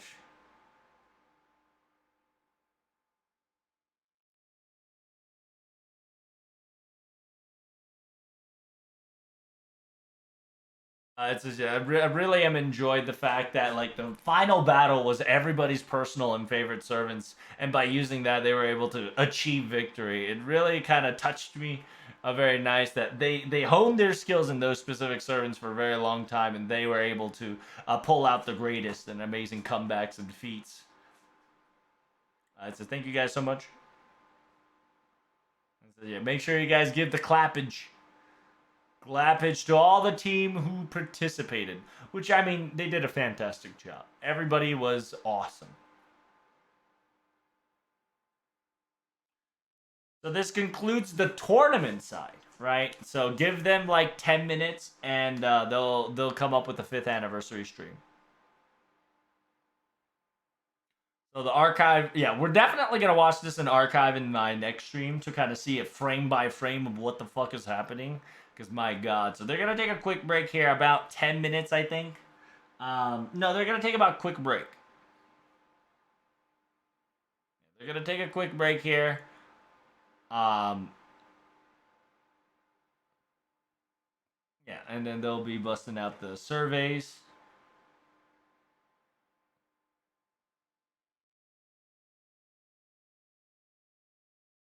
Get us a spectator mode. Fuck.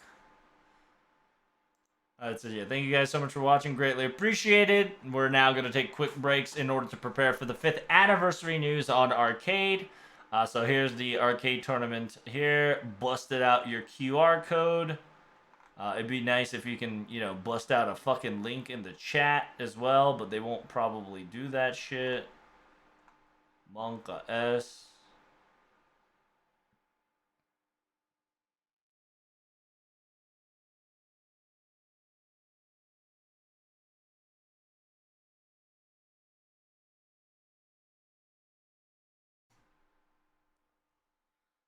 They're taking about a 5-minute break. My God, it was amazing, huh?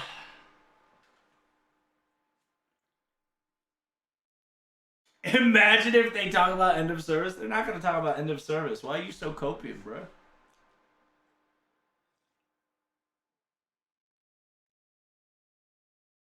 But, you know, strategy. I'm just memeing, though, right? But yeah, it was funny because starting from the first tournament, right? The first place didn't get the signed cards, and the second place got the signed cards, which was the most funniest shit on planet Earth. Because the comments like, hey, I don't want to win this tournament. I'd rather be in second place than, yeah, so I can get cards from the voice actor of Ishtar and Rin. Than fucking winning championships. But yeah, they changed that from the. I think they changed it now. It's crazy. The special award that goes to Miss Ueda is the best thing on the planet Earth because it's a signed card. It's, you know, if your servant that you like is the waifu that she voices, I mean, like, it's a relic, right? It's 10 out of 10. Feels good, man.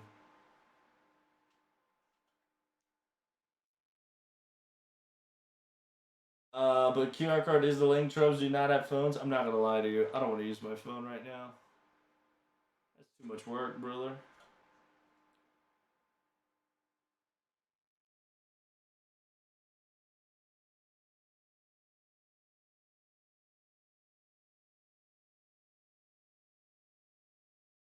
Well, if they given them also a signed card and a jacket in second place, that would also make a little more sense. No, second place get nothing.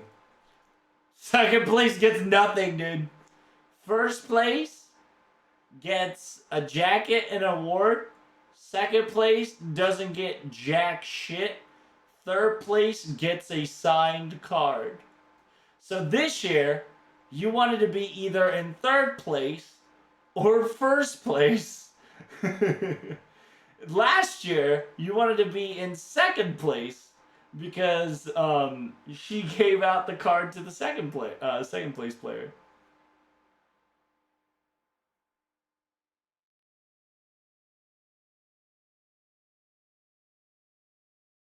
How do they know which card the winners will like if they didn't even know which team would win? Did they have all the characters sign up cards or something?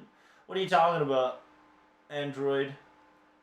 How do they know which card the winners will like if they didn't even know which team would win? Oh, you're probably talking about the arcade cards. It's called the Miss Ueda Show, which means it's a special prize that is voice acted by Rin, right? AKA Ereshkigal and Ishtar. They did Ishtar last year, so they just kind of went with Ereshkigal this year. It's one of those whether you like the fucking servant or not, you just gotta get it. They probably do not care about your opinion or your preference. It's kind of her special prize that she made on the spot, and it's been a meme since day one.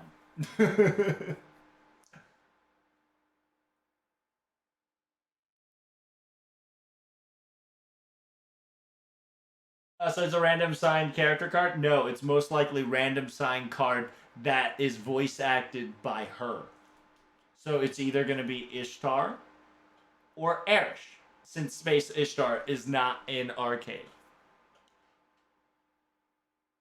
Yeah, it's either gonna be Ishtar, Ishtar Rider, or Ishtar Lancer. That's the three that it's gonna be RNG given away.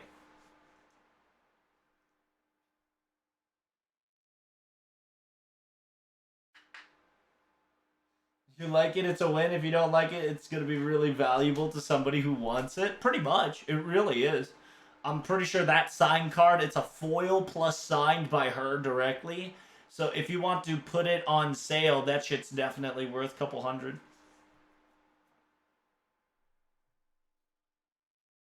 I wouldn't sell it. I would keep that shit as a relic and flex it on all of you. But, people need money sometimes. People want money, X, Y, and Z.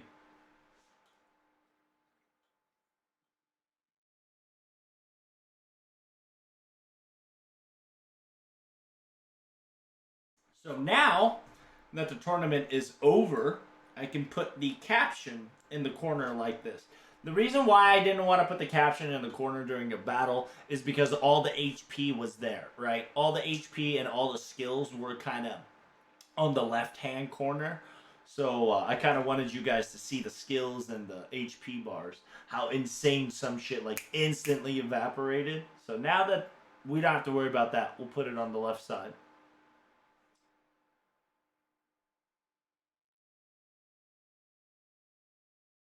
Need money to grind that FGO arcade meta? In a way, yes. But if the tournament hasn't told you anything, right, MP1 still works. MP5 is recommended as always, but MP1 is still viable as long as you grail them. And it's essentially, you say the servant does the work. It's actually the player's skill. You actually have to be good. You actually have to be good to play arcade. It's not like mobile. If you have a XYZ servant, you can win the meta.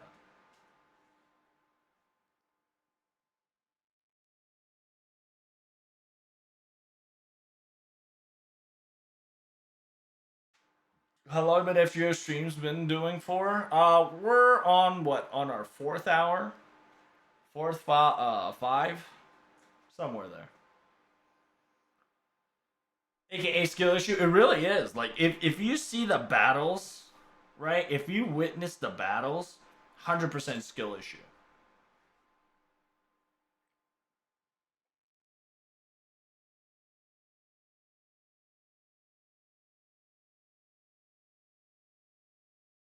Because while class advantage definitely plays some roles, if you're not good at the character, they'll just fucking dodge all your auto attacks and then just counteract you with 3v1 mechanics because you outplayed yourself because you're not coordinated with your teammates, get gangbanged, and just, you know, fucking lose a servant that destroys an entire composition, right? I'm hyped for next week. I'm glad you're hype. I'll be translating next week as well. This entire week is hype. Because after this arcade live stream, in about a few days, I'm gonna be live translating the Type Moon Volume 15 article, and then after 3 days of translation action, we're gonna be doing the 29th, which is the FGO anniversary 8th year, and then the 30th, which is also FGO anniversary 8th year. It's gonna be wildin'. 8 hour plus on 8 hour plus of live translation. So if you think this is long, you'll be surprised how long it is when FGO anniversary starts.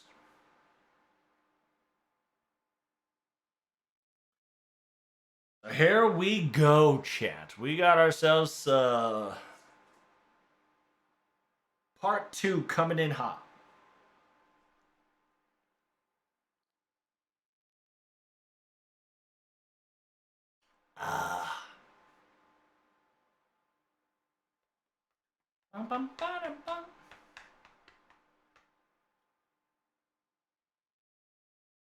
Mirror match proves definitely even more of a skill issue difference. Yep, it really is.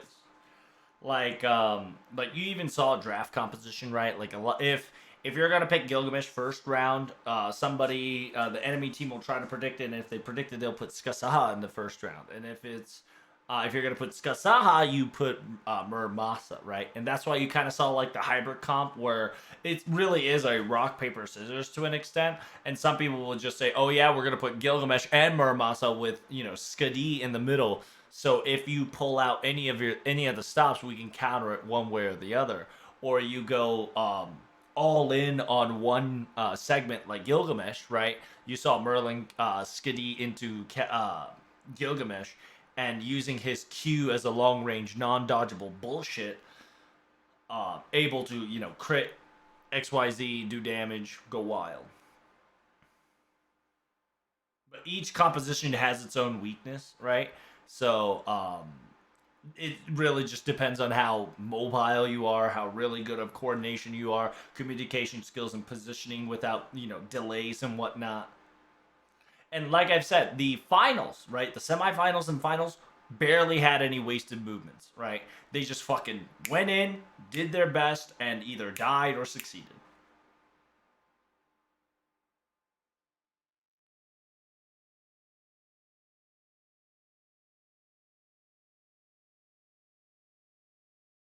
And if you missed it, we're probably gonna go over them tomorrow, bit by bit, so we can kind of pause, right? Like we can kind of analyze it, which was pretty lit.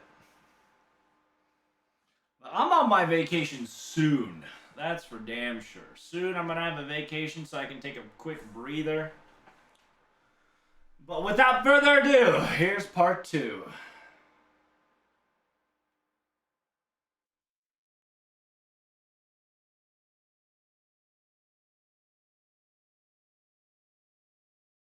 Alright, here comes the 5th anniversary part. Woo-hoo-hoo!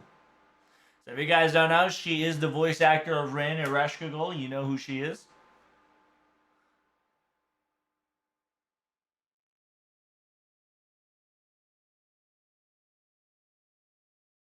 Miss Ueda Canada. Guests are the follows. You guys already seen them. If you don't know, he's the spooky clown. He's the spooky clown man. Oh, before that, apparently he's coming in hot. It's Mr. Nakao who just joined in at an emergency. My man came out of nowhere.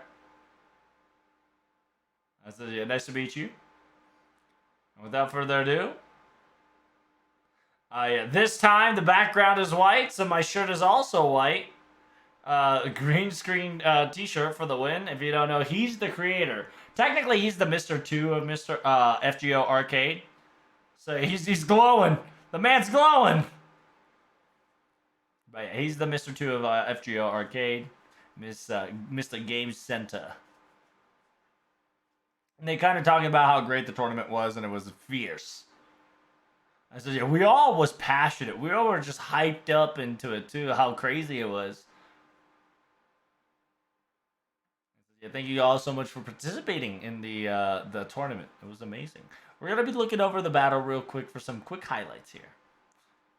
And then voila, the team top right won. Indian Hornets were second place, which was the pink shirt one. Taibsen Kabanabija, which is essentially seafood ducks, a seafood duck pot. It's very delicious.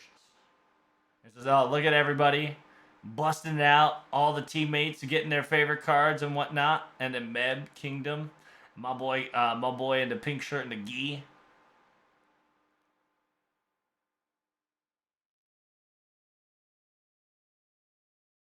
So yeah, you see the first place also got the signed card as well. So at least the first place got it, right?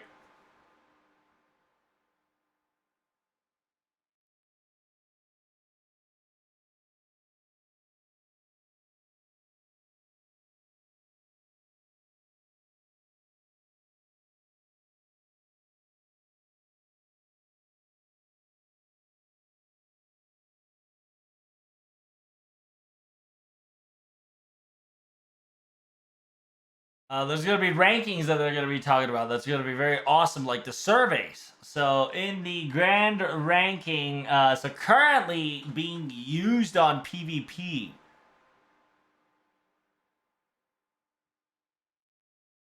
So Diamond rank and above. The amount of servants that are being currently used is Tiamat, Tiamat, Ozymandias, Gilgamesh, and into Skadi. So these guys are your most popular character that gets used currently.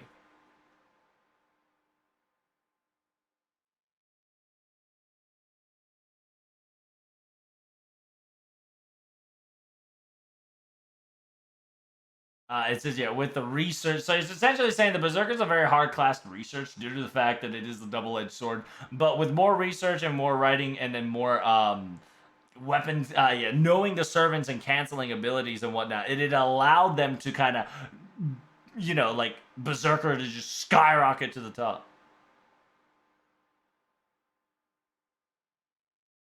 Let's do the second place. So there it is, Okita, Murmatcher, Skadi, Kama, and Melt. So you did see Kama Archer, but it was not. I don't think it was used too much. It says the reason why Kama Maid is really nice is because currently Saber meta is a lot, and so her being kind of there is really nice. So you're probably going to see her more being used to counteract the Sabers. That's kind of on the quick side. It goes, Da Vinci, Enkidu, BB, Okita, and Jack. Da Vinci is definitely probably going to be top unless she gets nerfed or another servant kind of gets the similar skills. Due to the fact that Da Vinci has self-healing, self-replenishment, and both teammates and self. So she's just a really good support, and she's one of the fastest Noble Phantasm spammers due to the fact that she has 3 art sequence, and her Noble Phantasm is easy to charge, and her Noble Phantasm AoE. So Da Vinci is kind of like an all-tool, all-knowing, all-beneficial being, so it's worth it. Her firepower ain't nothing to joke with either.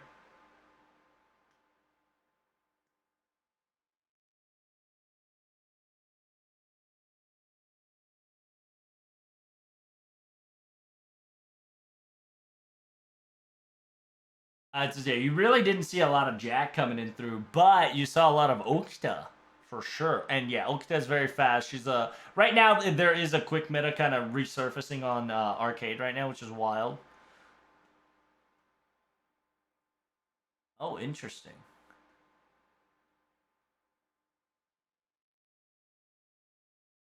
So Old Man of Hassan has the killed. So Old Man of Hassan has the most killed kill ratio.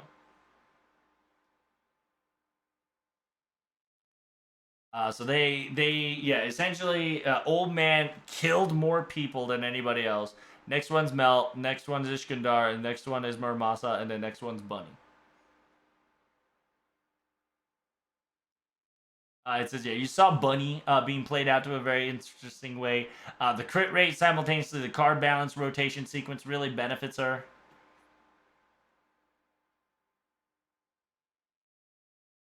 It says, yeah, personally, Iskandar. Damn.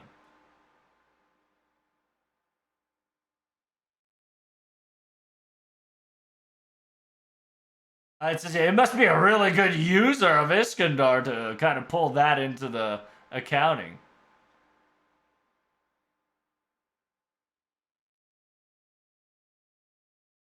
So yeah, you gotta be careful next time you see Iskandar. It means that player might actually be good to pile up a kill count like this. It's also a counter to casters too, right? So.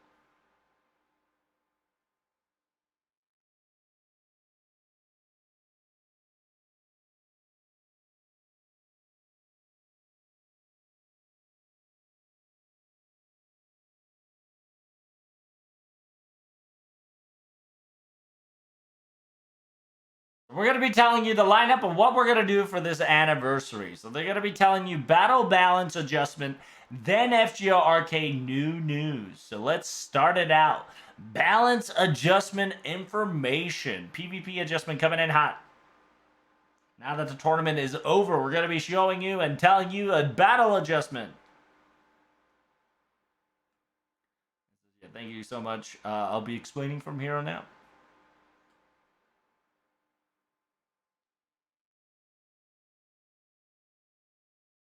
Oh damn! What the hell?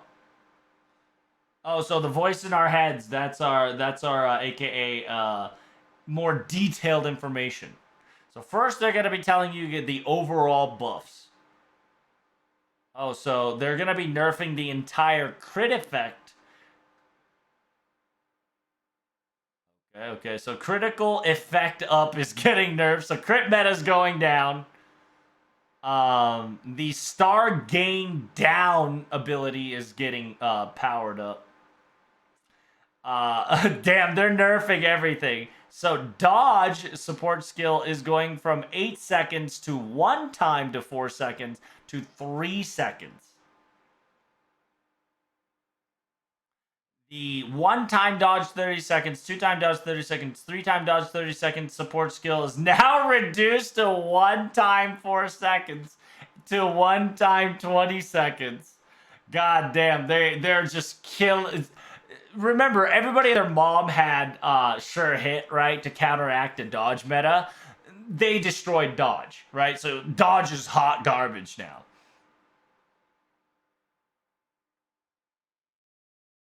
But ally, a single target ally skill range has been increased. That's actually good. The bottom part right there, the bottom part right here that specifically says, right here,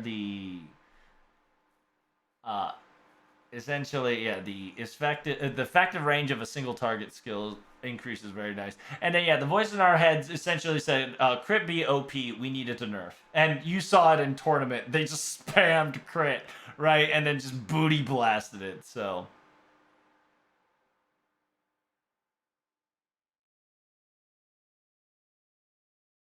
Oh, okay. So AoE crit has been nerfed, but single target crit is nerfed a little bit. And then say, what do you think? It'd be like, yeah, the tournament definitely showed out that the crit meta definitely showed off a lot of sequential beings. So I think this is a nice little adjustment to kind of breathe fresh air to the game.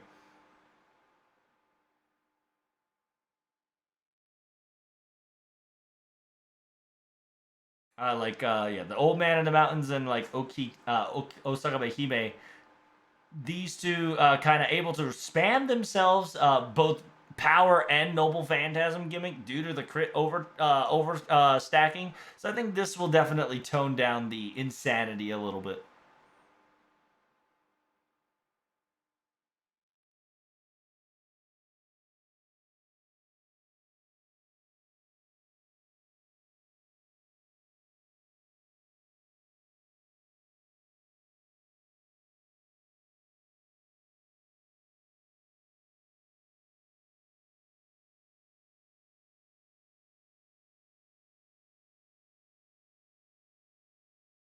Interesting. So support skills now 3 seconds permanent instead of getting auto attack. So it's just pure 3 seconds. So 3 seconds of dodge is kind of still wildin'.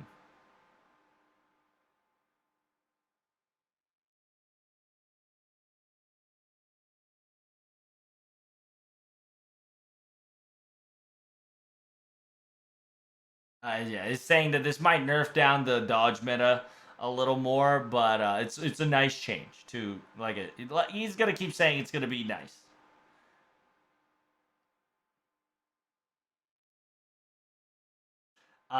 So they're saying that you're probably not gonna see dodge and craft essence anymore. You're probably gonna see dodge capabilities more in support skills instead of just pure counter through skills and whatnot.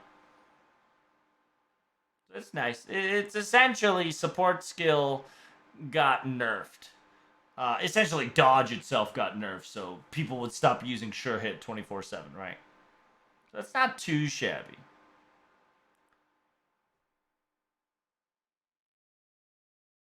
That's not bad.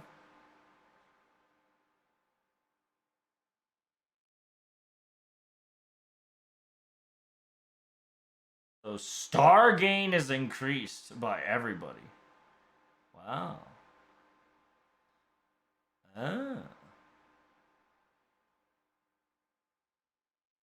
So the star gain is significantly lowered, which is good. Yeah, the full combo should give you roughly about 40, so they kind of cut it in about half. Right, so it's supposed to be 40 stars in total, but now they cut it down into roughly around 22-ish. So the critical star gain down is buffed, which is good because they need to nerf crit meta to an extent because you clearly saw that the entire arcade tournament was just crit meta. Got more slides to show you.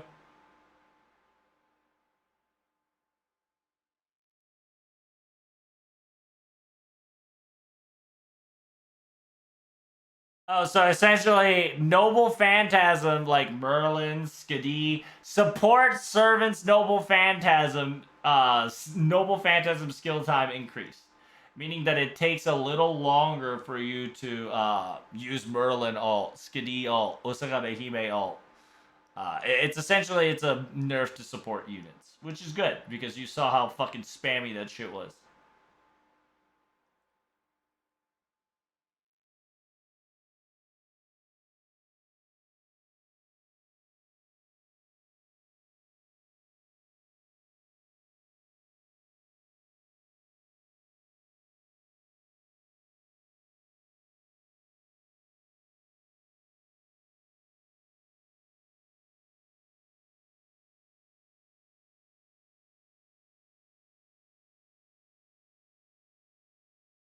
Yeah, it's you have to hold Noble Phantasm a little longer, and that's kind of good for casters because caster just spams Noble Phantasm left and right there.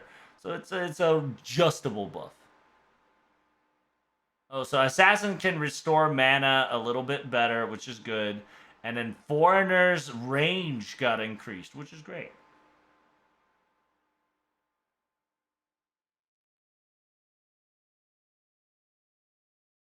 Currently, they're increasing the attack range on Foreigners a little bit. Oh shit, that's really nice. That's about 0.5. So they've increased the healing of assassins by 0.5 second, 0.5 to 0.8, which is good. It really is good, especially to like a professional players. It doesn't seem much of recovery, but for an assassins to get that minuscule of a seconds is really nice. Because it's the difference between out of bound from Noble Phantasm and out of bound from auto attacking. So 0.8 seconds ish is really nice.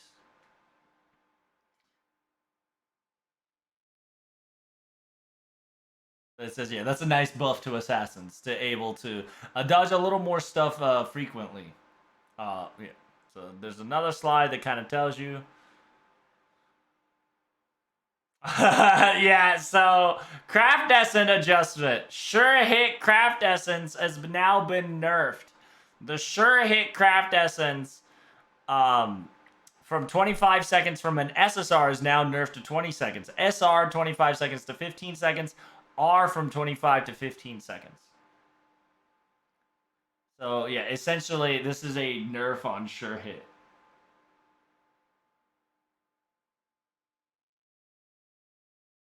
Which is good. Simultaneously, K-Scope and Welfare Scope, MP charge gain and effectiveness has been lowered. The regular charge is 40% to 35%. Now, MLB, instead of 50%, it is now 40%. So they're just nerfing K-Scope and Welfare Scope in general so they don't auto-charge right away.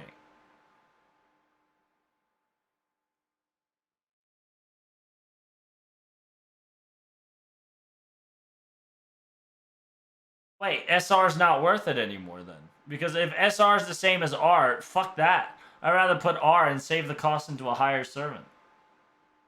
So yeah, K-Scope nerf coming in hot. Instead of 50% charge MLB, it is now MLB 40% charge. Which is pretty smart, because it prevents just Omega spam.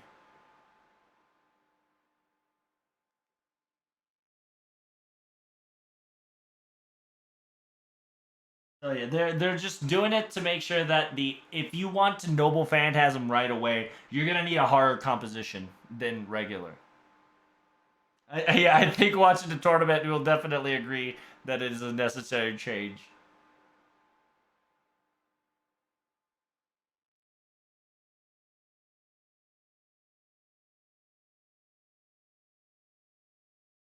And yeah, it says it's a nice way to start dash, right? Like you can go on the offensive because currently you can't reach them before they noble phantasm. So it's best to just use that advantage to charge yourself up first and then kind of adjust accordingly. So this will definitely kind of change up the game to the point that yeah, you might be able to reach them before they noble phantasm.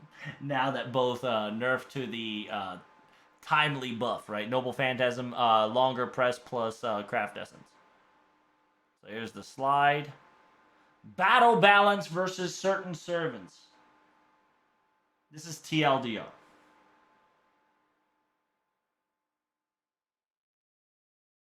Damn. So 1 out of 6 servants are getting battle adjustments. That's a lot of fucking servants getting battle adjusted. They're definitely focusing on assassins and foreigners as well. God damn. All these servants getting McLovin. Holy shit. Like most of the servants getting battle adjustment. That's pretty awesome. It's preventing both sides from MP ulting for Skitty 100%. 100%. Holy shit. Fucking buff of this battle adjustment of the century. It says, yeah, more details will be shown into the arcade news once it's done.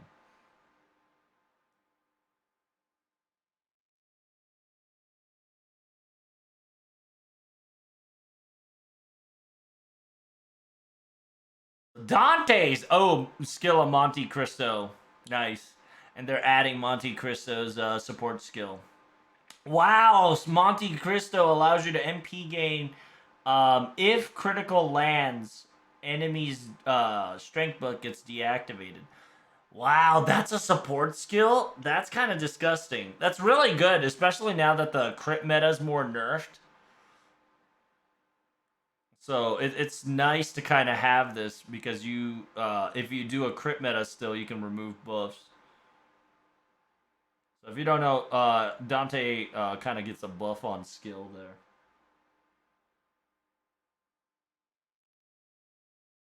Oh,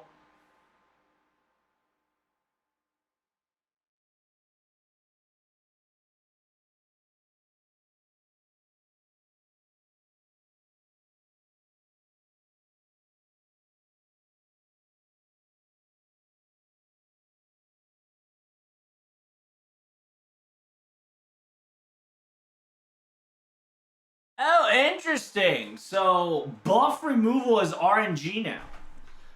Because arcade is very complicated in buff structure. So during the Elizabeth is buff removal sequence, they've decided that that's why Elizabeth was in there because Elizabeth is buff removal sequence allows people to remove buffs entirely. So they've decided that it's going to be RNG buff removal. So that's very good. That's very cool. Very cool game. Support skill is now a MP gain or buff removal. Mordred Saber. Quick is now better because now it homes a little longer. Arts is now gap close faster. The second arts allows you to move towards the target, and the swinging is much better. Skill, aka the Knight of the Red Lightning, or Mordred. Buster Up went from 30 seconds to 3 times to 30 seconds, and then Buster Crit Up and Attack Up additionally to it. It's just, if you know the skill interlude, they just added the interlude to that shit.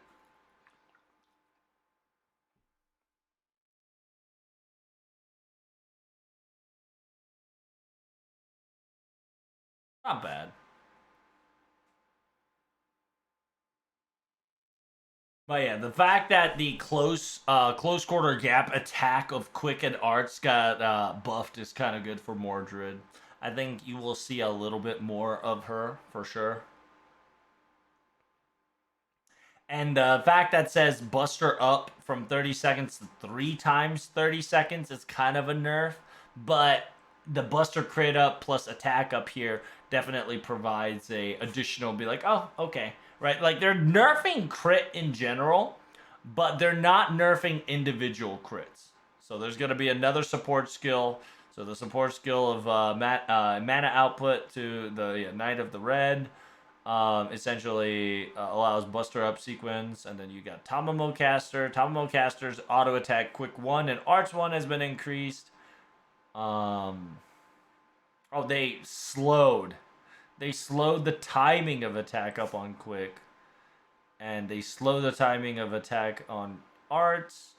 Noble Phantasm charge is longer, but her Noble Phantasm range was wider. That's not bad. Yeah, you're gonna see a lot of the casters definitely have a longer charge now, but the range is bigger, which is nice. I think that's smart.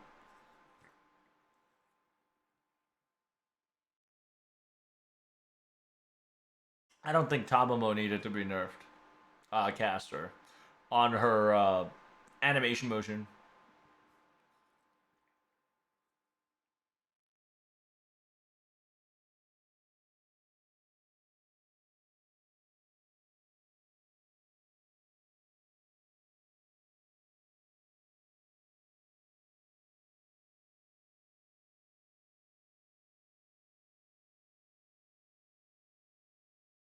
So yeah, it's faster to command it, right? Like Arch card instantaneously will come out faster. Quick card instantaneously come out faster. Tamamo is a mid-range quick. Arch servant that is a support. So he's just kind of explaining that it's nice that now the activation will be a little bit more faster.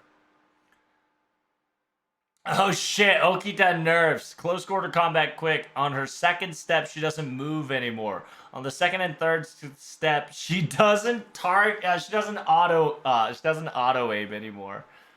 But her third attack is a little faster in animation. Support skill, aka dodge time, has been nerfed from 1 time 4 seconds to just pure 3 seconds.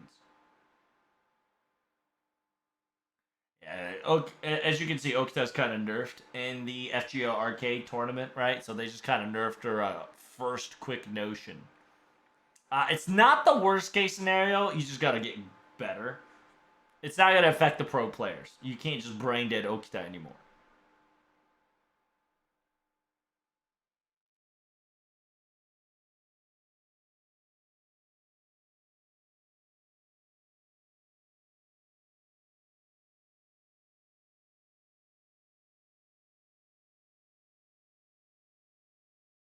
Yeah, and he's perfectly right. Right, when it comes to firepower, we don't know if it's got adjusted yet, but it's just a first skill to make it more inconvenient to land stuff. But overall, I don't think it'll affect pro players. Next servant is Carmilla. Carmilla can now heal magical energy faster, quick. Oh, nice. Even if the first quick doesn't land on the enemy, the second command card will gap close. Oh, that's really good. Apparently, Carmilla had that problem. Her skill C is. Oh, damn. Added a skill called Dash Skill Down. And MP Shredding increased in Dash. Um, and then her second skill allows you to dash skill. Oh my god. It's the support skill. Oh, okay, okay. That's cool. That's very interesting. Yeah, because Carmilla now looks, I wouldn't say viable, but very nice. Because Star Gain, Star Gen is down, and that got buffed. And dash speed down is really nasty, right? So it's almost as if they want to they want to rely on Carmilla for slowing bitches down, which is smart. So, and then yeah, Miss Ueda is saying the right thing is that if vampire is vampirism is infected, does that mean that the other vampirism servants will also have a similar buff to it? It's yeah, everybody in the chat is kind of being afraid because anybody that's a vampire is slowly but surely gonna come to meta because of the slowdown effect. And then yeah, everybody's like, is it awkward? Is awkward coming to arcade? So Janu buff. She can now move faster when she uses her quick. She is now faster attacking close enemy arts. She's faster. Arch 2, her ability is faster. Noble Phantasm, damage cut. Ooh! HP gain came from 2 times to 5 times. That's a really nice buff on Junnu. And that support skill has now been increased. That's awesome.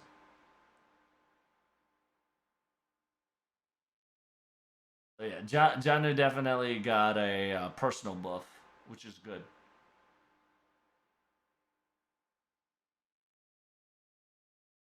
It says yeah, Jandu was kind of the person who is very hard to activate a Noble Phantasm, so we wanted to give additional sequence, additional pad, in order for her Noble Phantasm to be worth the Noble Phantasming.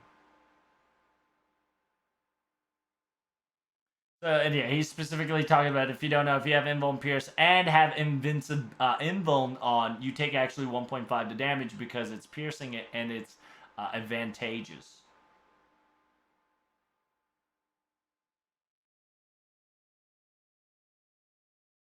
Yeah, if you notice that her Noble Phantasm charge didn't change, which is very cool. So the range is increased. It's just kind of pushing more Junnu OG to be played a little more, which is I agree with that. So now that the game adjustment TLDR has been told, we're going to be talking about the current event that's happening, the big pickup and campaign before the FGO news.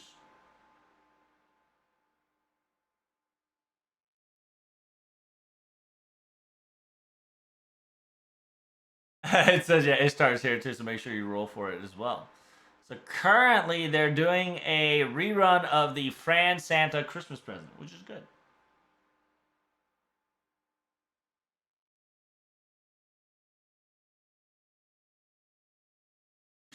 What do you think? Woo! Not bad, not bad.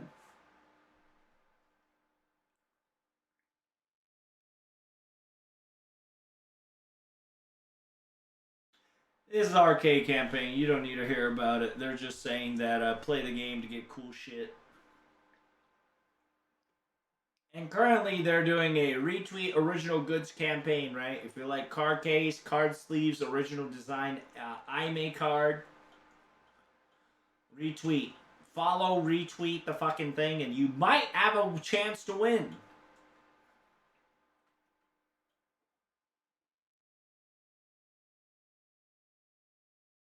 Oh snap. Here's the card case. And the IMA card, which is essentially the arcade credit card. It's pretty pog. It's pretty pog.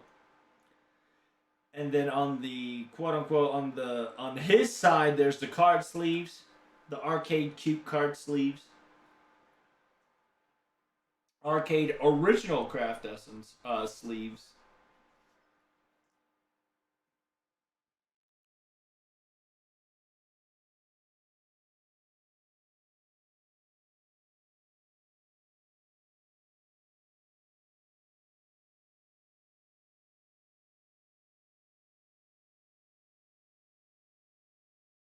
Here we go, chat. The news that you've all been waiting for. FGO 5th anniversary news.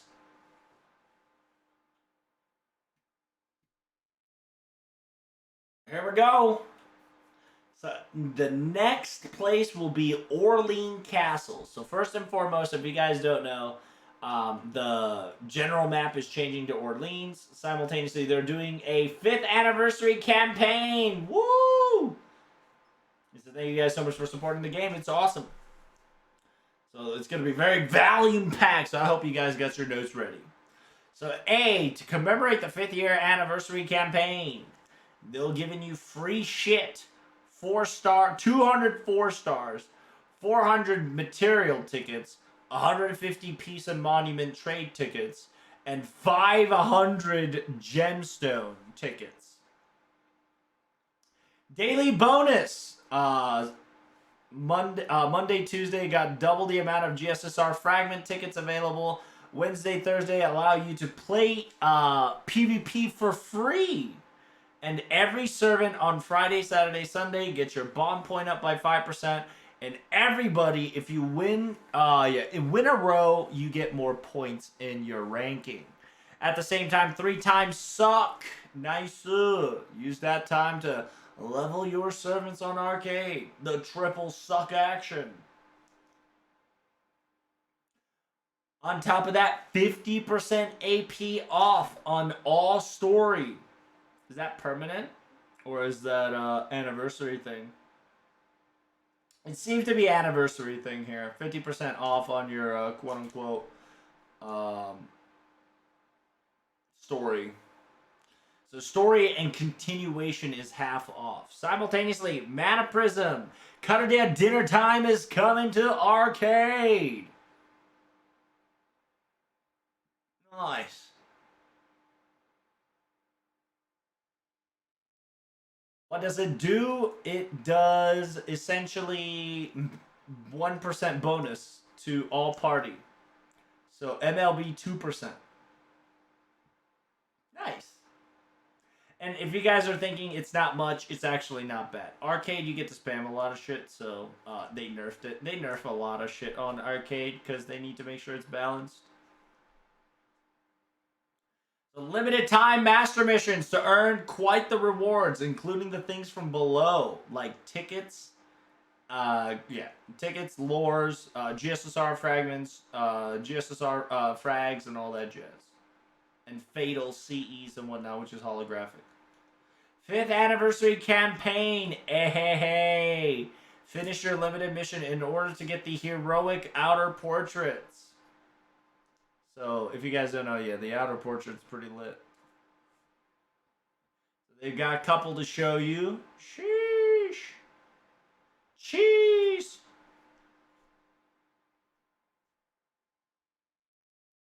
Very shiny. Very shiny.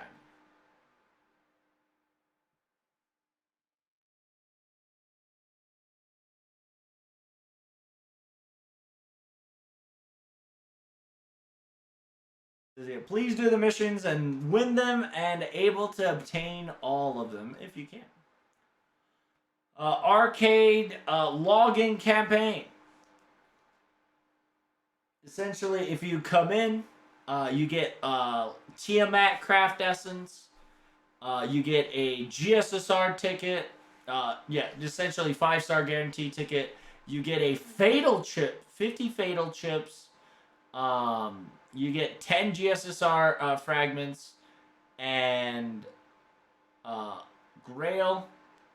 Yeah, a Grail and 2 guaranteed fatal tickets. So if you guys don't know, here's Craft Essence Day 1 login bonus, which is very nice. Gives 30 additional Master EXP. Very nice. Very cute. Tiamat. Mama Tiamat looking cute and shiny. Next up.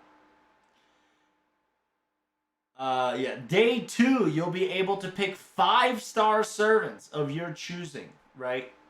So log into FGO Arcade for 2 days. These guys are your free 5-star options. Very nice. Including Osagabe Hime, which is nice. Which is meta, in a way. Quite a lot of them definitely made it to the roster. It's kind of impressive.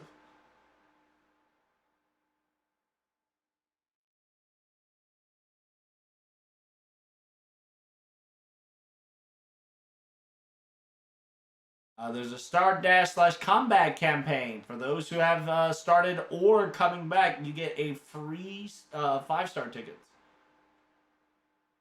And 5 tickets and 10 tickets. That's pretty good.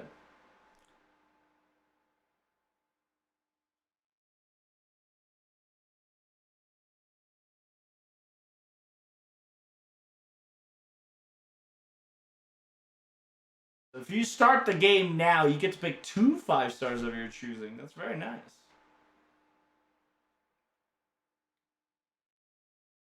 So yeah, if you do Start Dash Plus, the login bonus, you're guaranteed to get this much shit if you log in. God damn. That's a lot of things, brother. That's a lot of free shit.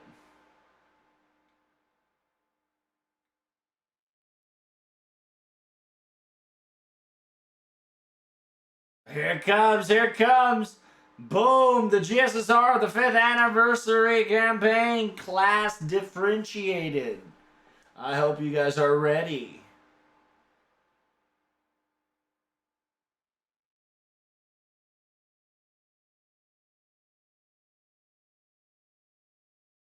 It's a GSSR, it's class-based. Very nice. So you got the Saber, Rider, Lancer, Assassin, Berserker, Archer, Caster, and Extra. Wait, Archer, Caster? Are they fucking high? Holy shit, that's kind of worth it. Simultaneously, GSSR campaign.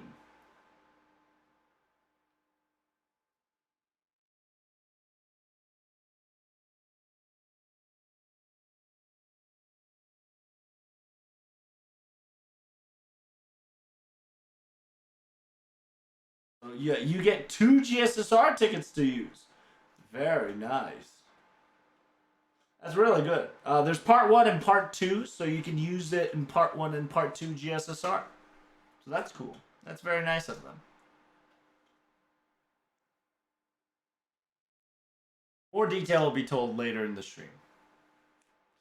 Yeah, in order to get those 2 GSSR tickets, you better come into the arcade center and log in and do your deeds. So they're going to show you more of the lineup that's coming in hot now. So the Saber Rider differentiations. These guys are your 5-star GSSR guaranteed one of your servants. Archer and Caster, which, to be perfectly honest, I think Archer and Caster is a good meta right here. Definitely worthwhile. Lancer, Assassin, and Berserker. Not too shabby, to be honest. Ruler, Avenger, Alter Ego, and Moon Cancer. So extra. This one's really nice too, because it's very, very good in separation. That's a lot of option. It's like you guys, you guys struggling? You guys struggling on your options? Yeah. If you're playing arcade, that's a good struggle right there. Yeah, if you're gonna pull the same thing or a different one. It's yeah, Miska Widows like I got a lot of MP5s, so I gotta be careful here. I love how the creator of the game says I'm quite jealous. So simultaneously, GSSR no 5th anniversary part 1 is going to be ready to go. So the first anniversary pickup is Morgan. So these guys are a new craft essence that you can get in arcade. Very nice. Yeah, these are the new craft essence for arcade. I repeat, arcade. At the same time, you get the 5th anniversary limited design. So very cute, very awesome. So if you want to pick like a Fatal 5th anniversary, it gets very like pricey, right? It's very unique. It says we made it. We made it in time. Very nice.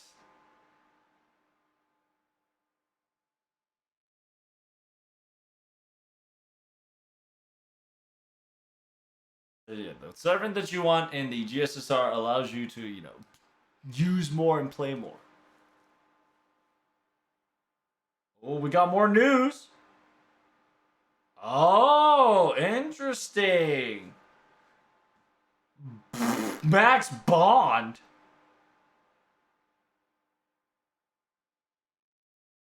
Max Bond went from 10 to 15. Oh, is it Saint-Court? What the fuck are you gonna get?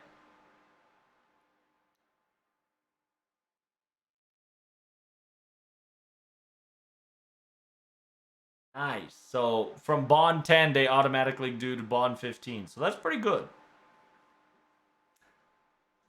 By leveling their bonds, you can get servants' fatal chips, titles, and title words. Oh, that's very awesome. Like for instance, oh, that's cool. So the icons and the titles you can get for each of the servant. That's really good. That's a nice flex. So you could flex on your friends that like your bond of your servant, right? With plus with icon. That's so cool. That's actually not bad. No max bond. What are you talking about? Bond went from 10 to 15, which is good.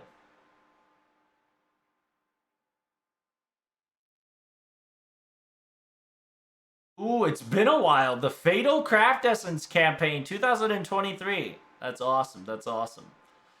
They used to do that every few years, but they haven't done it in a while. But nice! By doing the event, you can get amazing prizes, including quote unquote these fatal cards. And if you don't know these fatal cards, each of the servants would have like leaves, right? Like a flower. It's essentially it's a flower card plus your favorite servants. So now you can see ascensions instead of just one servant's random ascension. So you get to pick your ascension, which is awesome. Each servants have their flower or their gimmick kind of shown into the corner, which is very nice. Very cute. It's very cool, kawaii. Yeah, you kind of also see like Noah. You kind of see like the Merlin event. Ooh, yeah. Essentially, the event's gonna be the PvP. It is what it is. Oh damn!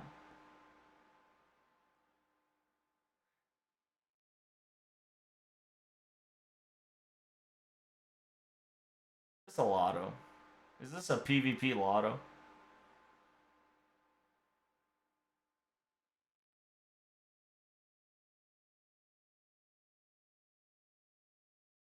Oh, nice! That's actually cool. By using the premium trading ticket, you are allowed to unlock the craft essence that you want to unlock. You can get up to maximum of 4 premiums, so you get to pick which servant you want to unlock for to work on that craft essence. That's pretty cool. That's actually cool. That's PogChamp. It's hard to choose, and I understand, but we gave you 4. So you get to pick 4 craft essence. That's pretty. That's a lot. That's pretty awesome. So 4 of your favorite servants. Standard one is RNG. If you pick more than 10, you can randomly get it. So you want to collect at least 10 standard cards to get an RNG of it. So you get to pick 4 of your choosings, and you can farm your standard ticket in order to get 10. Of course, you can unlock 1 to 10, right? So there's an example right there below. That's not bad, actually.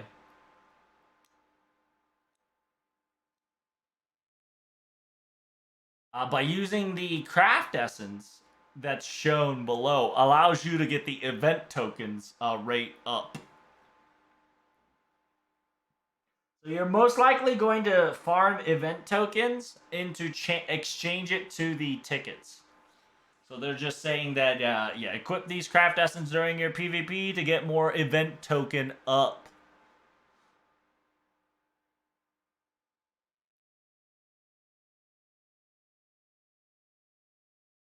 Or use these craft essence to get standard ticket rate up.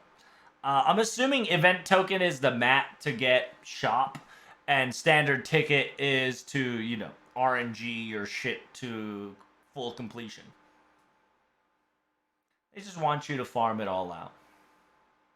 They got one more.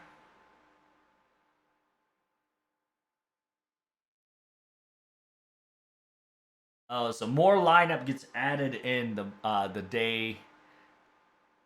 Okay, that's pretty cool.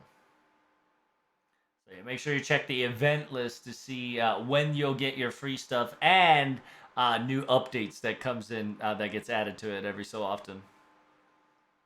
There's a lot of volume this anniversary too. From newbies to veterans, free stuff all around. It was like, whoa, you get 4? Everybody was happy in the chat there.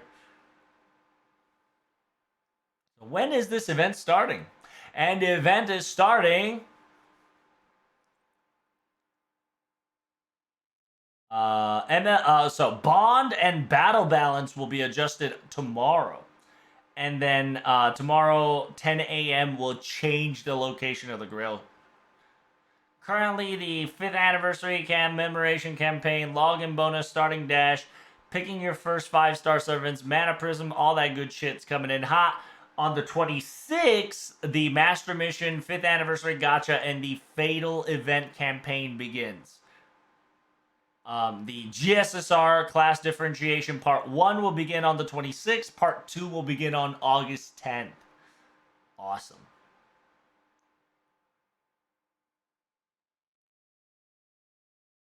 Okay, so the first GSSR ticket that you can only use and obtain is until the 9:59 on August 10th. So meaning that if you don't use it, you lose it. So make sure you use it. Because remember, chat, while FGO Arcade wants your money for servants, they kind of want you to play the PvP more than anything. So they are kind of giving you guys away the servants for free. It is still RNG, so you're not guaranteed to get it. Right now, so yeah, the stream's about to end, and then simultaneously he's getting his last word that he was so passionate and so exciting to the fact that it was an amazing battle royale. And thank you so much for the arcade news. I hope you guys enjoyed the show and more of the game to come. Thank you so much for having me.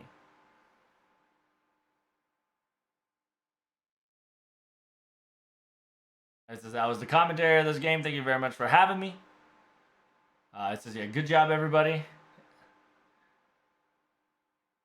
Like this battle tournament of once, twice, third year. Every single time is always different. So it's very nice. Like these comebacks of the centuries happening left and right on us was just like I felt relieved, happy, kind of seeing like an action movie. It's like, whoa, everybody's passionately yelling things out loud, blurting things. It was amazing. And so I'm hoping that there's more to come later.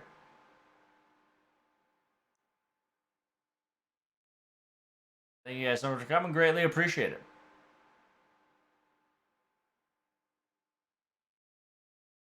I said thank you guys so much for playing Fate Grand Order.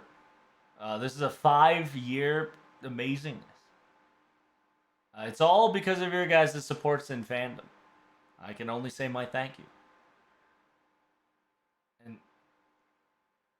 And then, yeah, as the development team is adjusting and doing their very best,